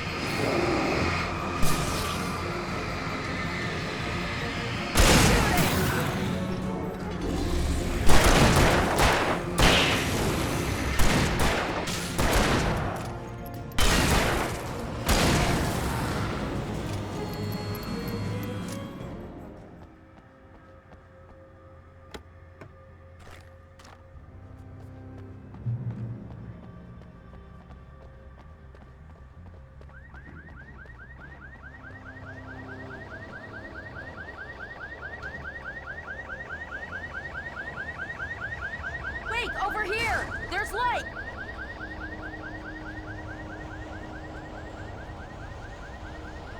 I have a key. Watch my back, Wade.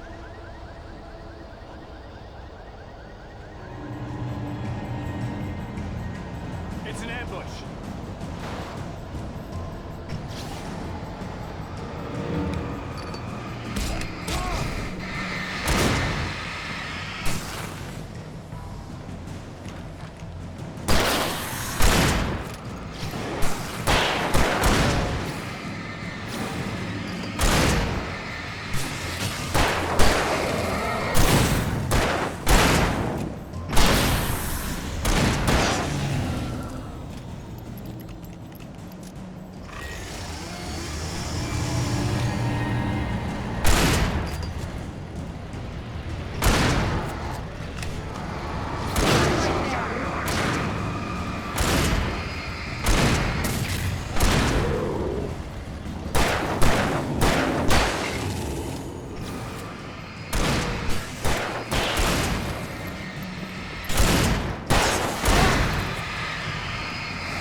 Let's go, Wake.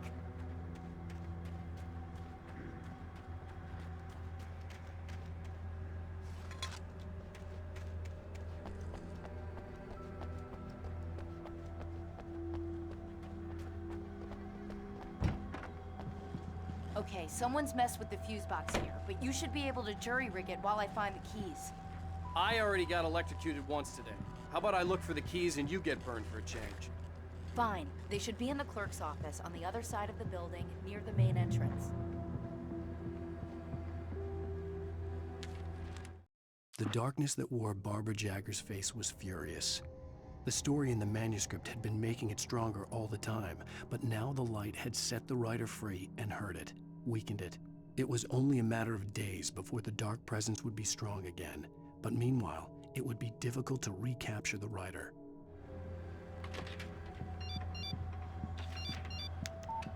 The message was from Barry. He was getting worried at the station. He wanted us to hurry.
Okay, Sheriff, I got the keys.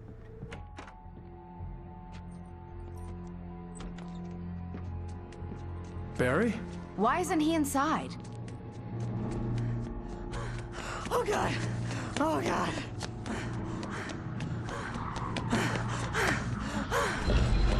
Barry! Look out! Barry, move!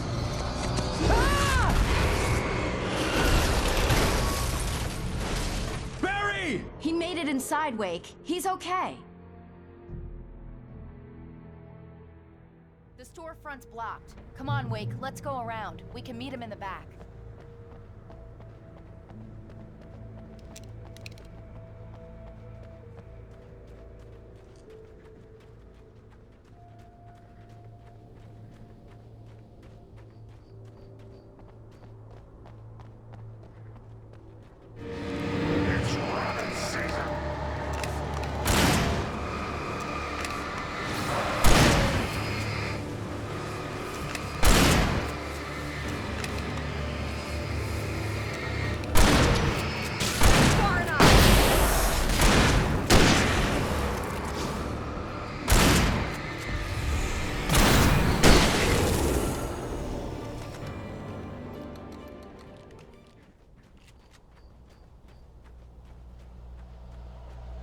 We can make it through the bookstore. Hey, Wheeler should be waiting for us in the backyard. Keep it the hell down or I'll call the sheriff.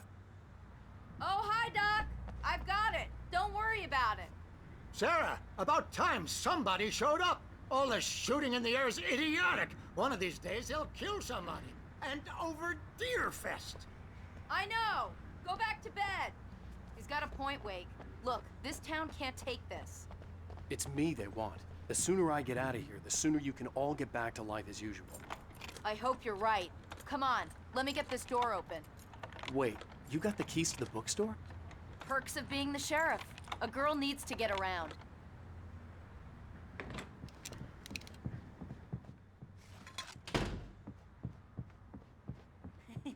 They're really taking advantage of your presence here, Wake. I heard they're selling a lot of your Alex Casey books. Right now, Cynthia Weaver worked hard, following her obsessive rituals, sometimes fighting them, always giving in to them in the end. She haunted the halls of Bright Falls' abandoned power plant. She marked her caches with light-sensitive paint that could only be seen by eyes that had been touched by darkness and saved by light like she'd been. She was preparing defenses and supply lines for the war she knew would come. The war between the forces of light and darkness. I'm not a big fan of my own writing. I don't see Barry. Look! Wake! Maybe that's him. That's the way to the chopper.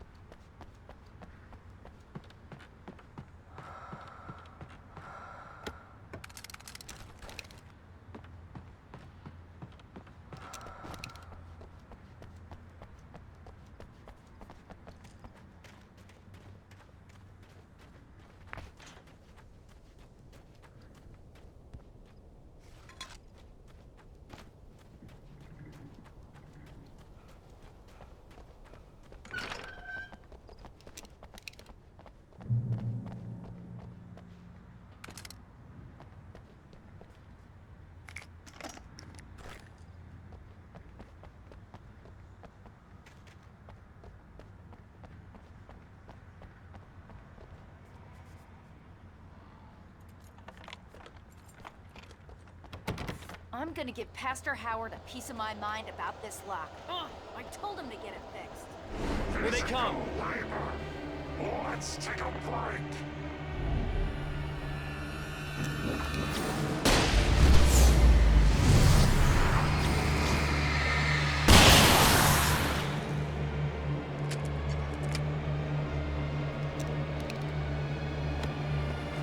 Omega-3 fatty acids are good for your heart!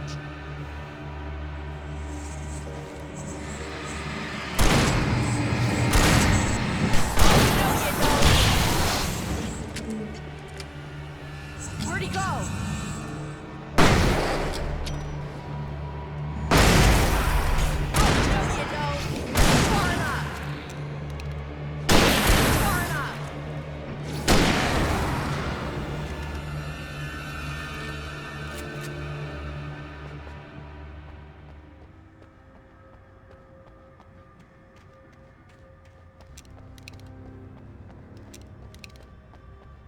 Okay, it's open. Let's go, Wake.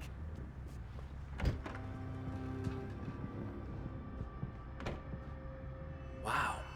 We keep them lit all night long on the night before Deerfest. Why? Well, it's tradition. For it to be free, the Dark Presence needed the writer to finish the story. Again and again, the story let it get frustratingly close to the writer without letting it capture him. It was bound by the events depicted in the manuscript, but it could pursue the writer indirectly, put others on the task, and stop those who would help him. It took over everything in its path, made them its puppets, and sent them after Alan Wake.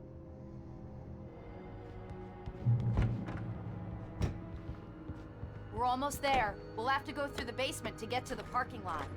Yeah, there's no way going through the crypt will turn out to be a bad idea.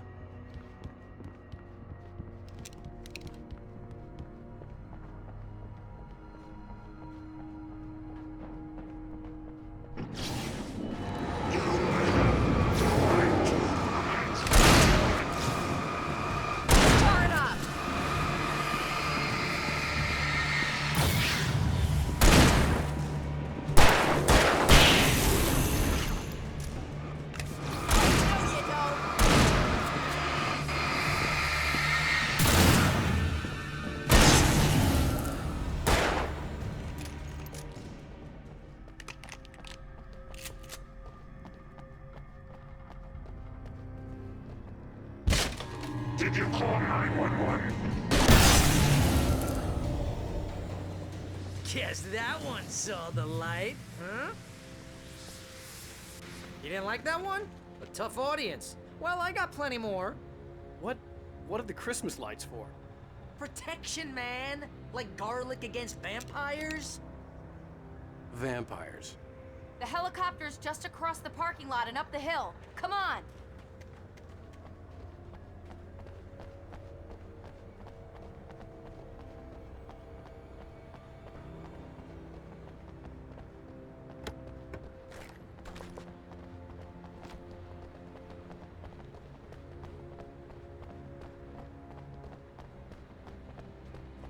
The Bright Falls General Store is now my favorite place in the entire world.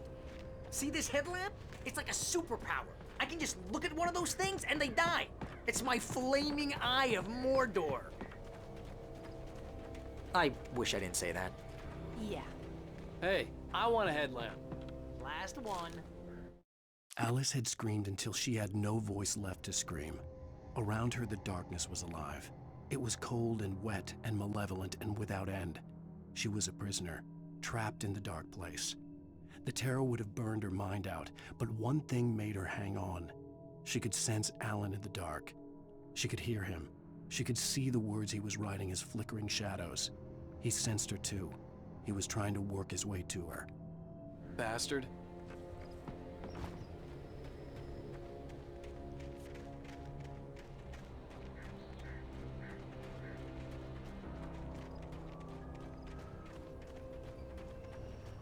When someone throws a damn school bus at your head and you're about to take a helicopter ride with someone who may or may not have a pilot's license, or cleared for departure, tonight's springs.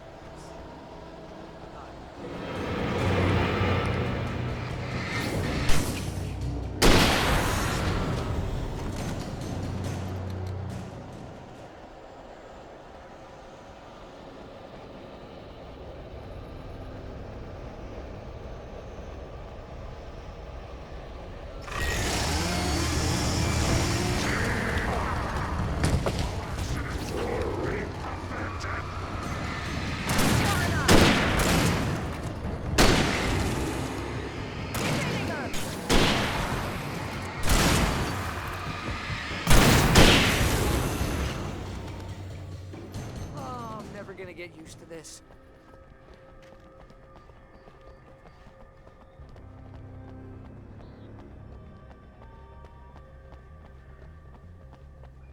The helicopter's just up ahead. I'll need a while to prep for takeoff. Don't take too long. I want to get out of here.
to this. Just get me to Weaver, Sheriff. You're taking a big chance on a local crazy lady, Al.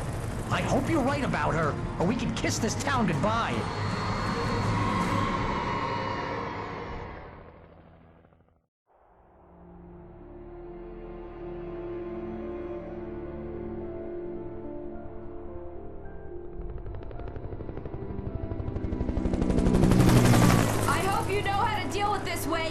I guess you New Yorkers are used to rough situations like this. Right. The city's a war zone. King Kong, mutant alligators, and Alex Casey shoots the place up every weekend. Look, I never even carried a gun until a couple of days ago. Well, my dad used to be a cop there. Tells some pretty wild stories. Stuff like this? No, just normal bad stuff. Kinda like your books, Wake. I used to tease Dad that he was just like Alex Casey. You've read me. Oh, sure.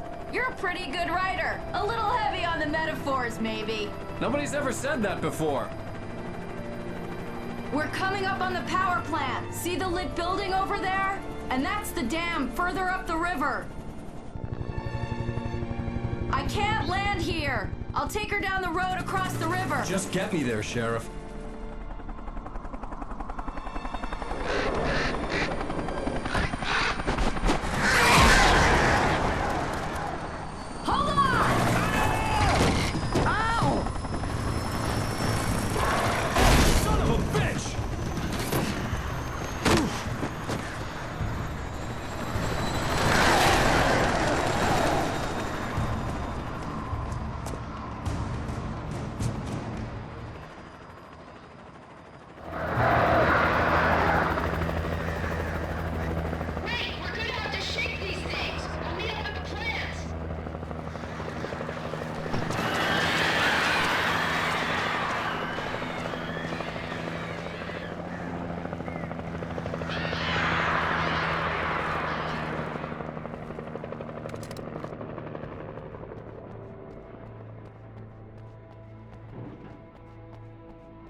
And here's a new song from a band that...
power plant glowed in the night. It was close, but I had to find a way across.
Making her way through the water pipe alone, Cynthia was angry at the writer. Foolish young man, taking unnecessary risks. And the way he broke the rules. Didn't he understand what was at stake? Since the terrible days in the 70s, she hadn't wavered once, as hard as it had been. She was tired of protecting the town all these long years, and now only wanted to rest.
The story I had written in the cabin had come true. Touched by the dark presence, I had written a horror story, but the end was still missing. The story was incomplete, and the last unfinished page of the manuscript still sat in the typewriter in the cabin study. If I could get back there, if I could read the page, then I could write my own ending to this story and save Alice.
I recognized the logo on the power plant sign.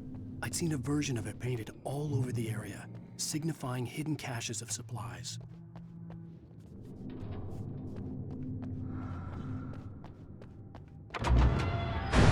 Hold it right there! Miss Weaver! Cynthia! I'm a friend! Prove it! You knew Zane! Thomas Zane! You're the Lady of the Light in the song! You can help me!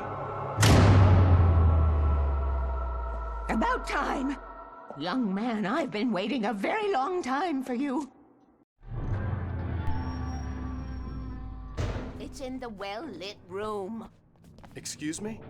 What you need to drive the darkness back. The well-lit room is at the dam. I built the room to keep it safe. Will it help me find Alice? Will it get me back to the cabin? Fine, let's go. I can get my friends to come back with the helicopter. Oh, we won't go outside. Never at night. That's rule number 1. You've been breaking the rules, young man, and where has that gotten us, No, I have a secret route, a lit route, an old water pipe.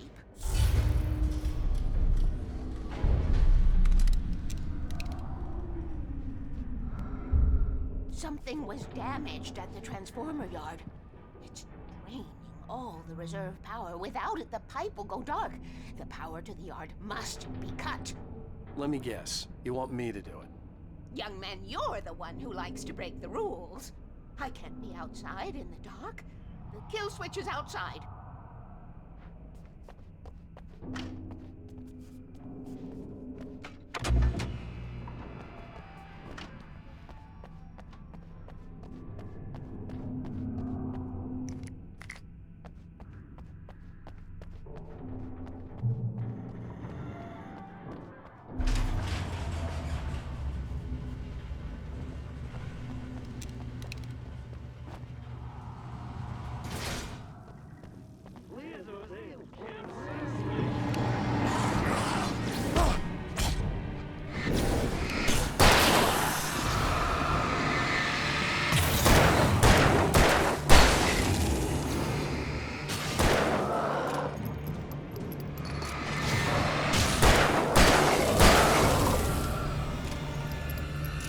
Weaver had sent me to cut the power to the transformer yard. I was willing to do grunt work for her to get her to help me. I hoped Weaver was dependable. I'd stumbled into this crazy world a little over a week ago. She had been living this insanity for decades.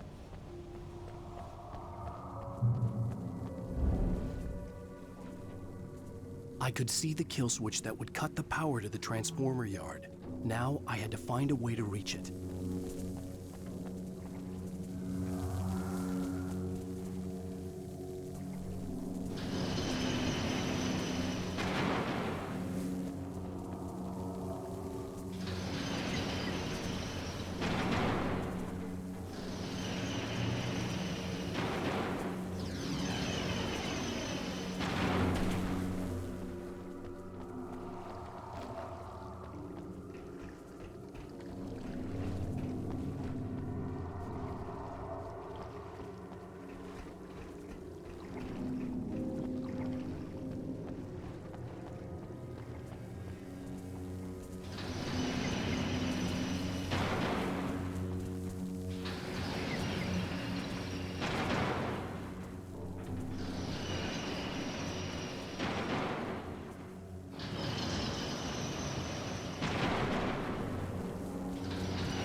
Designs these things.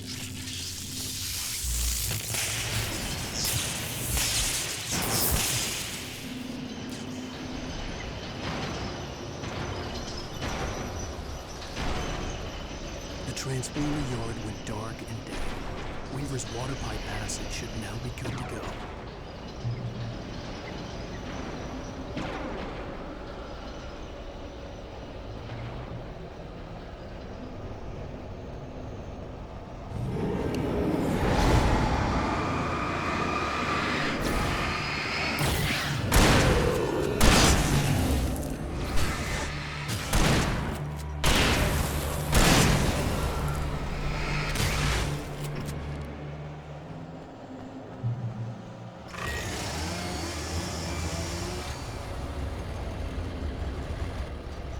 mechanicals!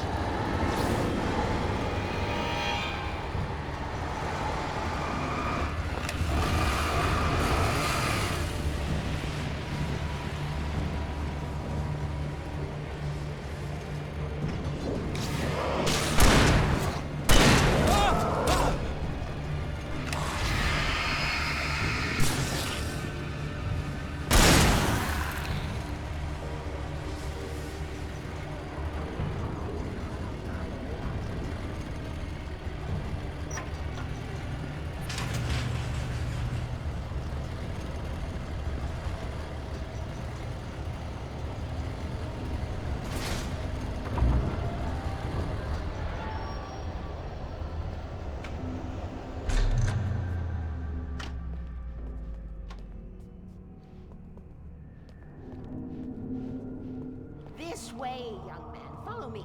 Come, come. The pipe's empty now. We're ready to go. This way. We need to go. I knew them both, Tom and Barbara. I had such a crush on him. Such a beautiful man. I was jealous. There was a part of me that was maybe a little glad when she had the accident. And then Tom started writing and woke the darkness up. He tried to bring her back, but you can't do that. There are no free rides like that. I'm starting to realize that. In that case, young man, perhaps you're a smarter man than Tom was. The witch looked like her, but it wasn't. Barbara was sweet. He didn't understand until it was too late. He tried to undo it, wrote himself, her, everything he'd ever written out of the world. Oh, he was so famous. And afterward, no one knew. Oh, Tom. He left only one thing behind in my care, in case it happened again. Insurance. He trusted me. Or perhaps used me a little. Tom knew how I felt. Knew I wouldn't refuse him. I built the well-lit room and put it there. It's been waiting for you. We are characters trapped in a story you have written, and none of us will survive to see the end of it if the darkness isn't stopped. She'll twist the story to her own dark ends. How do you know all this? Tom, that's the way he wrote it. He still talks to me, in television, from beyond, from below. We have both been touched by the darkness, young man. He saved us both with light, but the darkness stays with you. Leaves a stain.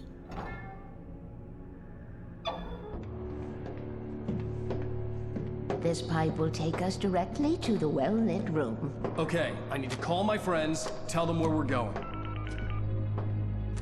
Hello? Al! Barry, we're headed to the dam in one of the pipes. Meet us there. Okay, I'll tell Sarah. It's Sarah now? Whoa! No! For the sweet love of... Barry! Barry! We gotta go see if they're okay. They're probably dead. You must reach the well-lit room. This is no time to be a selfish idiot. That's my best friend.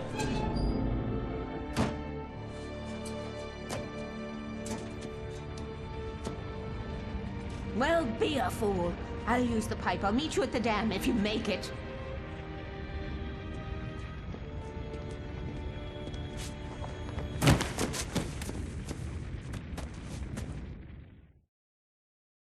At least I didn't have to worry about her. She knew how to stay safe.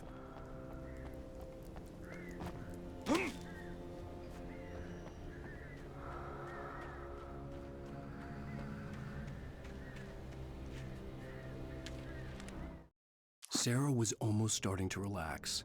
Maybe they could turn this into a win yet. Suddenly, there was a piercing sound, like a table saw gone wild, as 100 birds made out of shadows swarmed into the rotor. The chopper bucked wildly and the board lit up, telling her what she already knew. They were going down. Barry Wheeler screamed next to her.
crash site looked bad, but as far as I could tell, the wreck was empty.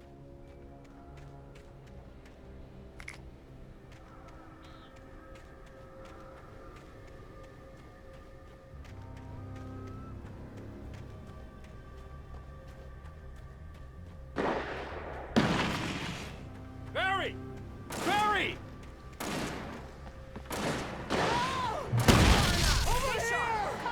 Hang in there, I'm coming!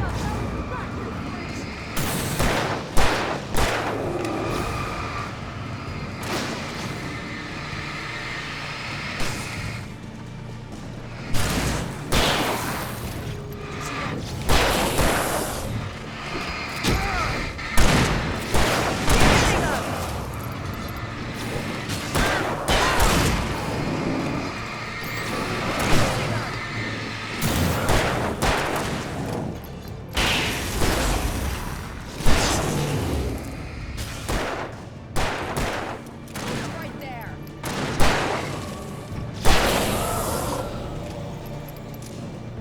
You know when to make an entrance, Wake. We were ready to make like Butch Cassidy and the Sundance Kid.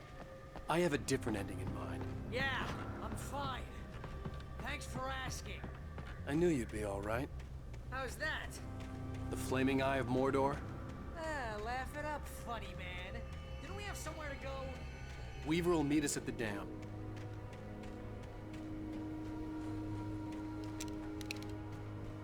When you spend most of your night running uphill while a crazy bunch of demon hicks try to take your head off with an axe. You know your helicopter crash landed in Palm Springs.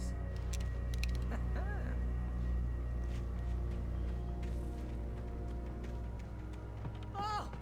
We made it! We're not dead! You see those lights? That's the elevator we need to take. That gym membership.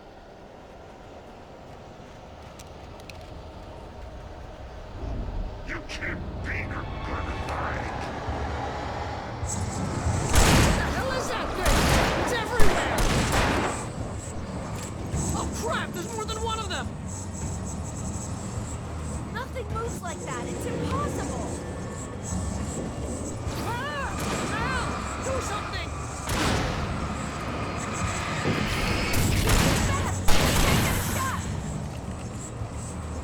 There! No, there! Al, they're all over the place! How many of them are there? Where'd that one go?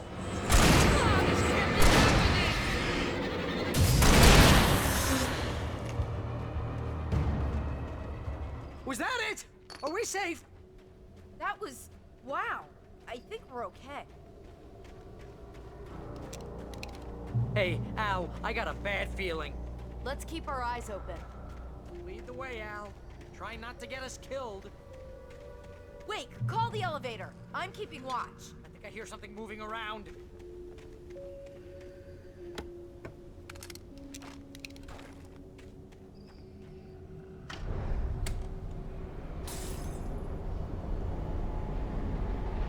Heads up! Here they come! Oh no! Oh no!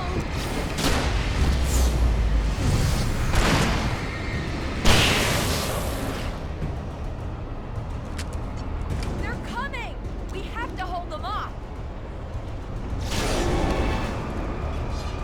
Ow! Help!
almost there.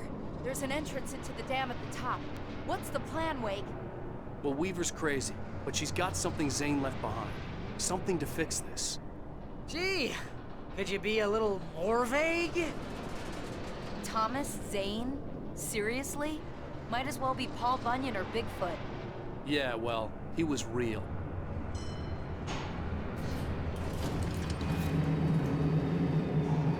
Let's be careful, okay? Oh, jeez, I hate this. Okay, Wake. There's a button over there that opens the door. I think something's broken. Hold the button down so we can get in.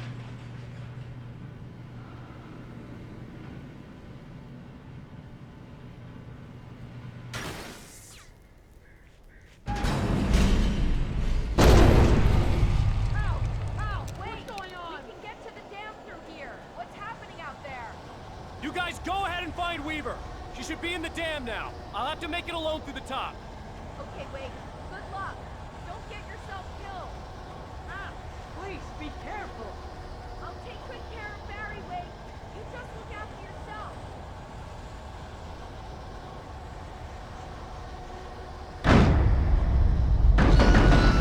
You gotta be kidding me.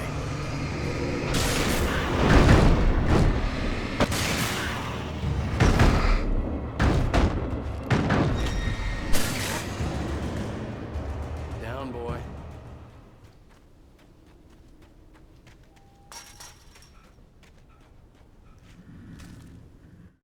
Thomas Zane knew he had to remove all that had made this horror possible, including himself.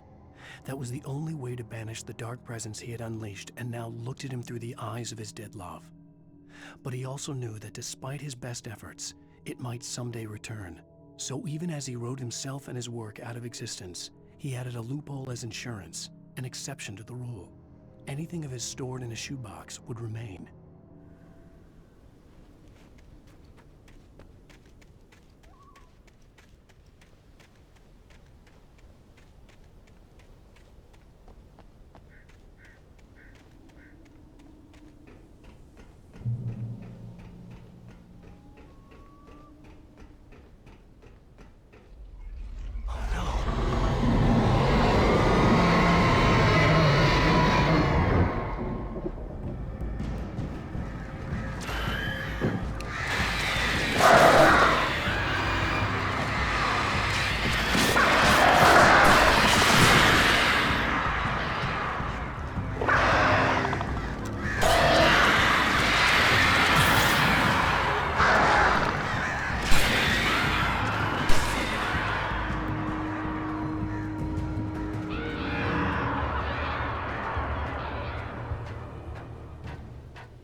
I was ridiculously outnumbered.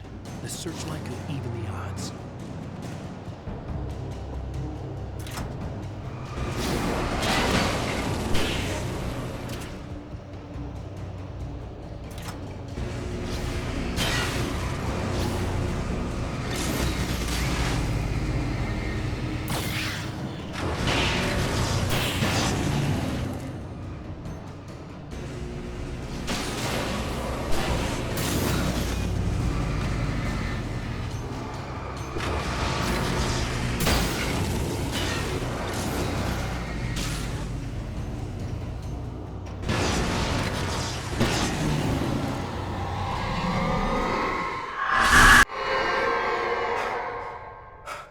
Enough.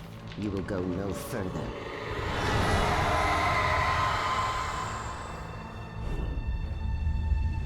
Stop. Stop now.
was wrong, but it was a foolish chance to take. Don't worry about the noise. We're safe here. I have looked after the well-lit room for many, many years now. There's no shadow in the well-lit room. The power is fail-safe, and all the bulbs are numbered and changed regularly based on their make and model. Right.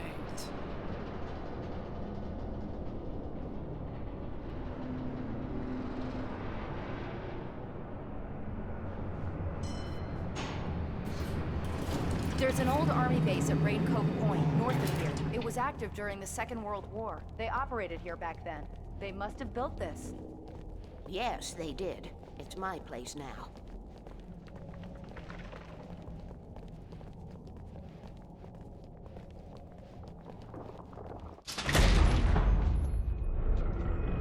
Take it, and I won't need to worry about the room anymore, because 6 and 33 and 118 need changing soon, and I don't want to climb up the ladder to change them because it's very late, and I'm tired. And if you take it, I won't have to do that anymore. The page was autobiographical, a memory from my childhood. But I didn't write this. It was a page written by Thomas Zane. None of them were supposed to exist anymore. Alan, 7 years old, would fight sleep to the bitter end. When he did sleep, he soon woke up, screaming, the nightmares fresh in his mind. One evening, his mother, sitting by his bed, offered him an old light switch. She called it the clicker, and flicking the switch would turn on a magical light that would drive the beast away. To imbue the talisman with all possible power, she added that it had been given to her by Alan's father. Alan never knew him, and anything of his took on mythical proportions in his mind. With the clicker firmly in his hand, Alan finally slept like a baby. Now, almost 30 years later, Alan thought of this as he stood on the rim of Cauldron Lake, the clicker in his hand. He took a deep breath and jumped. My mind swirled. I'd given the clicker to Alice, yet it was here. Zane had written it into existence in a story I had written. I can get to her now. I can finish this.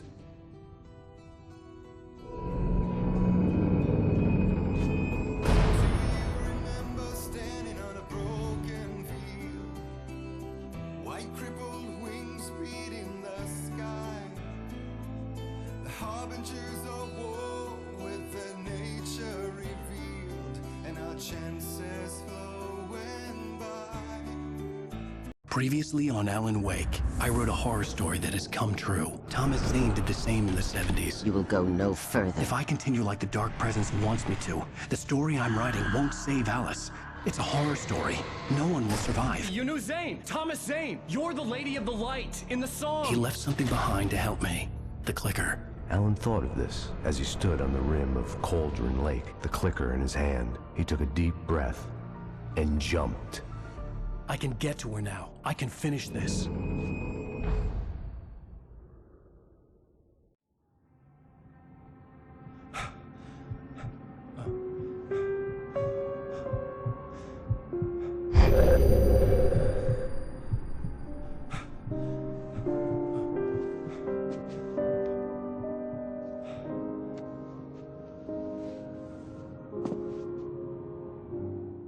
I had a hangover.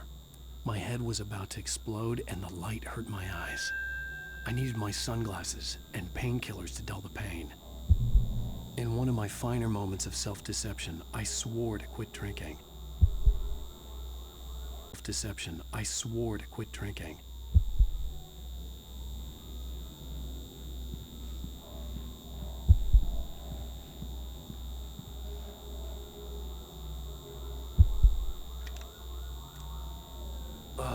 The sunglasses made the world look bearable. Now I could keep my eyes open without feeling like a vampire in the sun.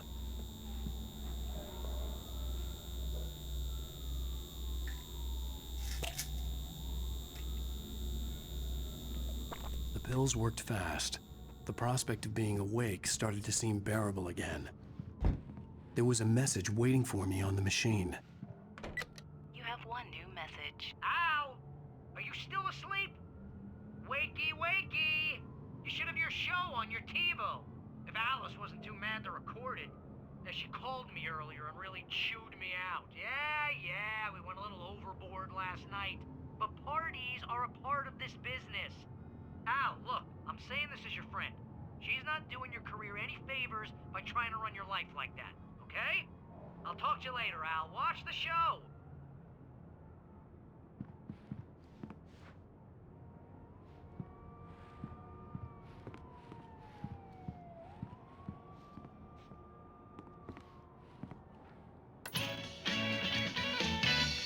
Ladies and gentlemen, welcome back to the Harry Gallic Show.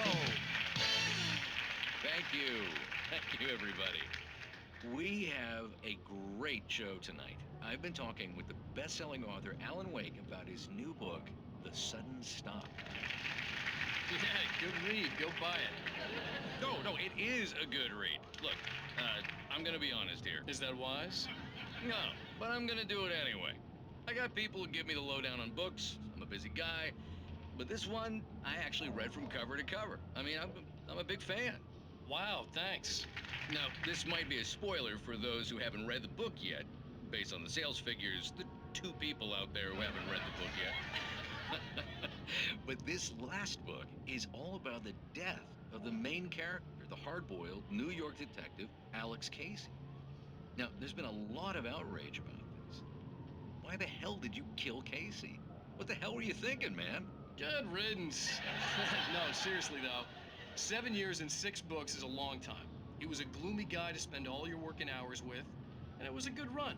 But it's time to explore new things. My next book will be a departure from the old for me. You selfish bastard, always thinking of yourself. Well, you've certainly given us a lot of entertainment over the years. And now that you mention it, Casey was a gloomy guy. Never had much luck with his love life with the ladies. Was that autobiographical in any way? Yeah, no kidding. Casey's lady friends tended to die on him. With Casey, it was all about his pain. No, nothing autobiographical about that. I'm a happily married man. My wife is my muse. Well, congratulations. That's great to hear. So, how's the publicity tour been treating you? Good. Great. But I gotta say, I'm glad to be back home in New York. Well, you've certainly been on the news a lot lately. Lots of parties and, you got into a fight with some paparazzi. Oh, man. Well, that guy was really in my face. I lost my temper. I know that wasn't cool. You are famous for that temper. Well, I did also write several books. Well, your latest novel is called The Sudden Stop, and it's in bookstores now. Go get it. That means the 2 of you out there who haven't bought it yet. Ladies and gentlemen, that's all we have for you tonight. I want to thank all our guests for the evening. Alan Wake, Sam Lake. Once more, do the face for us, Sam. There it is. And our musical guests, Poets of the Fall. Thank you, and good night. At least I'd been funny. I told myself I could live with that. Hey, honey. Did you watch the show? I didn't say anything stupid if that's what you want to know. Okay, Grumpy. You want an aspirin or something? Are you going to start with me about drinking now? You know what? Go back to sleep, Alan.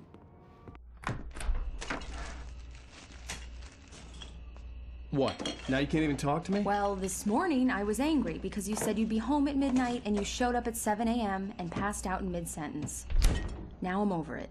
Are you angry? This goddamn tour. It's gotten out of hand. Oh, honey. It's almost over, right? We can get back to normal. Then you can start writing again. I'm sorry, honey. Alan, you're not thinking straight. Just take a shower and go back to bed, huh? Yeah, you're right, honey. I'm sorry. Once this is over, let's go away together. A vacation. Just you and me. Some peace and quiet.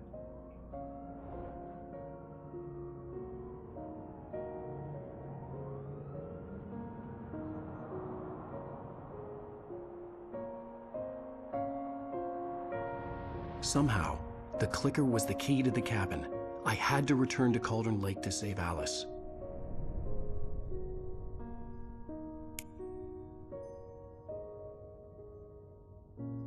I'm going back to the lake to finish this. I'm going to write an ending to the story in the manuscript on my own terms. to make it all right. Why can't you just write it here? The last page is still in the typewriter. I need to read it first. Everything needs to be just right. Zane tried to cut some corners, and it didn't end well.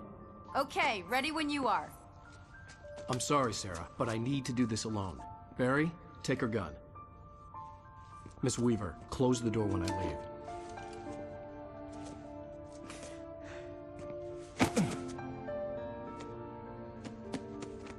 Good luck, Al. See you later.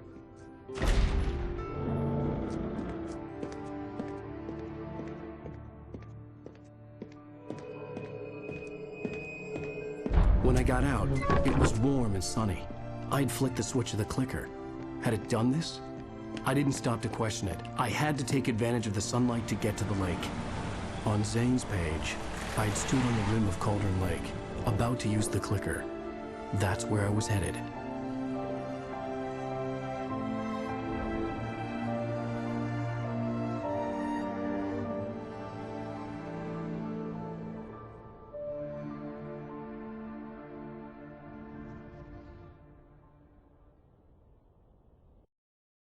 Alone, in daylight, surrounded by the beauty of the Pacific Northwest landscape, it was hard not to let doubt creep in one last time.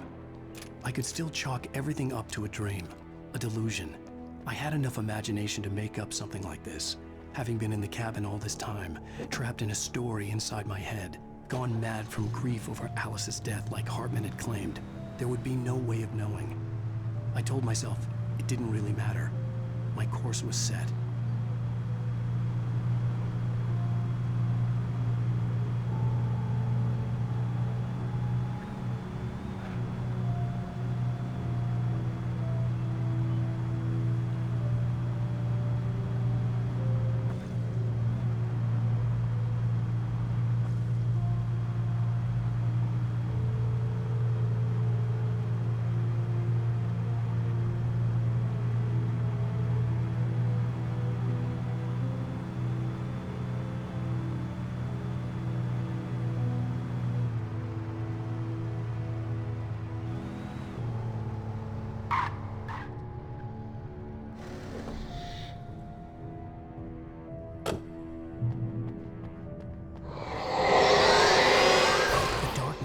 Me.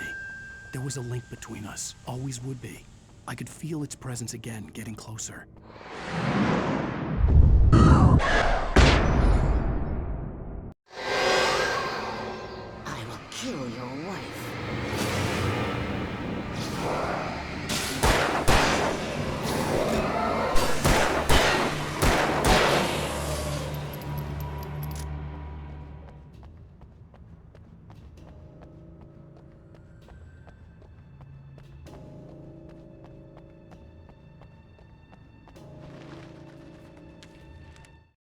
The dark presence was no longer trying to capture the writer so he could create the ending it wanted. The writer knew too much. He was too strong.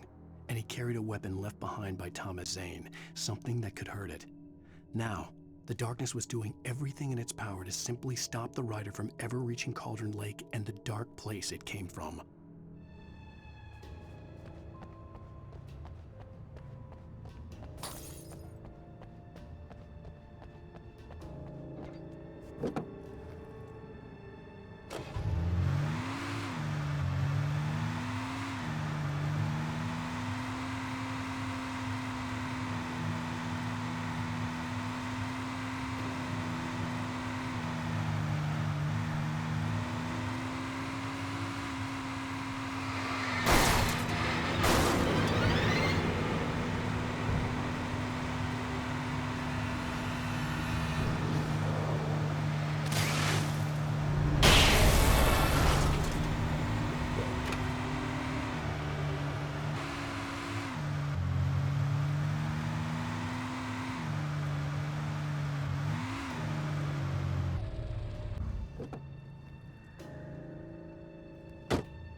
Based on the signature in the motel register, Agent Nightingale had stayed here, in room number 2.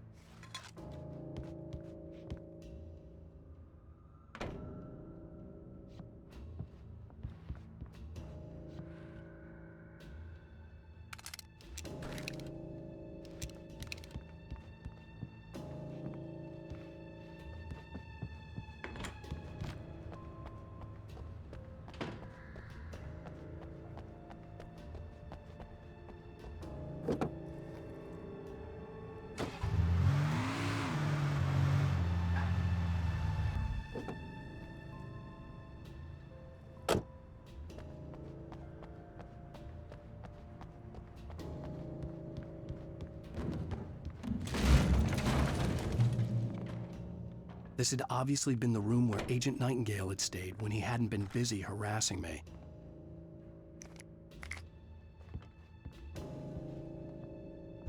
Look after yourself, and your coworkers! Could have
The bottom of Cauldron Lake was a graveyard of things the lake had claimed in one way or another over the decades.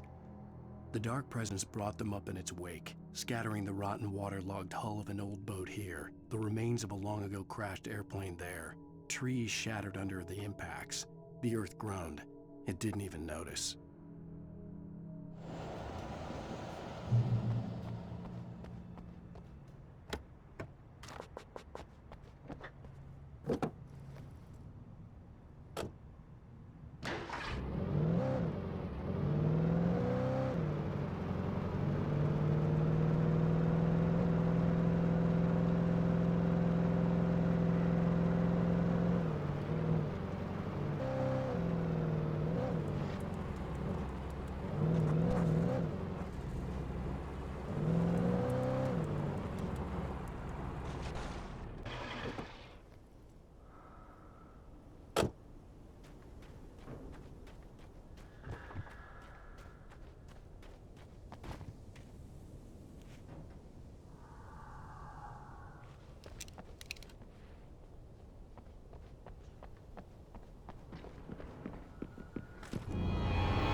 Zane cut its heart out, but it didn't die. The thing that wore Barbara's face kept crooning sweet nothings sugar-laced with poison. He put on the suit, untied the monster from the chair. The thing in his arms thrashed weakly, but he held fast. He stepped outside, off the pier, and into the dark water, a sinking pinprick of light descending toward a bottom that never came.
When I told Barry my plan back in the well-lit room, I'd acted as if I knew what I was doing. I didn't. I was operating on the shifting logic of a dream. I had to fight my way to the lake through the horrors of the night. I had to flick an old battered light switch imbued with childhood magic. I had to write a happy ending to a horror story. I had to save my wife from the dark prison she was being held in.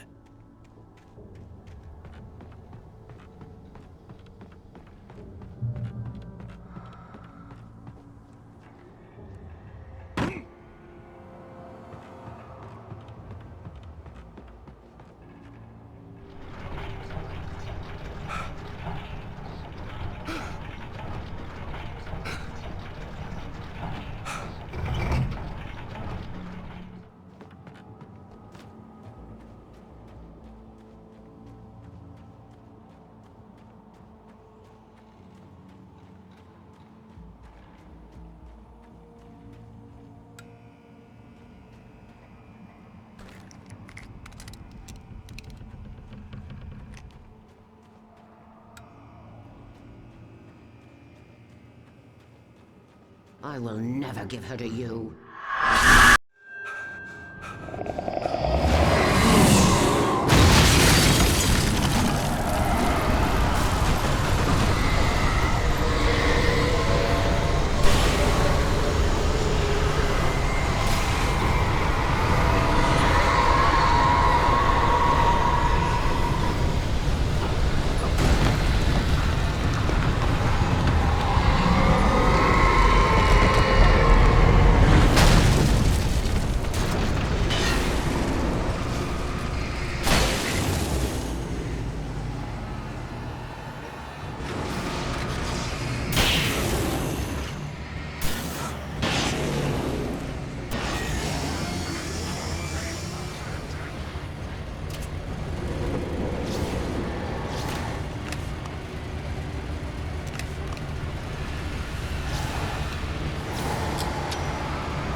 I could see Mirror Peak in the distance.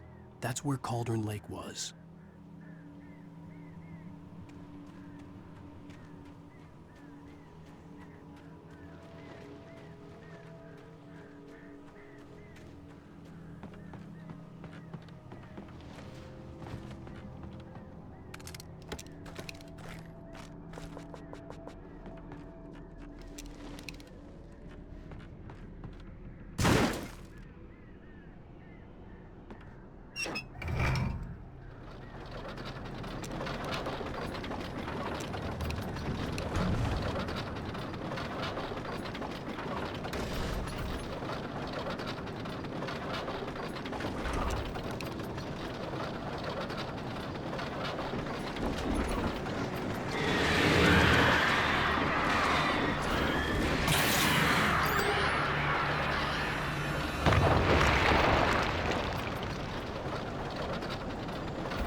I needed to get the generator running.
After Zane had gone, I stood alone in the shifting dream that was the dark place. I had to find a way to the cabin. I'd written myself a way through this place in the manuscript. I followed the idea of a path.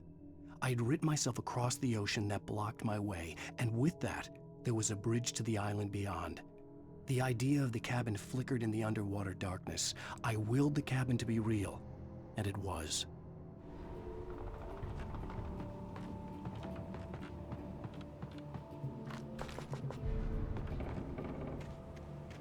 Turn back now.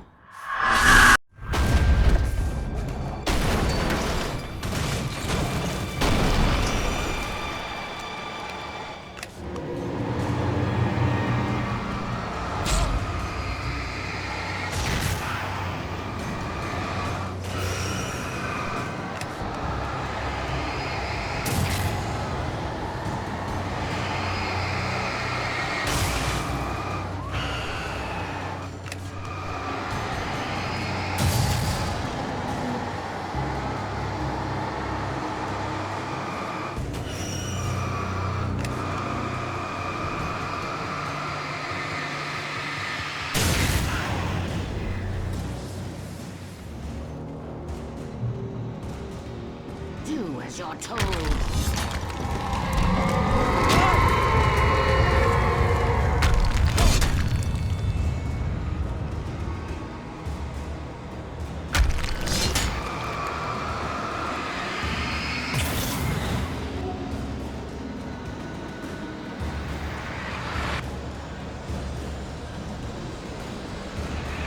Alice never loved you.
Hell!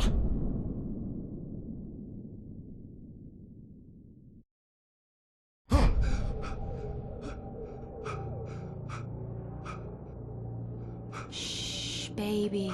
You were having a bad dream. It was just another nightmare. No. Everything's fine. You're home. It wasn't a dream. Everything's fine. Turn the lights on. Turn the lights on! Shh, baby. The power's out. There's no light. Come back to bed and I'll make you forget all about your fear of the dark. My fear? It's your fear. Why aren't you afraid? You're not Alice. Turn the lights on now. Where's the clicker? What did you do with it? Alan, honey, you're still 1 foot in a dream. You're not making any sense. Come back to bed.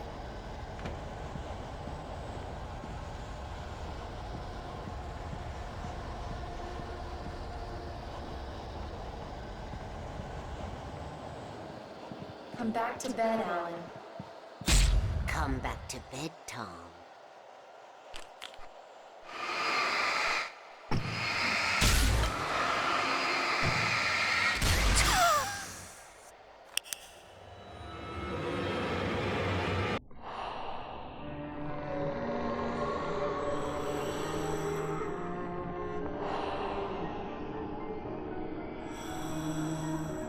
You must find your way to the cabin. It stands in your way. It won't let you pass. It has no heart. It's filled with darkness. You must fill its heart with light.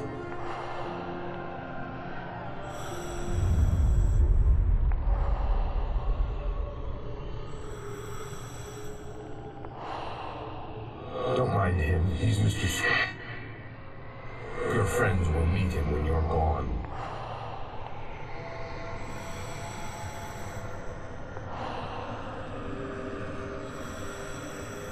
Use the clicker.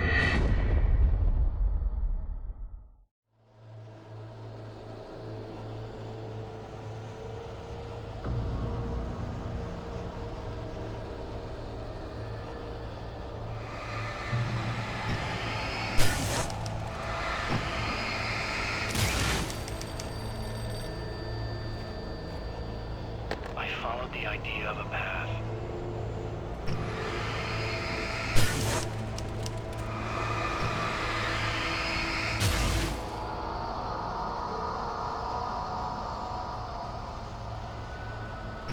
I'm leaving you. What? I'm leaving you, Alan. I met someone. I'm in love with someone else. Alice? No, what do you say? You can't. You don't love me. How could you? You don't even love yourself. All you do is torture yourself with work you can't do anymore. No, I love you more than anything in the world. You're my muse. Who are you? What have you done with my Alice? Alan? What are you doing? Put the light back on. What are you doing, Alan? Stop. Put the light back on. It wasn't true. Nothing like that had ever happened. You're not my Barbara. Tom, let me go. I promise to be good. Please, untie me, you naughty boy. I will help you write your masterpiece. I will love you forever. No, you're not Barbara Jagger. I made a terrible mistake. I should have never written you back. You came back wrong. Your heart is filled with darkness. Put that knife away, Thomas. Put it down. My heart is filled with darkness.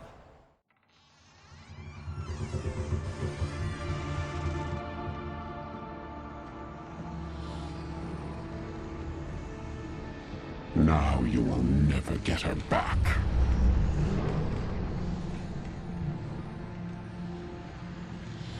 I am much older than you. Older than your first work of art. I will find a new face to wear. Someone else to dream me free.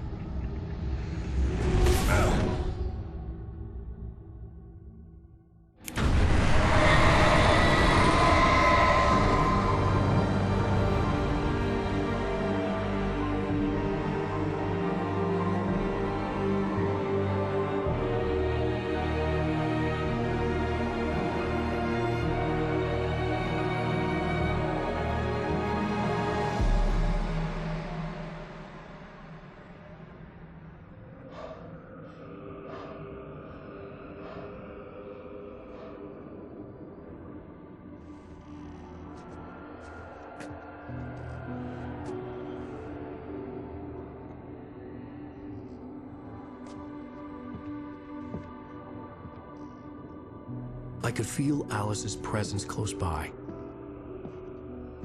I understood what I had to do now. I knew how to write the ending to Departure. There's light and there's darkness. Cause and effect. There's guilt and there's atonement. But the scales always need to balance. Everything has a price. That's where Zane had gone wrong. There's a long journey through the night back into the light. Alice? Alice?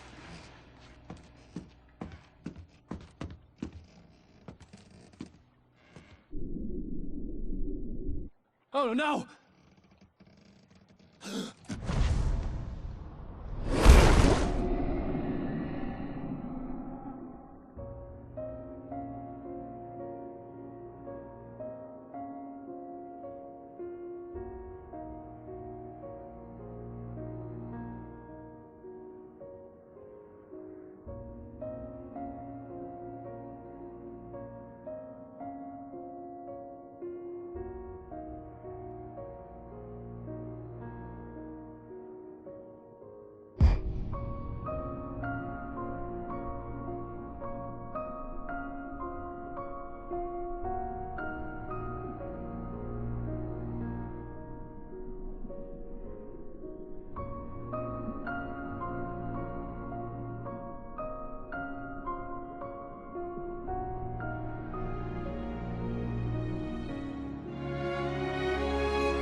It's not a lake. It's an ocean. Alan, wake up.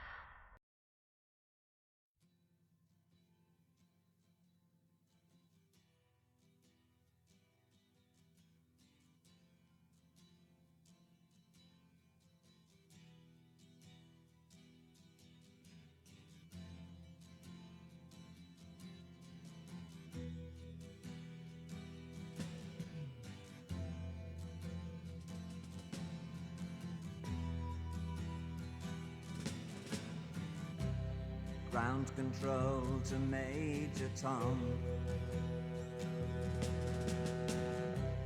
Ground control to Major Tom. Take your protein pills and put your helmet on. 10. Ground control to Major Tom. 8, 7, 6. Commencing countdown, engines on. 3, 2. Check ignition, and may God's love be with you.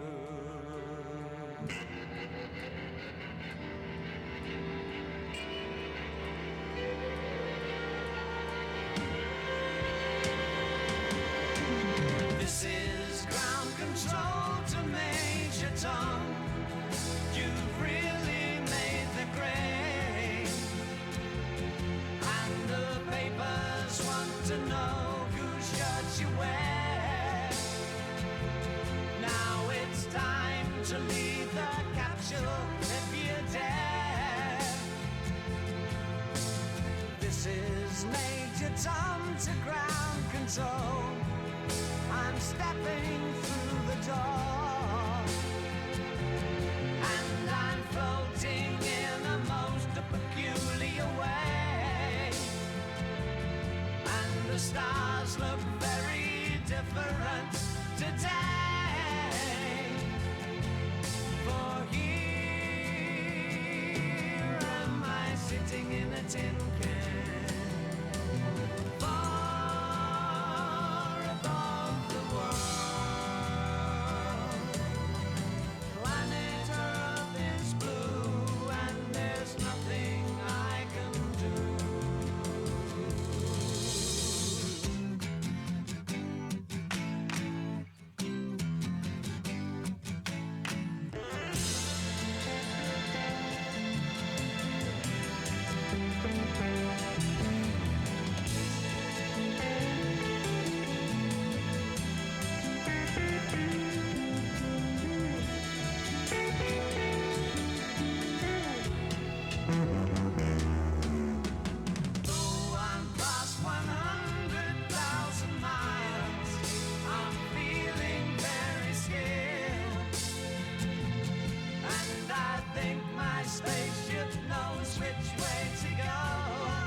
Ground control to Major Tom, your circuit's dead.